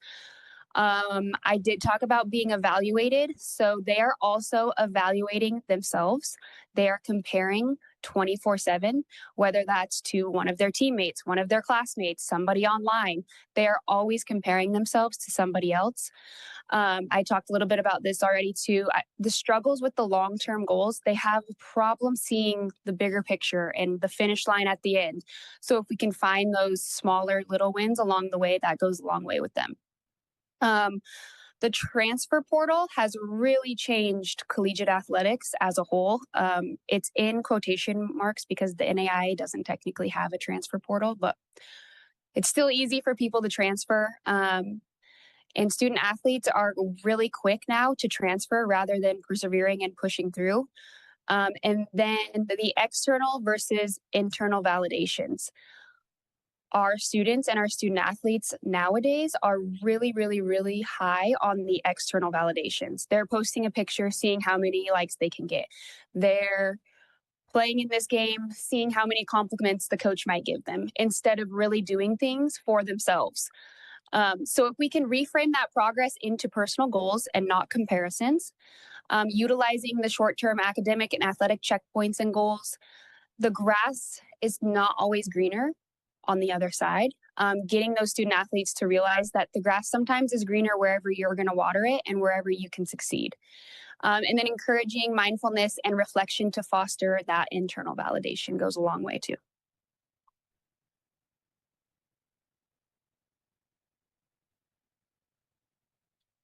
So these barriers to military students are like all universities have them. I just want to talk about some things that at EOU we've done to address some of these barriers, and we really don't have a whole lot for our military students. You know, the transition to civilian academic life, you know, that's something they do, and they're, you know, they actually have formal training in the military now. You know, Air Force students, they have community college of the Air Force, which isn't actually an accredited institution. So, you know, they're kind of used to going to school a little more. GI Bill, other education benefits, we have, you know, when we get new students in, I'm their first point of contact at the school, just find out what type of benefits they need. And then I do a handoff with either Dorothy Jones or Kimberly and third party billing to help get their benefits established. They know who they need to contact if they're having issues with their benefits. Interruptions in enrollment, we have outstanding military call-up policy for National Guard Reserve. If they get called to active duty, you know, they reach out to me. I put them in contact with student affairs, and they usually have a couple options, you know, depending on where they're at in the term. They can drop their classes with no penalties or fees. If they're far enough along in the class, they can take an incomplete. When they get back from deployment, they can pick over where they left off, or they can, depending on, again, where they are at in the class, the professor may just, they can go ahead and give them a grade if that's something that they decide on. Mental health and well-being, our counseling staff here at EOU, they're trained in PTSD. So, you know, we've had a few students referred to them for assistance. So we really haven't had that problem. Family and financial responsibilities, that's, I haven't had any issues with that. We don't do child care here. You know, it hasn't really been something that's came up with our veteran students or eligible dependents. Haven't worried about that too much. And then recognition of prior learning. We're very generous in all of the military training credits that we accept. You know, if they do CLEP while they're in the military, all of those transfer into EOU. They can only use, I think 90 credits, might be 65, you know, of those credits toward their degree because of where they come from. they don't always count class for class, but they do count towards the 90 credits that they need outside of their degree program. So we're very generous in what we do. For our military students, EOU's done a really great job of removing these barriers. Thank you. Oh, there's more. Missed that page. Dedicated veteran service office is something, we don't have a veteran service office. We do have a veteran resource center that's newly located in Zabel Hall. Nice space, has a computer lab, a meeting area for our veteran students, a lounge area, nice couch chair, a TV, have a gaming system. I have 3 veteran work studies that keep it open just because I'm not on campus all the time. We've already talked about our benefits and introductions with Dorothy and Kimberly, and just so they know what's required of them every year. Talked about our military call-up policy. I think I've hit everything else that's on there, so should be good. Thank you. And some of the experiences you'll see there's common across different students. I also wanted to mention that we presented during opening session, and these are information that really kind of ground how we continue to work with our students. I will just highlight a few other things. So for our students in general, technology and connectivity is a challenge for them, specifically if they're in rural communities. I know last week I didn't have internet for 2 days, and that was hard. So talking about what that means for thinking about flexibility in courses and how to allow students to be able to kind of have that humanity and human experience. We talked about at one of the other session I did with faculty, we talked about some of the practices around a golden ticket. So, we have, sick days and vacation days. How do we take those into consideration when we think about the health of our students, that they are people and there are days where they will need that day off just so that they can ground themselves and then come back healed. And what does that look like from the very beginning? Sense of belonging and imposter syndrome constantly experienced by our first generation students, that anxiety, that sense of invalidation, and also how do we look at the way in which we develop spaces that allow them to feel like they can come as their whole selves and really talk about what are some of the challenges they see, how do they become a part of those solutions that we can do to work with them to continue to get them excited about their decision to be here. And that can be anything from how we create expectations. I know a lot of our students in some of the surveys were one of the biggest things that came up was overwhelmed. They're overwhelmed because they have homework, they have classes, they have work, they also have opportunities to be a club leader, and they want to fulfill that. They want to be an athlete and they want to be excellent in all of those things, and we want them, but there are 20 people counting on them. And so what does that mean for how that overcommitment can also become a challenge when they have to manage their time? And our goal is to have them graduate and really go and fulfill that career path.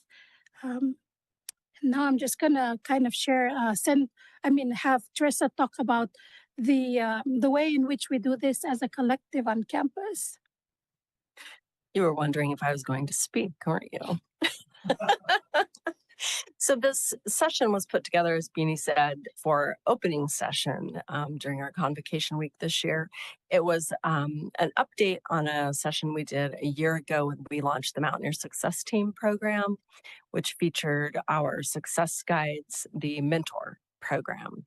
And it was one of the sessions that our success guides raved about last year because it really provided a baseline of information about our student population to everyone that participated as a mentor last year. This year, our program grew in spades. We went from 21 success guide mentors to over 70. We have 5 in this room alone. Oh, no, actually 7 now because some more people came in the room. And the whole program really, as Beanie mentioned earlier, is about breaking down those silos, coordinating our care for students, removing barriers, reducing barriers. And this session just provides a baseline. We also offered a mentoring 101 session in an attempt to provide all of our mentors, advisors, coaches, faculty members, people from all over the campus community, information about our students, how we can best serve and support them throughout the year. It also allows all of our faculty and staff to work more collaboratively together, communicate more strongly and consistently together, and empowers students. Students can access their success team. They can see who those folks are. We're communicating with parents about success teams so parents know when their students come here. They have a network of support that they can access. And this just helps us, again, focus on students when they arrive. How can we best support them? And how can we do that consistently throughout the year to support persistence, to improve that sense of belonging and community? So this year, the program expanded to support students on campus and online. Our mentors are on campus, they're online. I can't believe I didn't bring a flag or a button or a badge, but we have tried to make this a very visible system of support. Mentors have flags, they have huge buttons, they have badges for their signature lines. So we really want students to know that wherever you are, you can find a Mountaineer Success Guide. And those success guides also receive support, additional information. This session and the Mentor Basics session were really just the start. So there's professional development offered throughout the course of the year, and we hope to expand this offering as well. And this was the highlights version. It was a 50-minute session. Thank you all. And really good information. And again, we're kind of running a little behind. So we'll probably, we have all of your contacts. So if any of the committee members have questions, you have one comment. Go for More it. of a comment. I was an athlete and I was first generation. A lot of the indicators that you said, even 33 years ago, I think triggered me for all that you're doing currently, same 30 years ago you're doing today.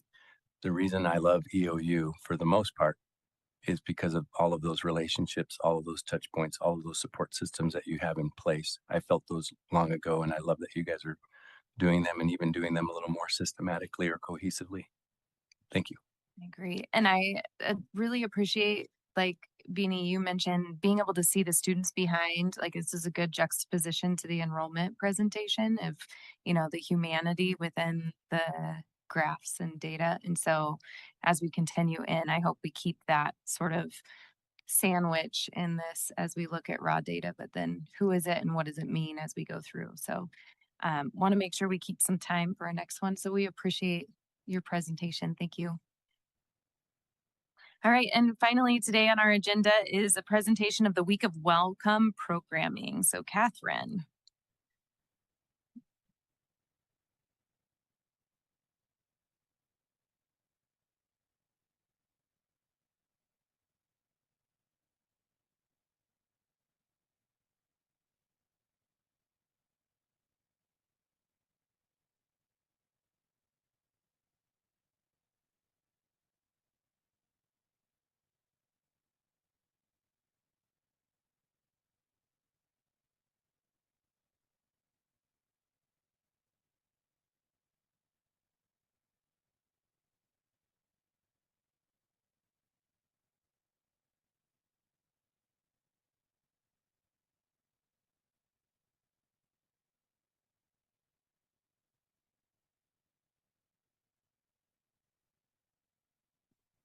Hello.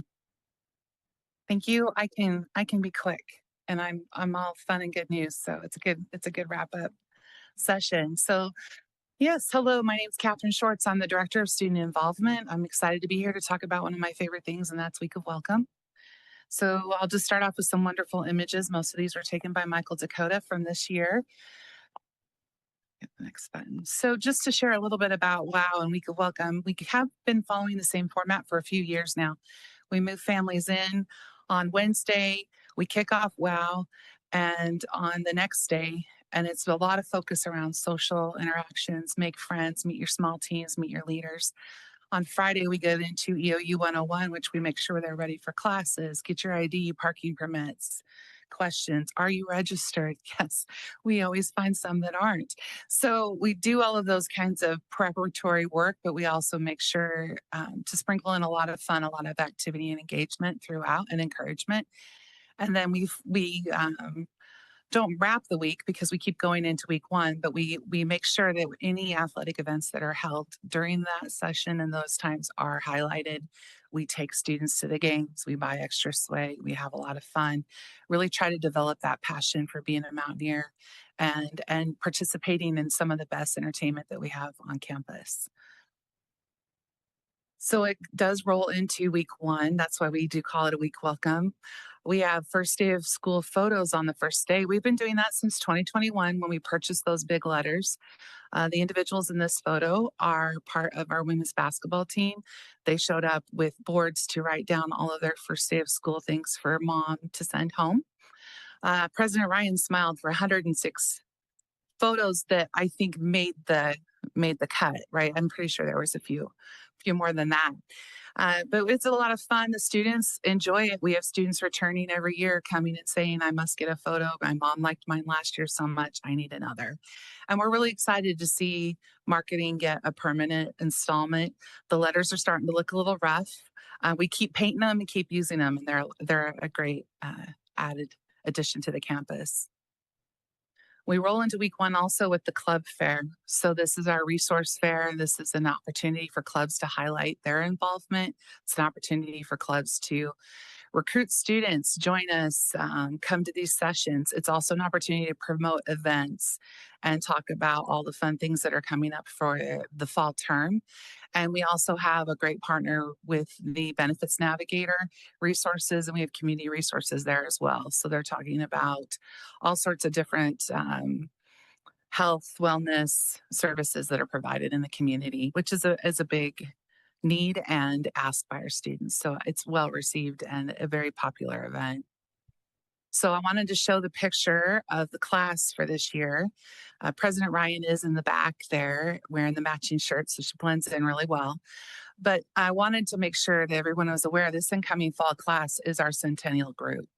So when we hit 2029, which is not that far away, we're really getting ready and ramping up for a big party. And we need to kind of keep highlighting these students and talk about what an honor and what an amazing opportunity to live in your lifetime to celebrate something that's that 100 years.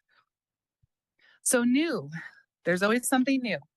So new this year, we had a few things that we did a little differently in the schedule. We had an academic affairs welcome that was very well received. The provost came and spoke on that EOU 101 day, gave some great encouragement to the students, but also put a face and encourage students, ask for help, talk to your faculty, don't be afraid, this is okay.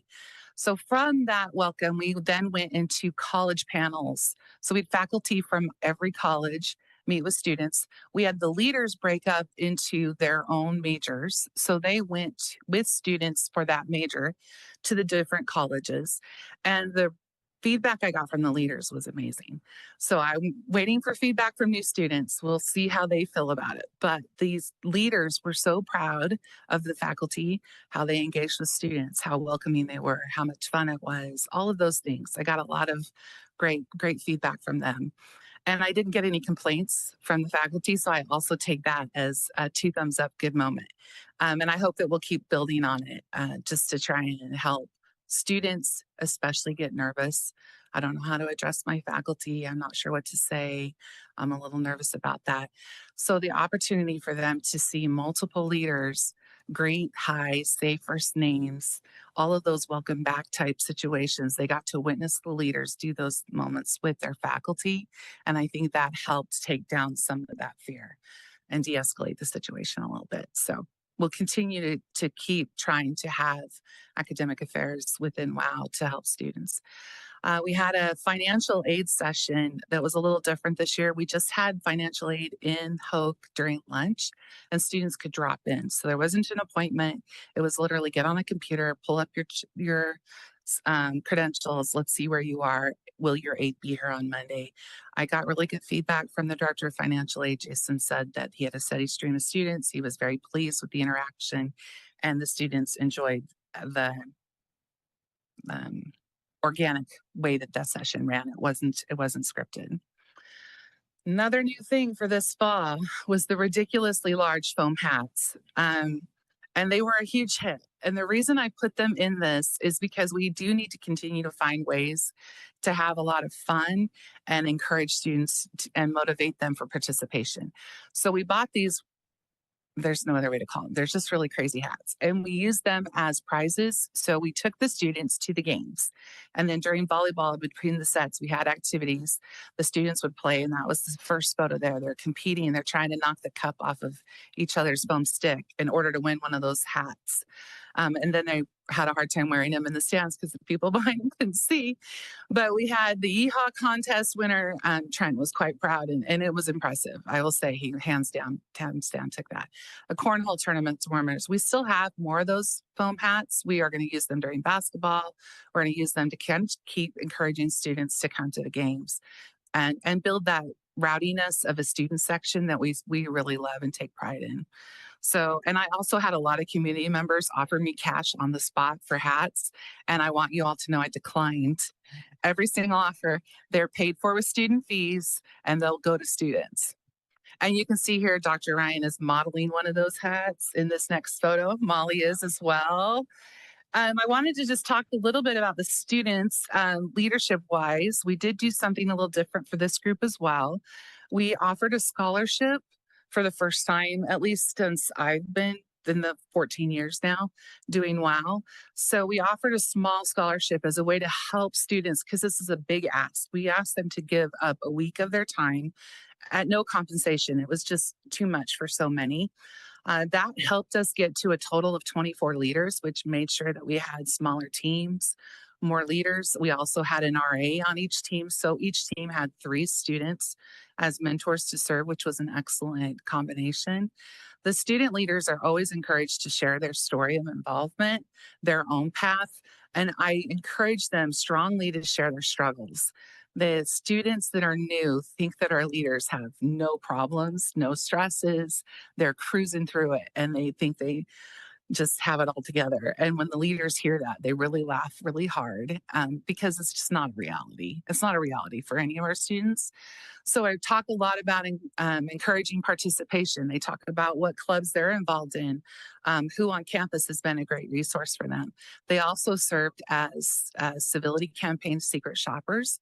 So our WOW leaders walked around with tokens to secret shop our employees.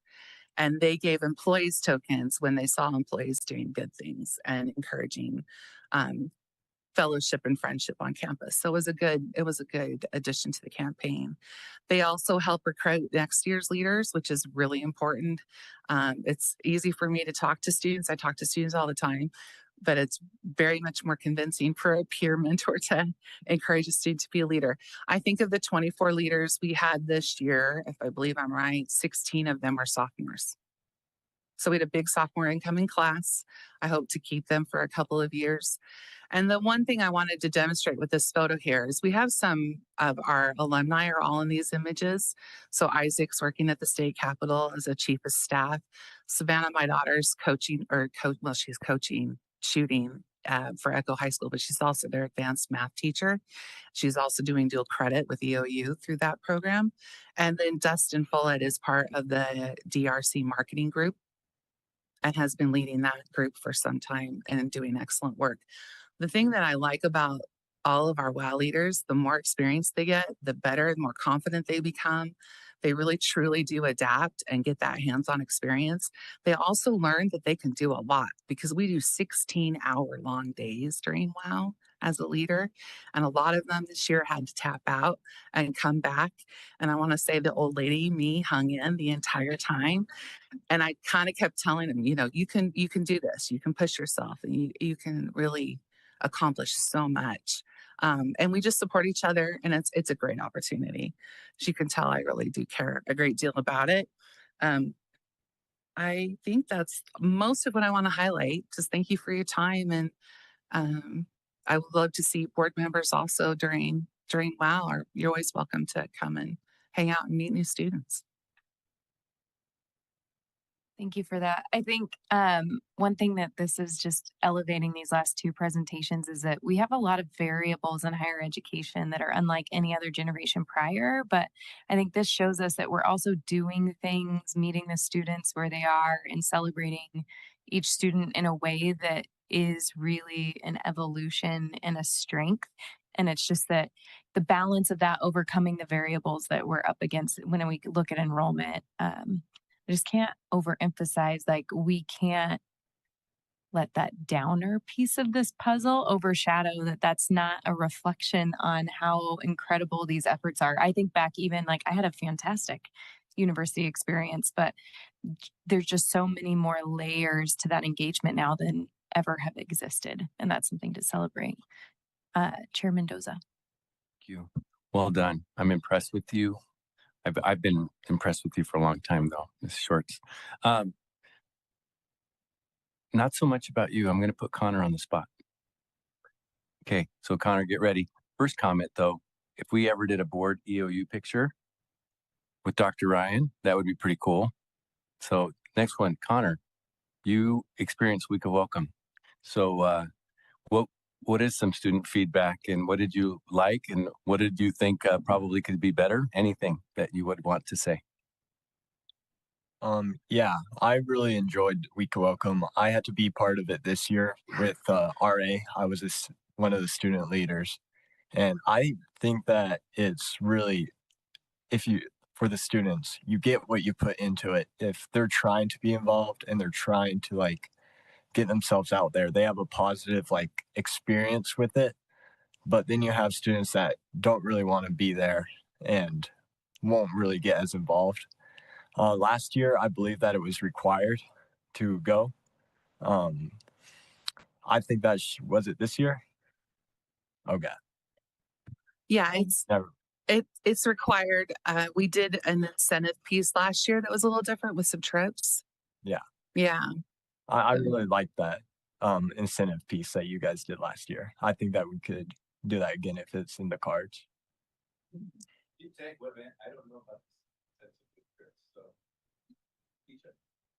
If you went to the events, they kept like a roster and like took roll, and it was like a point system, and there was like trips that they went on one of the days. For example, like I went up to Mount Emily hiking, and the more points you had like first dibs on the trips.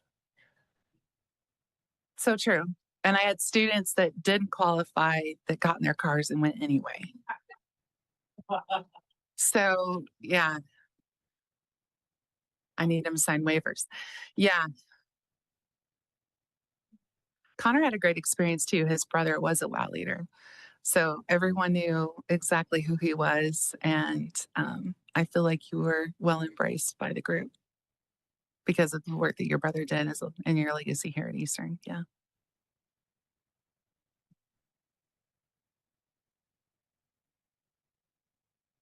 Thank you. Cedric.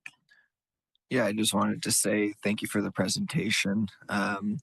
Yeah, I love excuses to come this direction. So definitely, next year for WOW Week, getting information to Susanna or getting communication with the board in general in terms of, hey, we'd like to, if we could get some members for this or involved with that. I like that stuff. I know that if I get a reminder coming up next year, see something, I'll make it down for sure. And then if we can get some more of those hats, maybe we should have we should have a board meeting wearing the hats there. Yeah, there's things coming down, but I appreciate all the work that you've done, and I look back to even my own experience decades ago now with the WOW Week, and it was definitely a highlight then, and I'm sure lots changed with it, but it was something that still comes up. There was there's some good stories that came out of it, and some really fun competitions. And some of those people I met that week, I still talk to today. So, it definitely does have an impact on the students, to Connor's point, that want to be involved with it, and it is what you make of it. I made some good friends through it. So appreciate you carrying on the work. Thank you. Well, thank you all for robust conversations today. That concludes our agenda. Any final remarks from anybody, comments, thoughts?